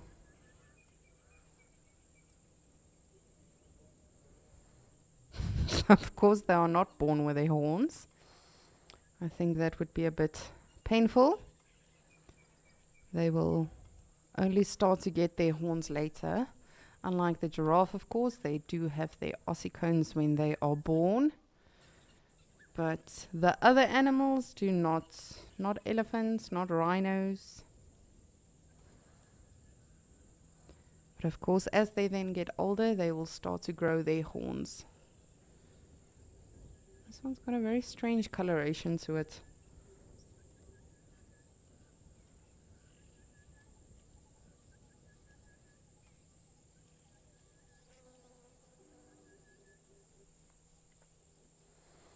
I think she might be a little bit ill. I could be wrong, but she does not seem like she's in great condition. Just with regards to her skin, her body looks well fed and her condition looks good otherwise, but the skin does not look too great.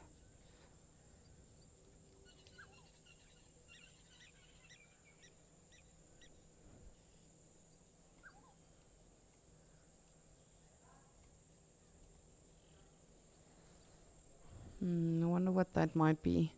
Of course, animals out in the wild do get diseases. Like our endangered wild dogs that we've been discussing today. They can get rabies. They are very social animals. They love to lick each other, and when they regurgitate their food and, make a lot of social contact, unfortunately, they do contract that from each other very easily. It is a disease like this one, which is predominantly a skin disease. I mean, it could be detrimental, but she might be fine. Of course, they will start to lose the hair. It's much like mange as well that you see in lions and jackals and other animals as well. I've seen a giraffe like this as well that doesn't have a lot of hair on it. So the animals would just sort of lose their fur or their hair, which in summertime is fine, but of course in wintertime, as soon as it cools down, the bush is dry, there's not a lot of nutrients around to build their immune system and their sort of condition as well, then it does become a bit problematic. But that again boils down to natural selection. So sometimes animals do unfortunately have to pass away. And when it is by the hand of Mother Nature, that is completely fine. It's acceptable. There has to be a balance. At the end of the day, it is about survival of the fittest. But when it is by the hands of humans, it is of course not right. When we are guilty, we definitely have to take responsibility for our actions and do what we can to fix what we did. Ooh, hi Hornbill. It's probably our father Hornbill.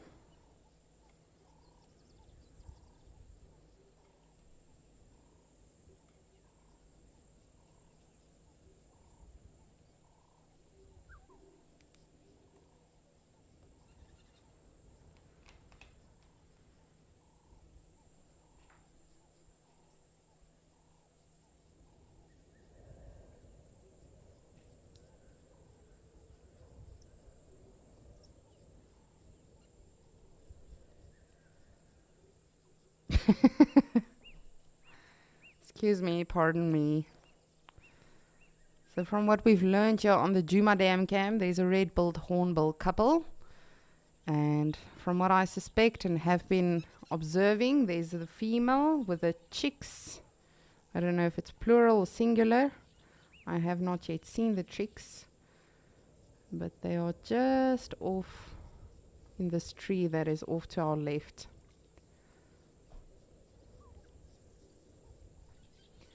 And he will then be on the outside, look for some worms, insects, creepy crawlies, mole crickets that he can then feed to mommy and the youngsters. There he goes. Let's actually see if we can see him.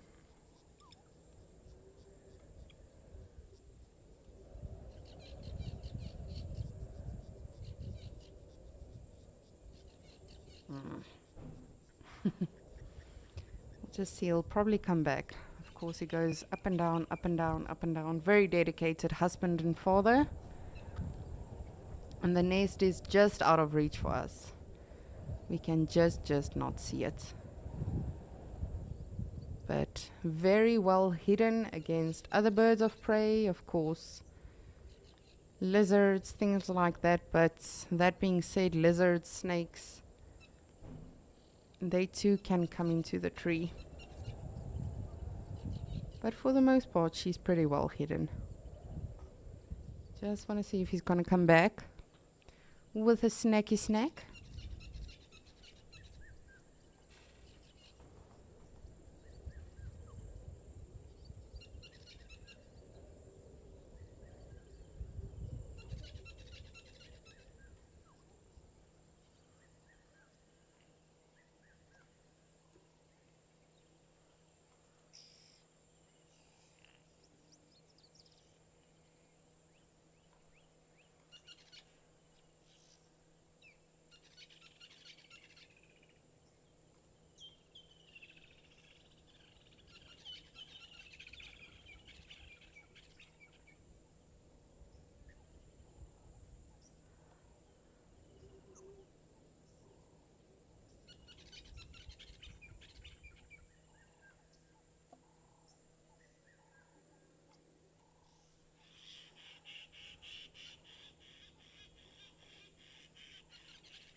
Darcy Miller, when do you sleep?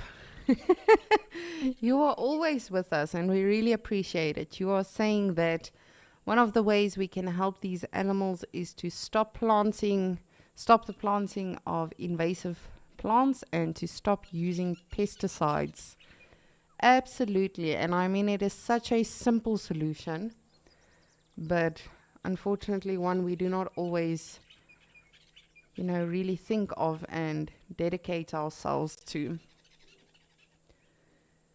And specifically, if you are looking into buying plants or planting plants, it's very, very important to do thorough research on, is it an invasive plant? Is it an endangered plant? The other day I had a discussion with someone and they have quite a few cycads in their garden, and they were like, no, I think I'll take them out. I'm not too fond of them. And a cycad, it's called a broodboom in Afrikaans. It's a highly endangered tree species or plant species. And I just sort of looked at them and I was like, are you serious? And they said, yes, no, I'm not too fond of it. And again, it's not a lack of not caring or anything. It's just they didn't know. So we had this massive chat about, cycads and why they are endangered, etc., etc. And luckily made him aware, because it's not just a bad thing, it's illegal as well. If they catch you doing that, then it can be very problematic for yourself. And the thing with cycads specifically as well, chances of them surviving a replant is, unless you are very professional and qualified and have been doing so for years, is very, very difficult. So definitely, thank you, Darcy Miller. Do your homework before you plant any plants. It might be invasive and it might completely take over an area. Because unfortunately, a lot of plants do also kill other plants. As soon as they start to take over, they completely just smother all of the other plants as well. And then not using herbicides, pesticides. That is, of course, a lesson we learned the very hard way with oxpeckers. Oxpeckers are the natural cleansers for domestic cattle and out here, buffaloes, rhinos, a lot of other animals as well. But being a farmer, you do think of pests and ticks and all of that might make your animals sick, etc. So over the years, a lot of animals, or a lot of farmers have dipped their animals in poison to prevent ticks and parasites and everything. And then the oxpeckers don't get that memo or email or anything, and they actually go perch on those animals still, and in the process get poisoned. But I have to say, from seeing that in the last 10 years or so, it has drastically changed a lot as well. People have become more and more aware of it.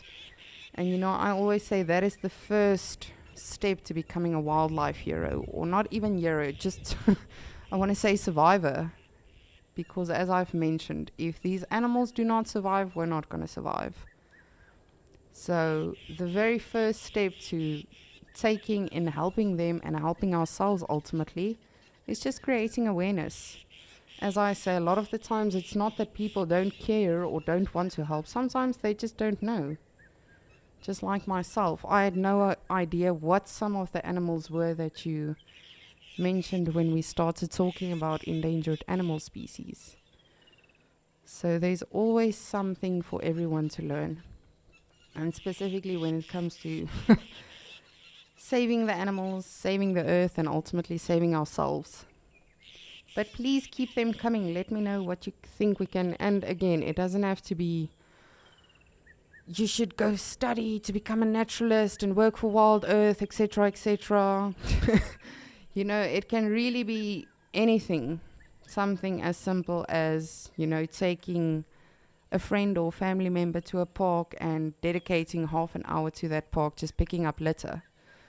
I know the other day in our complex where we lived, I threw a massive tantrum on one of our social media groups because I sat outside and I was observing some birds that were building nests. And literally in the 5 times that they came down for grass and leaves and everything to construct their nest with, there was at least one earbud or one piece of tissue or one piece of straw paper or something that they had in their beaks. And I was so upset because it's so unnecessary. So please do let me know what you think. What can we do to help these animals and help ourselves? Just gonna see if Dewey is still around and if he's woken up.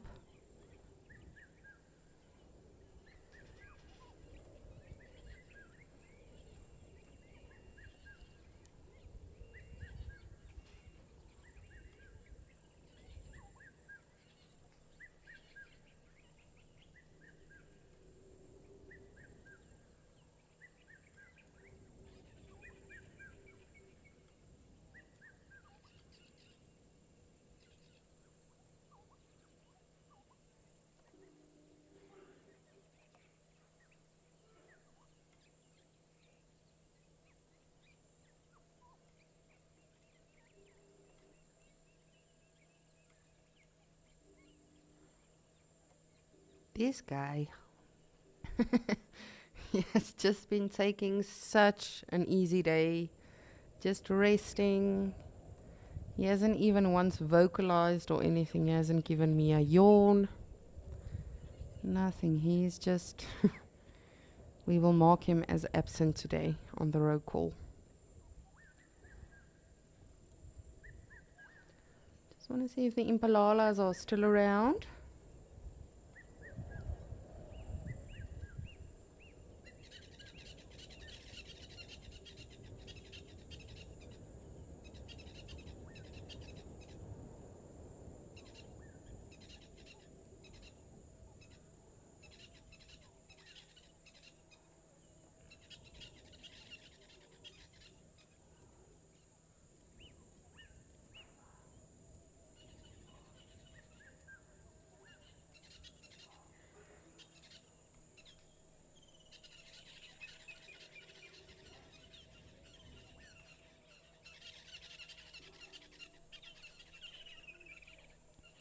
There they are.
And this really is my favorite thing about summer. Just sitting back and just sometimes listening to all of the birds, seeing how many can I be.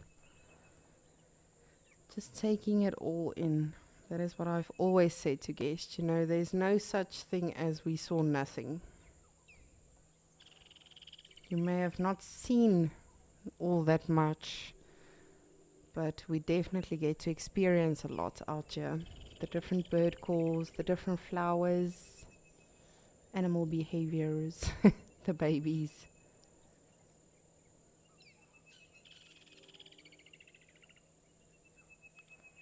Let's just see if those nyalas are still around.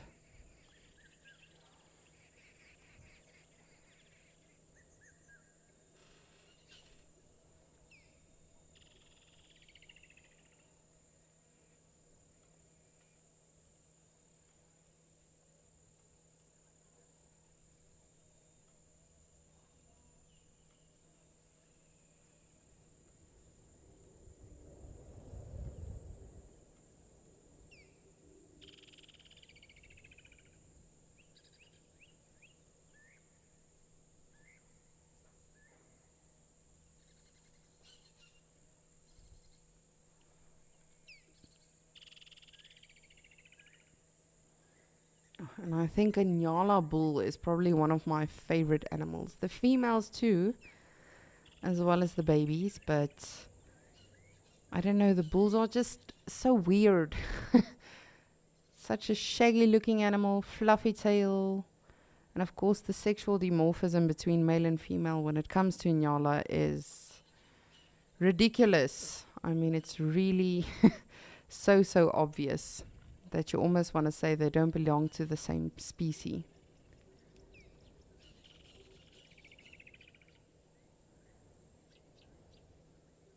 But it's so fluffy. That's that's something I've always wanted to touch. Believe me, I won't, because I don't want to die. But their beard and their tail and the mane on the back, I think it must be super fluffy. But I think it's one of those things where you think, like a cheetah for instance, you think it's super fluffy and then it is not at all that fluffy. Just want to have a look, see. I think I saw a kingfisher now. I'm not sure.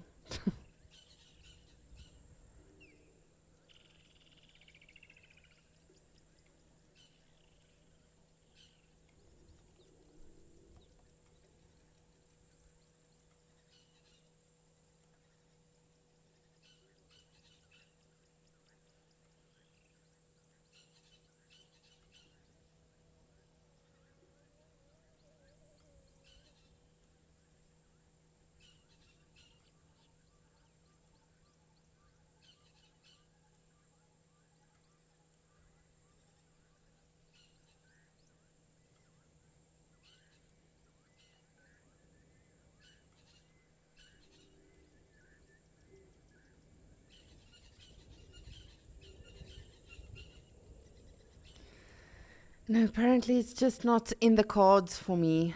Lisa is not supposed to show any of the wildlife community A kingfisher on camera. Not here, not at Mashatu. You know, I thought it's not personal, but it's starting to feel personal. I think I'll have to send an email to this kingfisher.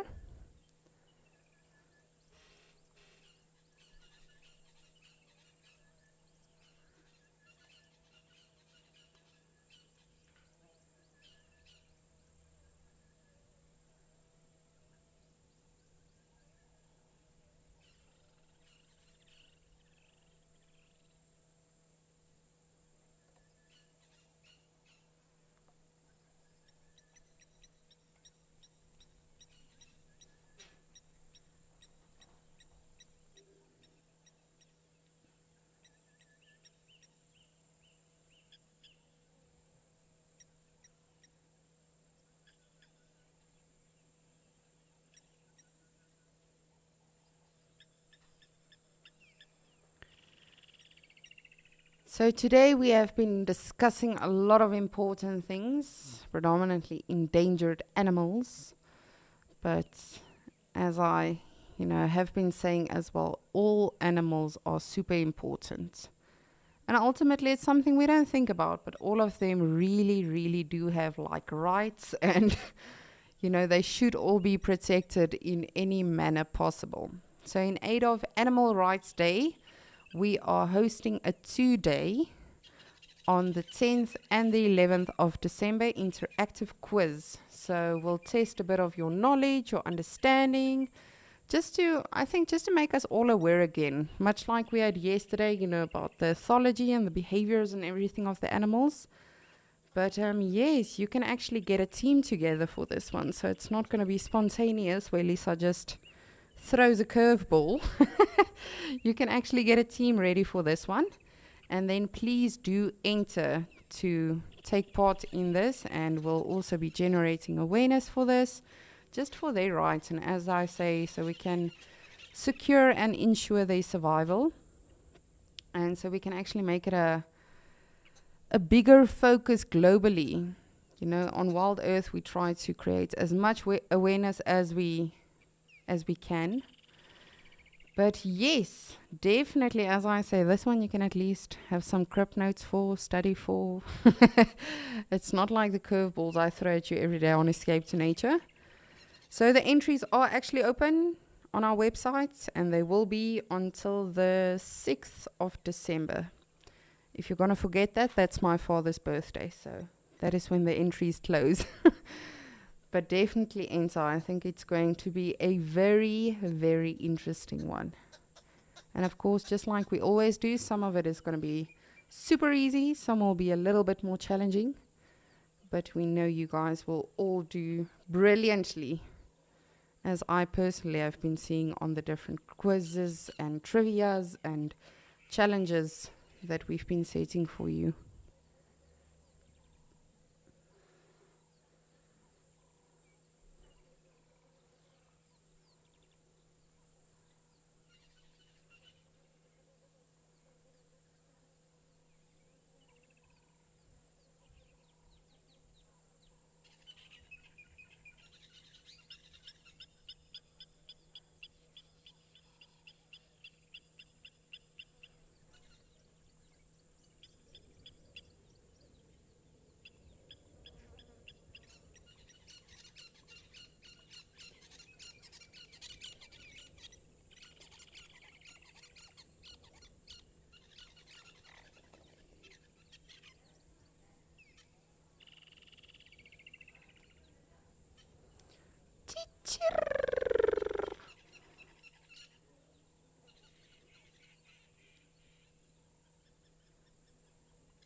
Just check that one oxpecker irritating that one nyala.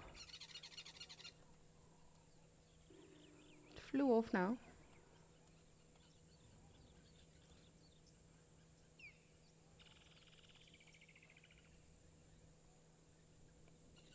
They're gonna make turns. Who can we irritate next? So of course the animals don't mind them, but I think it does become a little bit irritating every now and again if you are, specifically if you are feeding. then they tend to chase them away a little bit more.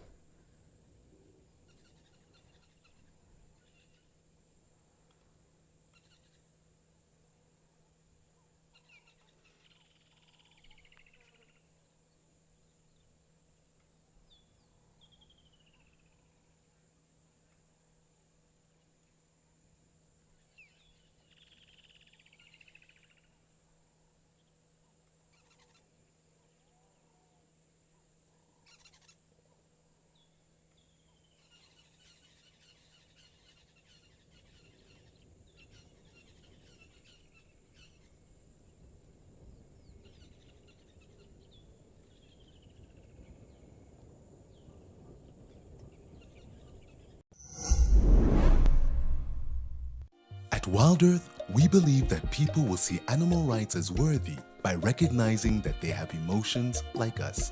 In support of Animal Rights Day, we are hosting Quiz Mania. Teams will pit against each other in 2 days of interactive fun on The Sunset Show. How cool is this? To enter, form a team of 2 or more people, fill out the form on our website, and name your team. See you there.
Indeed, it is just our impalas that are still sticking around, and when I say just, I don't mean ugh, it's just impalas.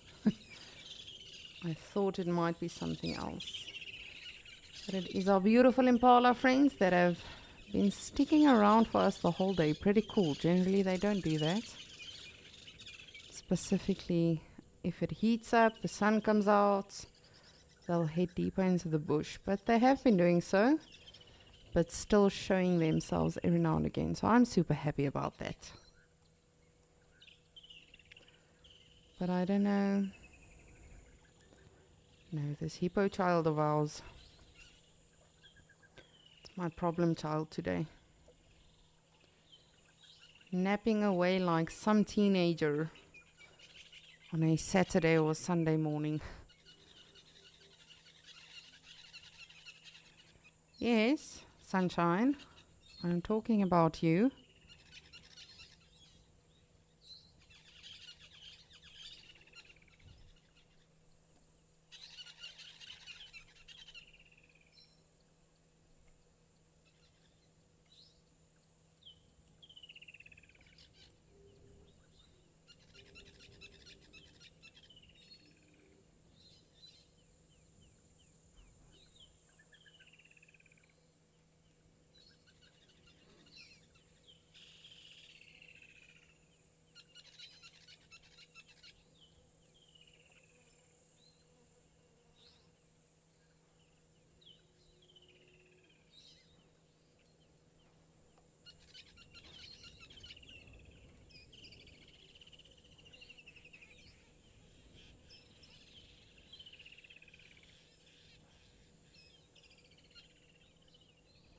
Oh, I actually just want to see if Terence and Teresa have made up yet. Yay! The lovebirds are united, reunited. Actually seems like they got a friend in the meanwhile. Oh no, that's just... Sorry, Teresa, that is just your shell. That makes you look like 3 or 2 terrapins. So no, I'm just kidding. I don't know if this is male or female. It would be difficult to tell from here. But this morning I decided the one terrapin is Teresa and the other one that was on Dewey, our hippo, was Terry. And they got into a bit of a spat or feud. They had a little bit of marital problems. So Terry went over to Dewey for some advice. I tried talking to Teresa, but she's just impossible to actually have a conversation with. So luckily they made peace. Hypothetically. That is just my version of the story.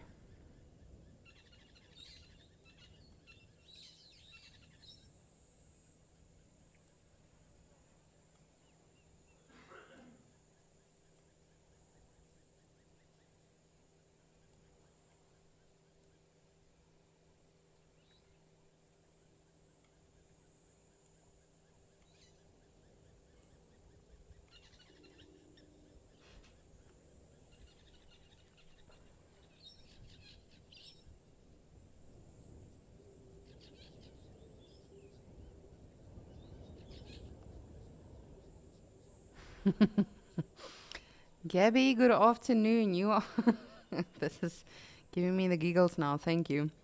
You are saying your nephew wants to see a moose, please, and you told him that it's the wrong country. And apparently he told you you're not a professional. I have to confirm. So nephew of Gabby, she's correct. We don't have mooses here in Southern Africa. If you want, we can call the Nyala a South African moose, if you would like to. But no, we do not have them here, unfortunately. But thank you for that, Gabby. That gave me a good giggle.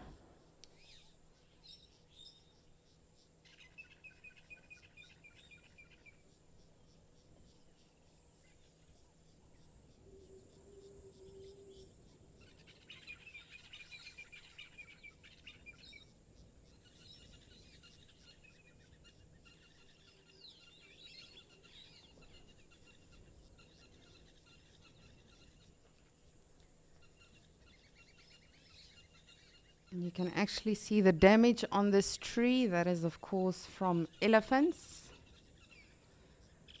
And believe it or not, it's not just elephants that damage trees like this. Porcupines also do. Sometimes you can see a tree completely ring-barked. When we say ring-barked, it means that piece of the bark is missing from the tree, but completely around, so it makes a ring. And porcupines, of course, feed on the barks of the roots, goodness, on the bark of tree as well. And often you will see when a tree has been ring-barked by a porcupine as well, but this was elephants.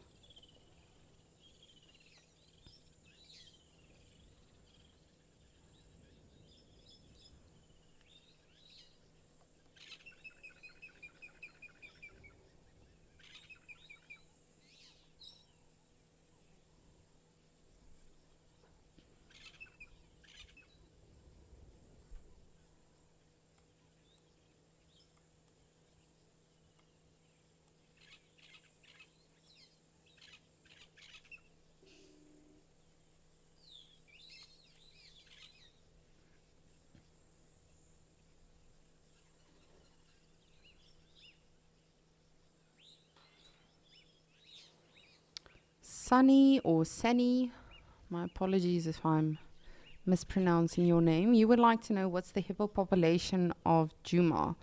I will have to check with Tristan and Cés and our naturalists here. I'm not 100% sure of the the current numbers, but there are quite a few hippos. We've got quite a few water holes.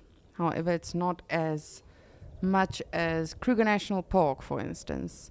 And sometimes hippos can be a little bit tricky to do a game count with, because much like we see Dewey, sometimes he's here at Gowrie Dam and other times he's not. Of course, they do traverse, especially at night time. They can during the day as well, but especially at night time, they'll get out, start grazing, move around. So you might count, let's say you are doing a game count and you count Dewey here today. Later this afternoon or tomorrow he might be in another water hole and you count him again. But in terms of actual numbers, I will just get the exact amount more or less and get back to you.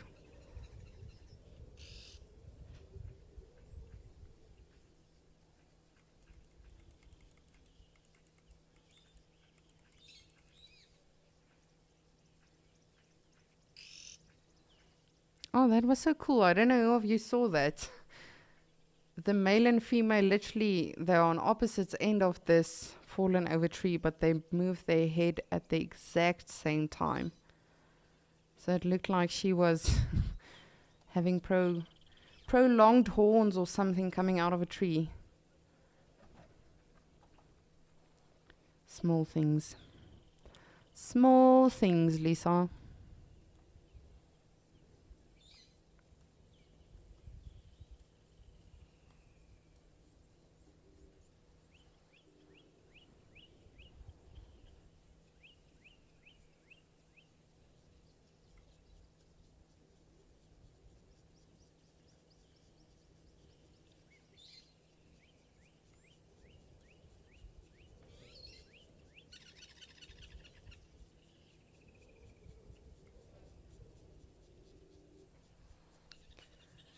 And these white rings we see on them, nyala, that literally means onion. So that refers to the white rings on their body. So a very simple name. It's not as complicated as some of the other animals, or, you know, some of them that don't make sense at all. This is a pretty straightforward animal. And you call them the same thing as you would in English. In Afrikaans, it's also nyala, just with a different spelling, but also stays nyala. Unlike the impala, impala is rooibok in Afrikaans.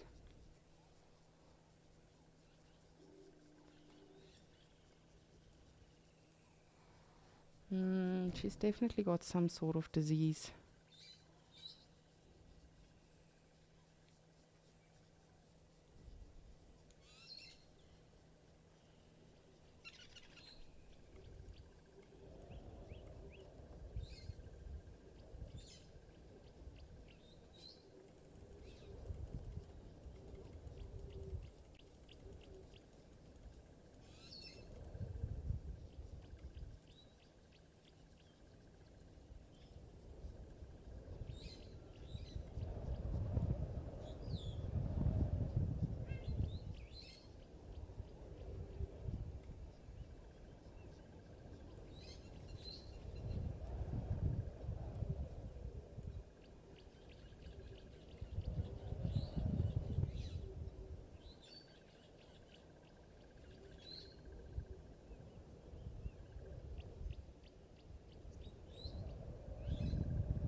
Say this too loud, but I found the woodlands kingfishers.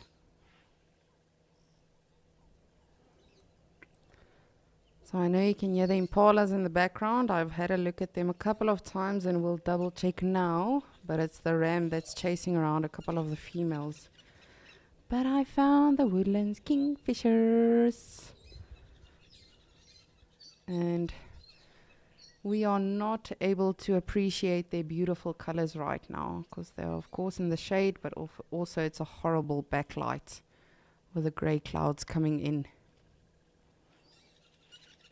And if you do not know what they sound like this.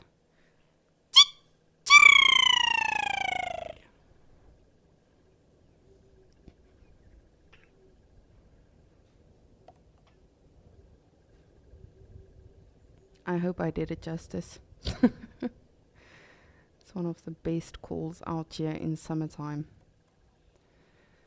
And it really is sad that we cannot see their beautiful plumage now. They've of course got the beautiful red coloration in their beaks and then beautiful, beautiful black and blue coloration on their feathers.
My apologies for the silence. I just want to see if they're going to vocalize.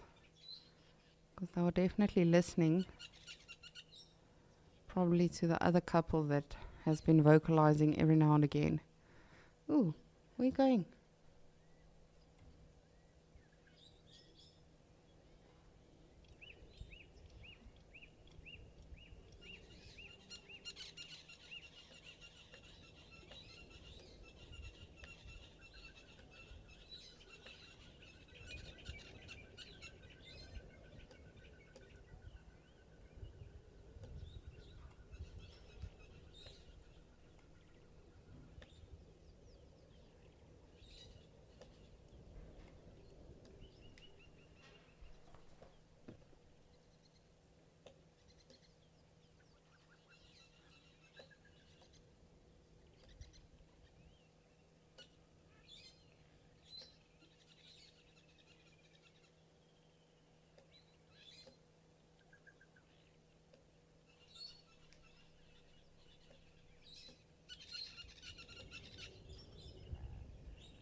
Come on, give us a call, please, birdie.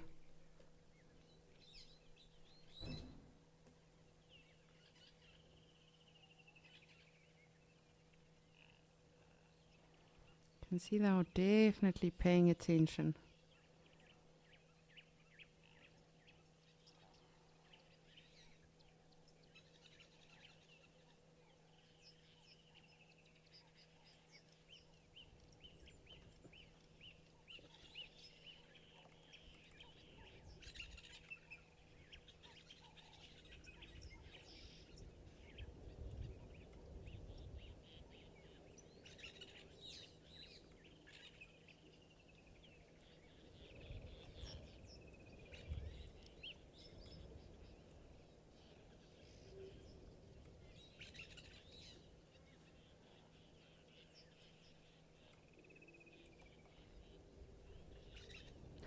Haha! I did it. I think I deserve a certificate for this, FC. I have been struggling for the longest time to actually frame up on kingfishers and go live with them. And we have finally done it. Thank you everyone for your patience. I just want to thank my mom and my dad and all of the wild earth viewers. I'm not sure where the other one went now. I'm not even going to follow it because when I come back, this one will be gone. So we'll just appreciate it. But look at that beautiful plumage. Oh, this has got to be one of the best birds to see in summertime.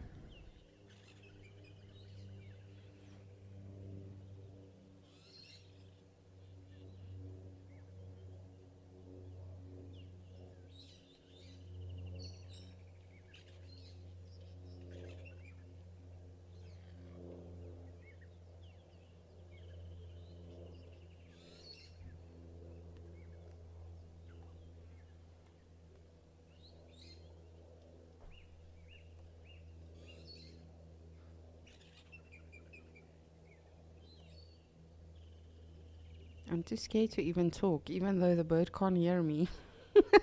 I'm scared it takes off. And even though they are named kingfishers, they are not fish eaters. In terms of the kingfishers, it's only the pied and the giant kingfisher that are actual fish eaters. These ones love eating insects, creepy crawlies, things like that. They do not eat fish.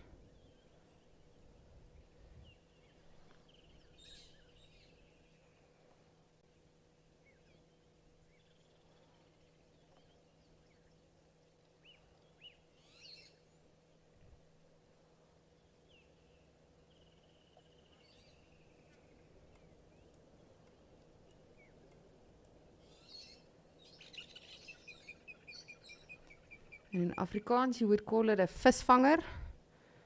And if you get very, very excited about seeing your first one in the summertime on safari, if your name is Lisa, you call it a fish finger.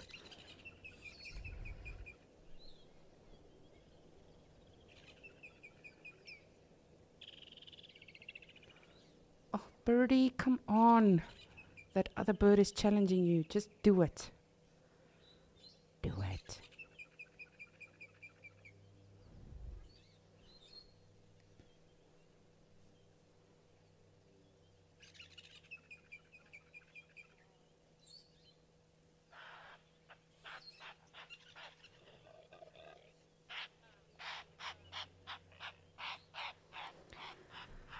So those are the impalas that we can hear, and when they do make their alarm calls, it is that sort of blow, that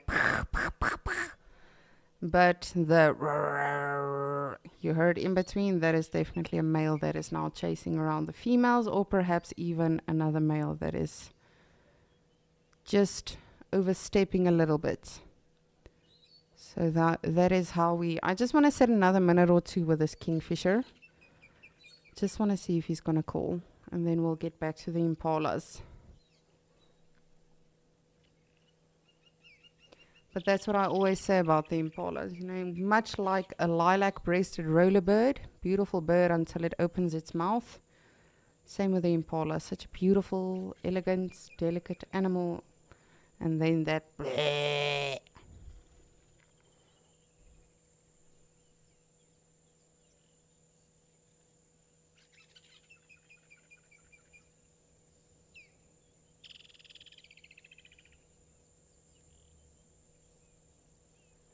I don't understand why this one is not vocalizing. It's definitely, you know, there are others around. I also don't know where the other one went now. Perhaps these two are nesting in this tree, which of course is very, very possible, which is why he might not want to vocalize, he or she.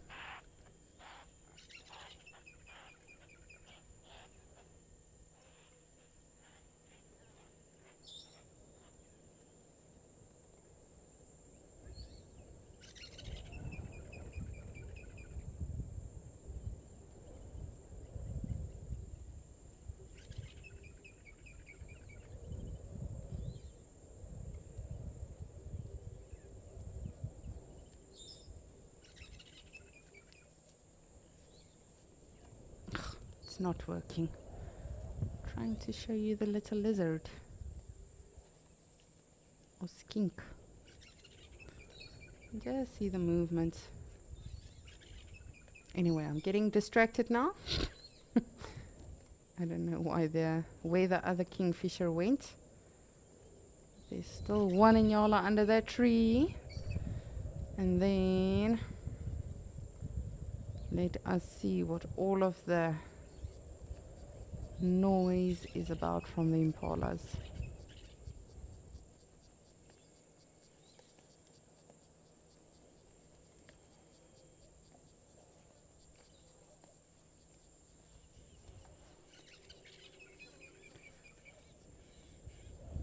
That is a Nyala, Lisa, not an impala.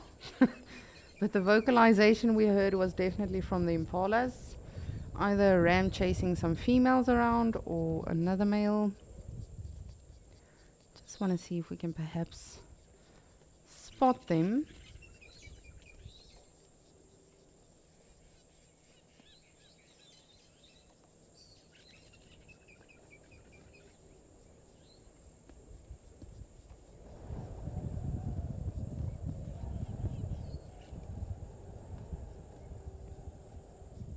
There we go, we saw impala.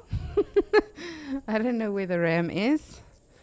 We'll get back to the other side now and just see if they were not perhaps close to the open area.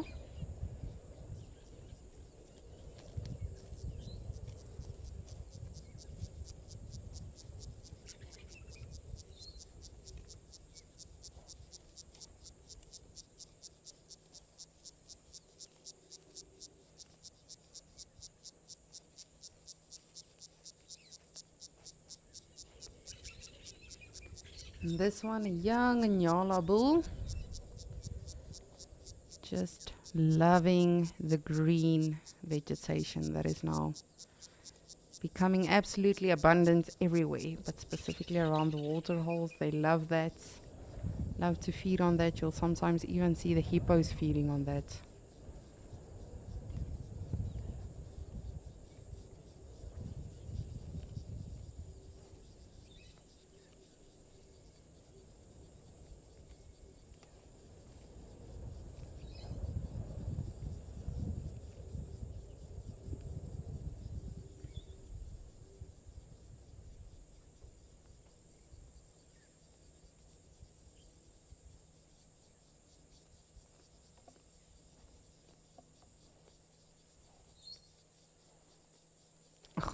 Dewey, you're fired.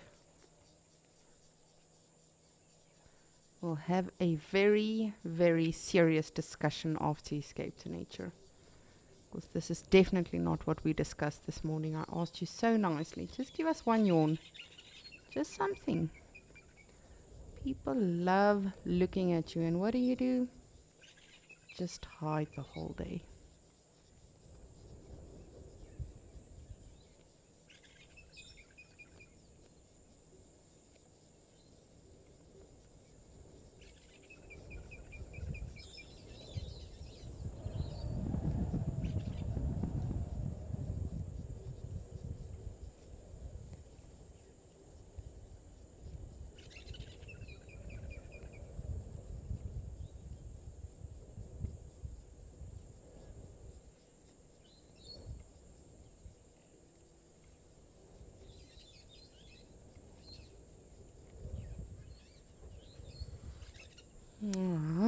At least the kingfisher is still around. That makes up for Dewey being a little lazy today. Hi, birdie. But speaking of beautiful birds and birds in general, of course, the 3rd of December is Birding Big Day. And our naturalist as well as our cam ops are going to be teaming up to partake in the biggest birding event of the year in South Africa. So Wild Earth will have a team at each of our locations, and then a special ornithologist guest that will be joining us on the shows for the fireside chat on the 3rd of December as well. And this will be at 8 p.m. Central African time. So of course birding, big day, is loads of fun, as you've seen many a times just on safari and Escape to Nature with us as well. But of course it's also very important for us, you know, to sort of get all of the data that we can, collect it from all of the teams. And this is not just in Djuma or in one of our locations, this is literally all around the country. And this actually gets added to a database, and it helps with science, conservation, tracking of birding patterns, etc., etc. And it's pretty awesome. Please do join us for that. I remember on the various reserves that we worked on, we also had it, and it was if you think animal bingo is competitive, you should see this. It is very competitive, and of course a great initiative to not only collect data, but again, you know, also challenge the naturalists a little bit. As you've seen on Animal Bingo, as soon as there's a challenge for them, even if there's no prize to win or anything, just the title of it, then they become very, very competitive. So looking forward to that, the 3rd of December. I don't want to take the camera off this bird. I don't know if it's going to disappear and I'll ever see it again.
Okay, so no, it is still the two.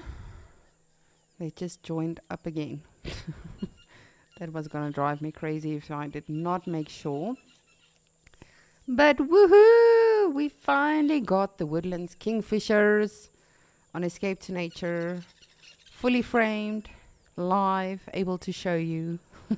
So I'm very, very thrilled about that. So I'll see if I can find some more, you know. Now there's the next challenge. And while I do look for them, I'm going to send you to Rolf, who is still with his sleepy rhinos.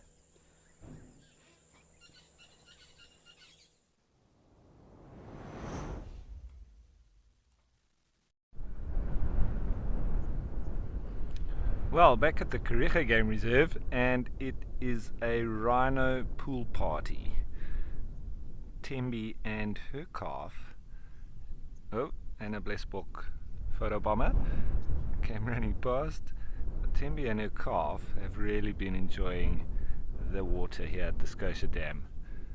There is also a spurwing goose that was having a lovely time as well in the water, just up there on the right. It's just decided to head on out. I think it's had enough, but the rhinos definitely haven't. They're loving it.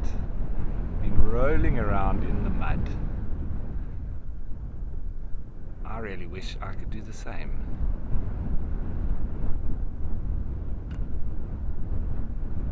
It's quite a scorcher, but lots of wind, so it is helping just to keep things a little bit cooler.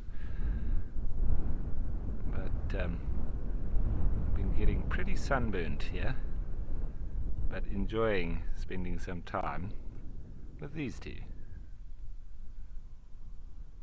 I've seen a few more baby Blesbok running around, and it's incredible how they are able to literally sprint from the minute they're born. It's crazy.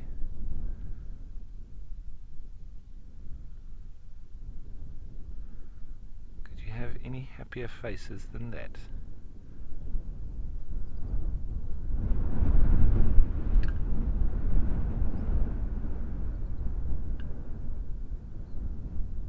Content. And there's the little cormorant doing the goulard flapping that I've been speaking about. Also keeping cool, just above the rhino.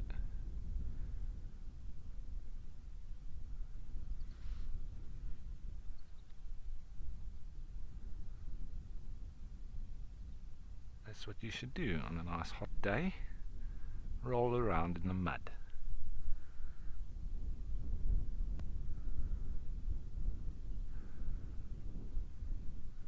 And there's quite a lot of animals around actually. As we see the spurwing goose just spreading its wings there. Let's have a closer look.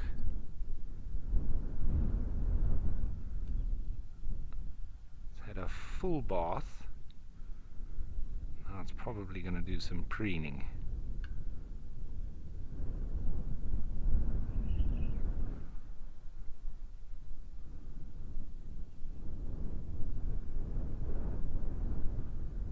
Lots of feather maintenance. It's a good day for it. Nice and wet, and then it will be able to dry off really quickly.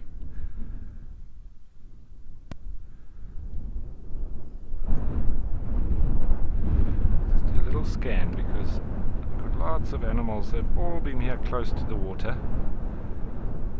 And they're normally pretty shy, but they seem to be relaxed with my presence now. Better. Not so skittish anymore. I think they've worked out that I'm not any danger to them.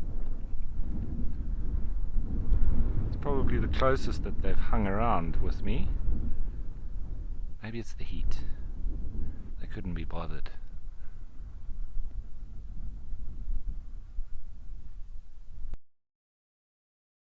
They're just grazing.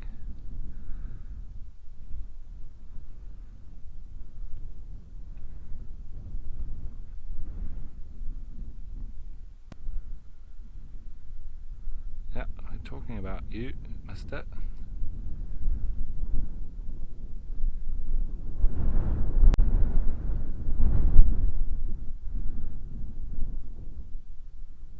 Such beautiful antelope.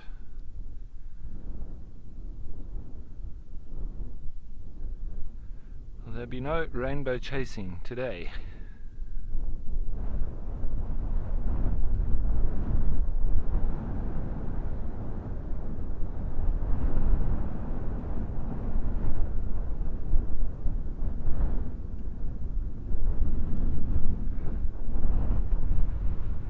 Yeah, that's them, and then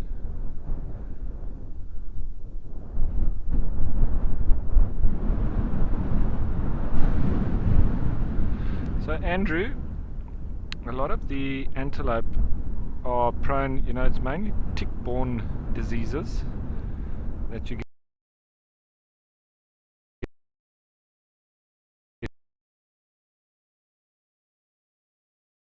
here, and then there's heart water, which affects their heart and their breathing.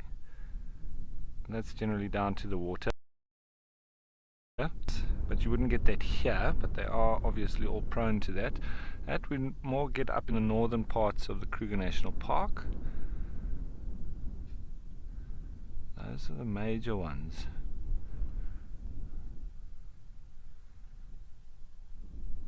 But there's not really too much prevalence of diseases in these parts. They don't have to worry too much. Got some piggies coming down.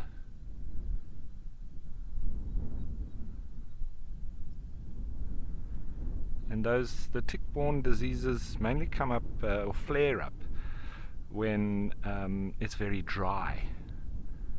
That's when we do find the animals getting those viruses.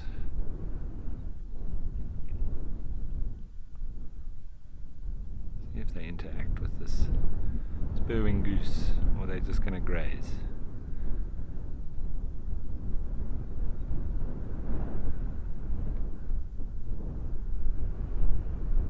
Using his snout to dig out the roots there, looks like.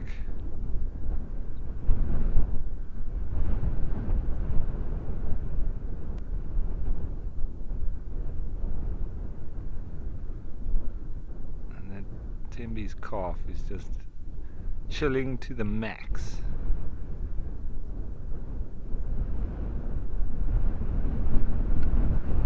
Beautiful relaxed scene here. Awesome. It's a perfect day for a pool party.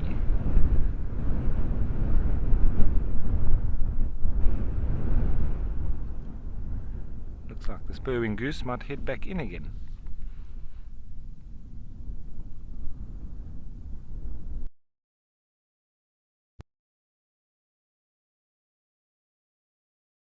A little bit earlier.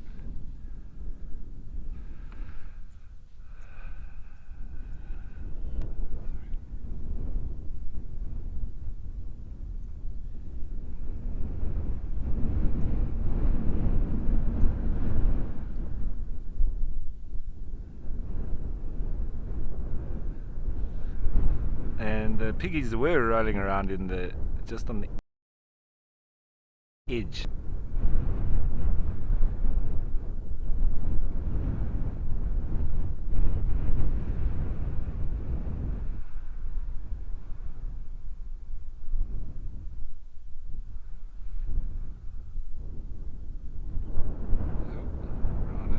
A little bit disturbed by the Egyptian goose.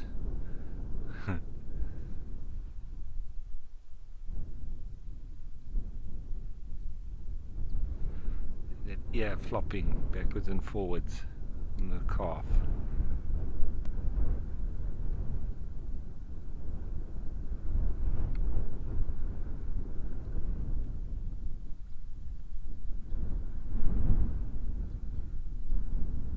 Puts it one way and then the wind blows it back.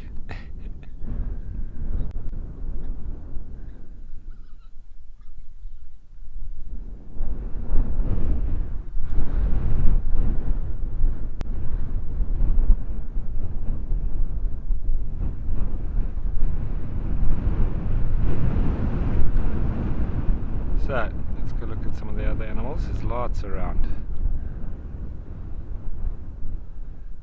couple of piggies grazing there underneath the scotia. The Karoo Boorbeen. The blesbok there in the background. Just want to see, I don't think there's any little ones there.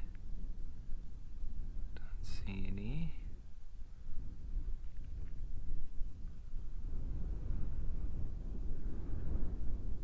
If we track across.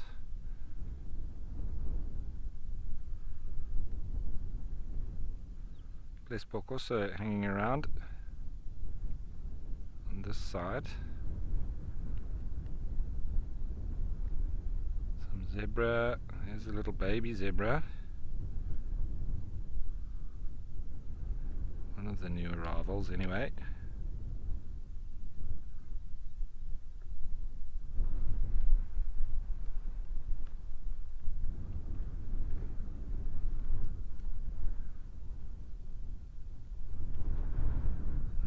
Of the little zebra.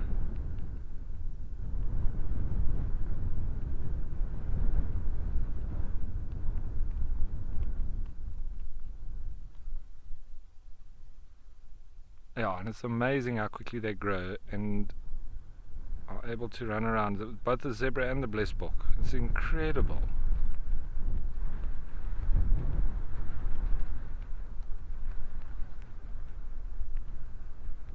It's actually a lovely day with the animals a lot around me here. They're not always here. They like to go when the westerly blows, then they go into the bowl just to the west of me.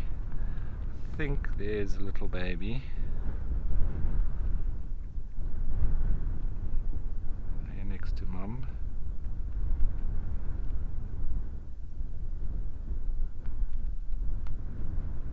One of the new arrivals. Having a snooze.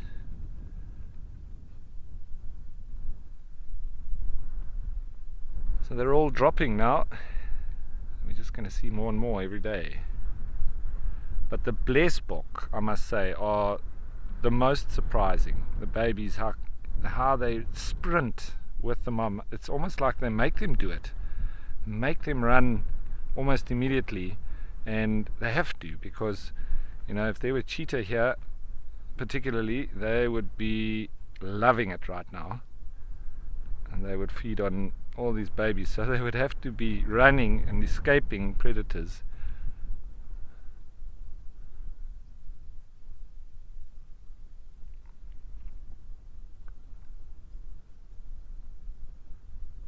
And as always, very peaceful.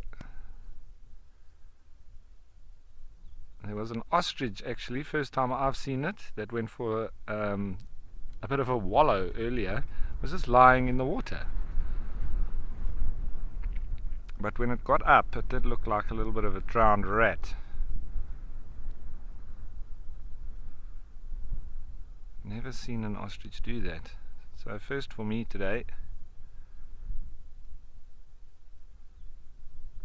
It was a male, and there was a female with him, obviously his partner, and she was just standing there watching him. I don't know if she was too scared to do the same, or if she was wondering what on earth he was doing. But he definitely was enjoying it.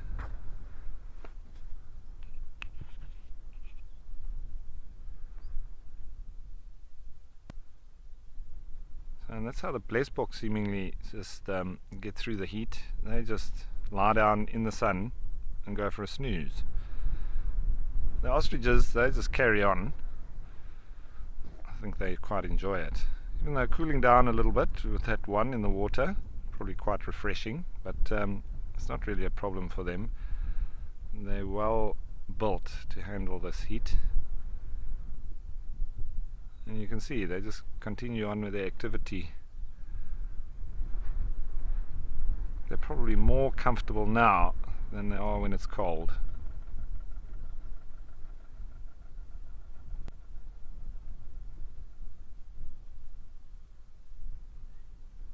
Lots of impala off there in the distance. And as I said earlier, first baby has been spotted, so I'm sure there's going to be now that trigger. There'll be lots of them. There's another ostrich that's taking it easy. Don't think it's sitting on a nest. Might be though, you never know. I think it's just chilling out. And when they open their bill like that, they also do a little bit of that gular flapping, like the cormorant, but the cormorant a lot more excessive. Keeping cool. The ostriches just open their mouths a little bit, and there's a bit of a flapping every now and then, but they can handle this.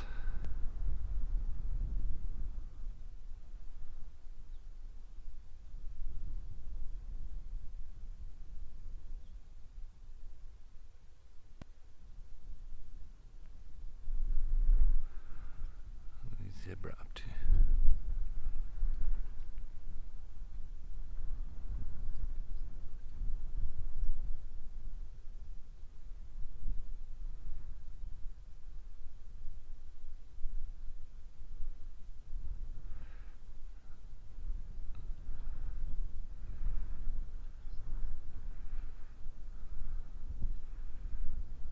So I think that one is pregnant on the right there.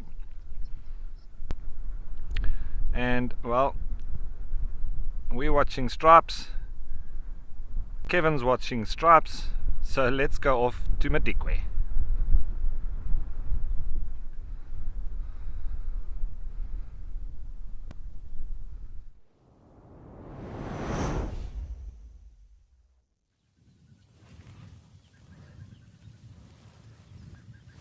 Stripes to stripes, yes. For those of you joining us later on or later through the Escape to Nature experience, thank you for joining us. You are with Kevin and BK, and we are currently at Flaypan.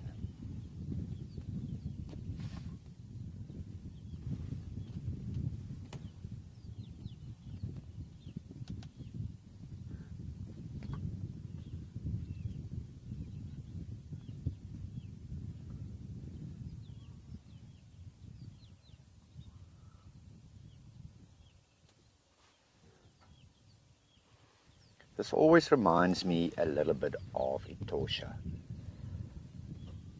of Ukukuyu, those white swells. Now it's a part of the country I've never been to.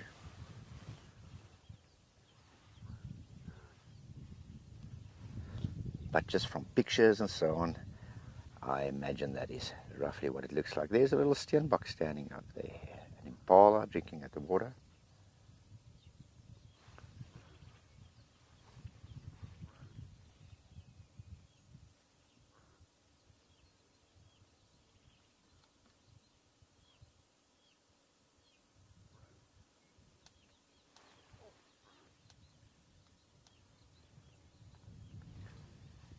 Where's our little steenbok? Do you see it out there, B? In the there, where is it? I think there we go.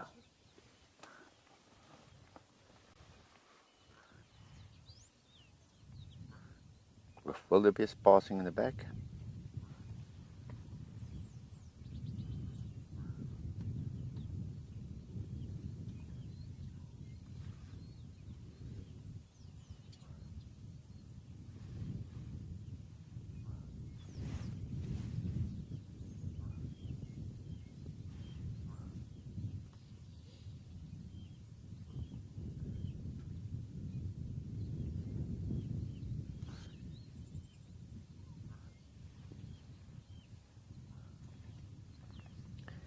MJ, I will go for all your antelope species with big ears.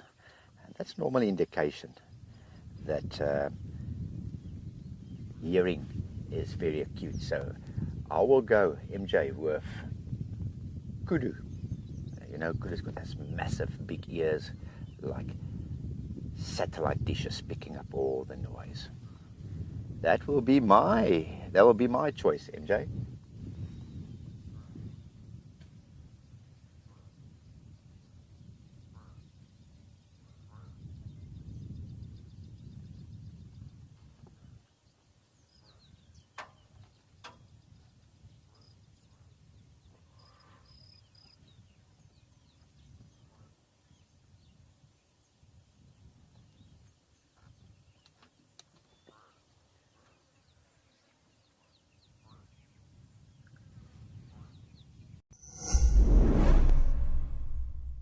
Elephants are one of those few animals that you can watch all day without ever finding a moment where there's nothing that's interesting you about them.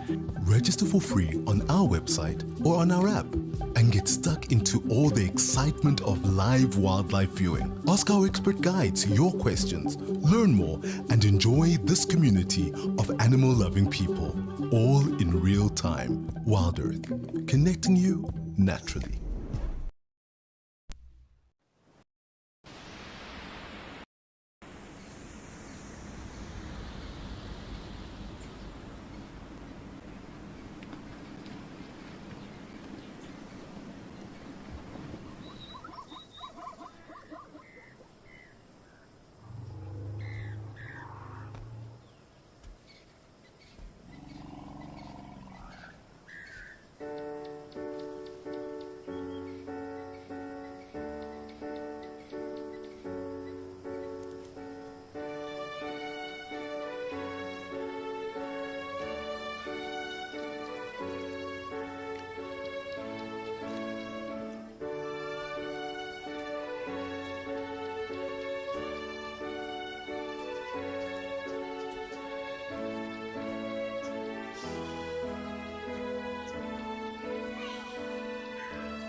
They are super clever birds, some of the most clever birds you'll find out here, your pied crows.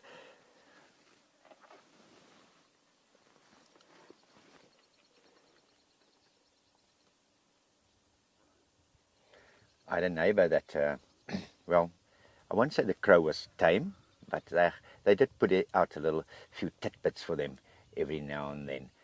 And this crow became so used to getting his little breakfast snack in the morning that on a morning that they decide to sleep in every now and then, this crow will get so he will get so annoyed and irritated waiting that he will pick up stones and will fly up to the top of the roof and then drop the stones and let it run down the roof, and he won't stop that until they wake up and he gets his snack.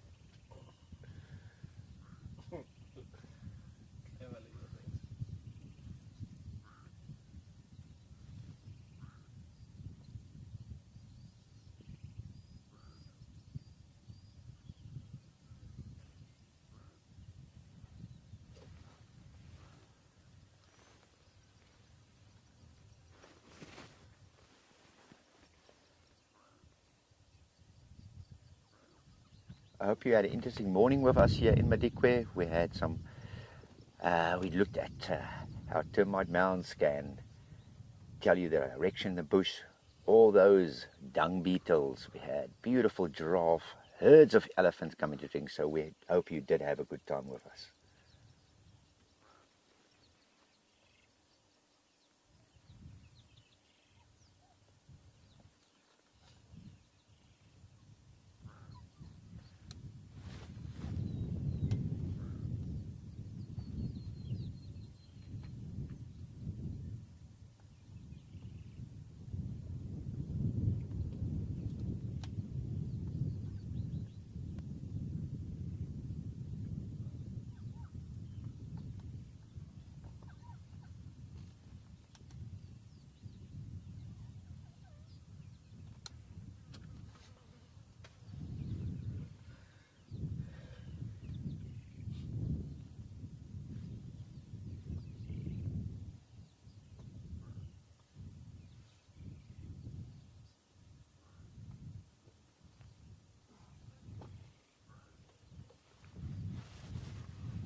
we are just enjoying the scene of wildebeest grazing, impala grazing, and the beautiful landscapes.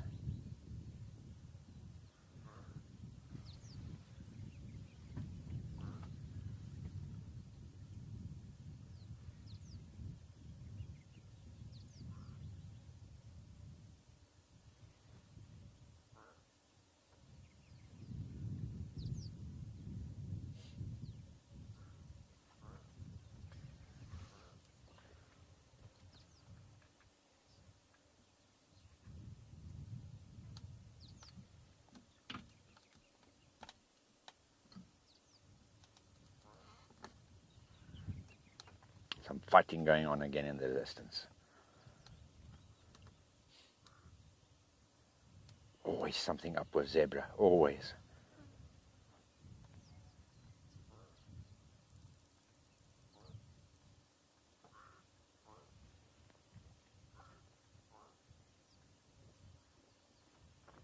Now even the impala has started up here, closer to us. Yeah, it was those two there somewhere big. Yes.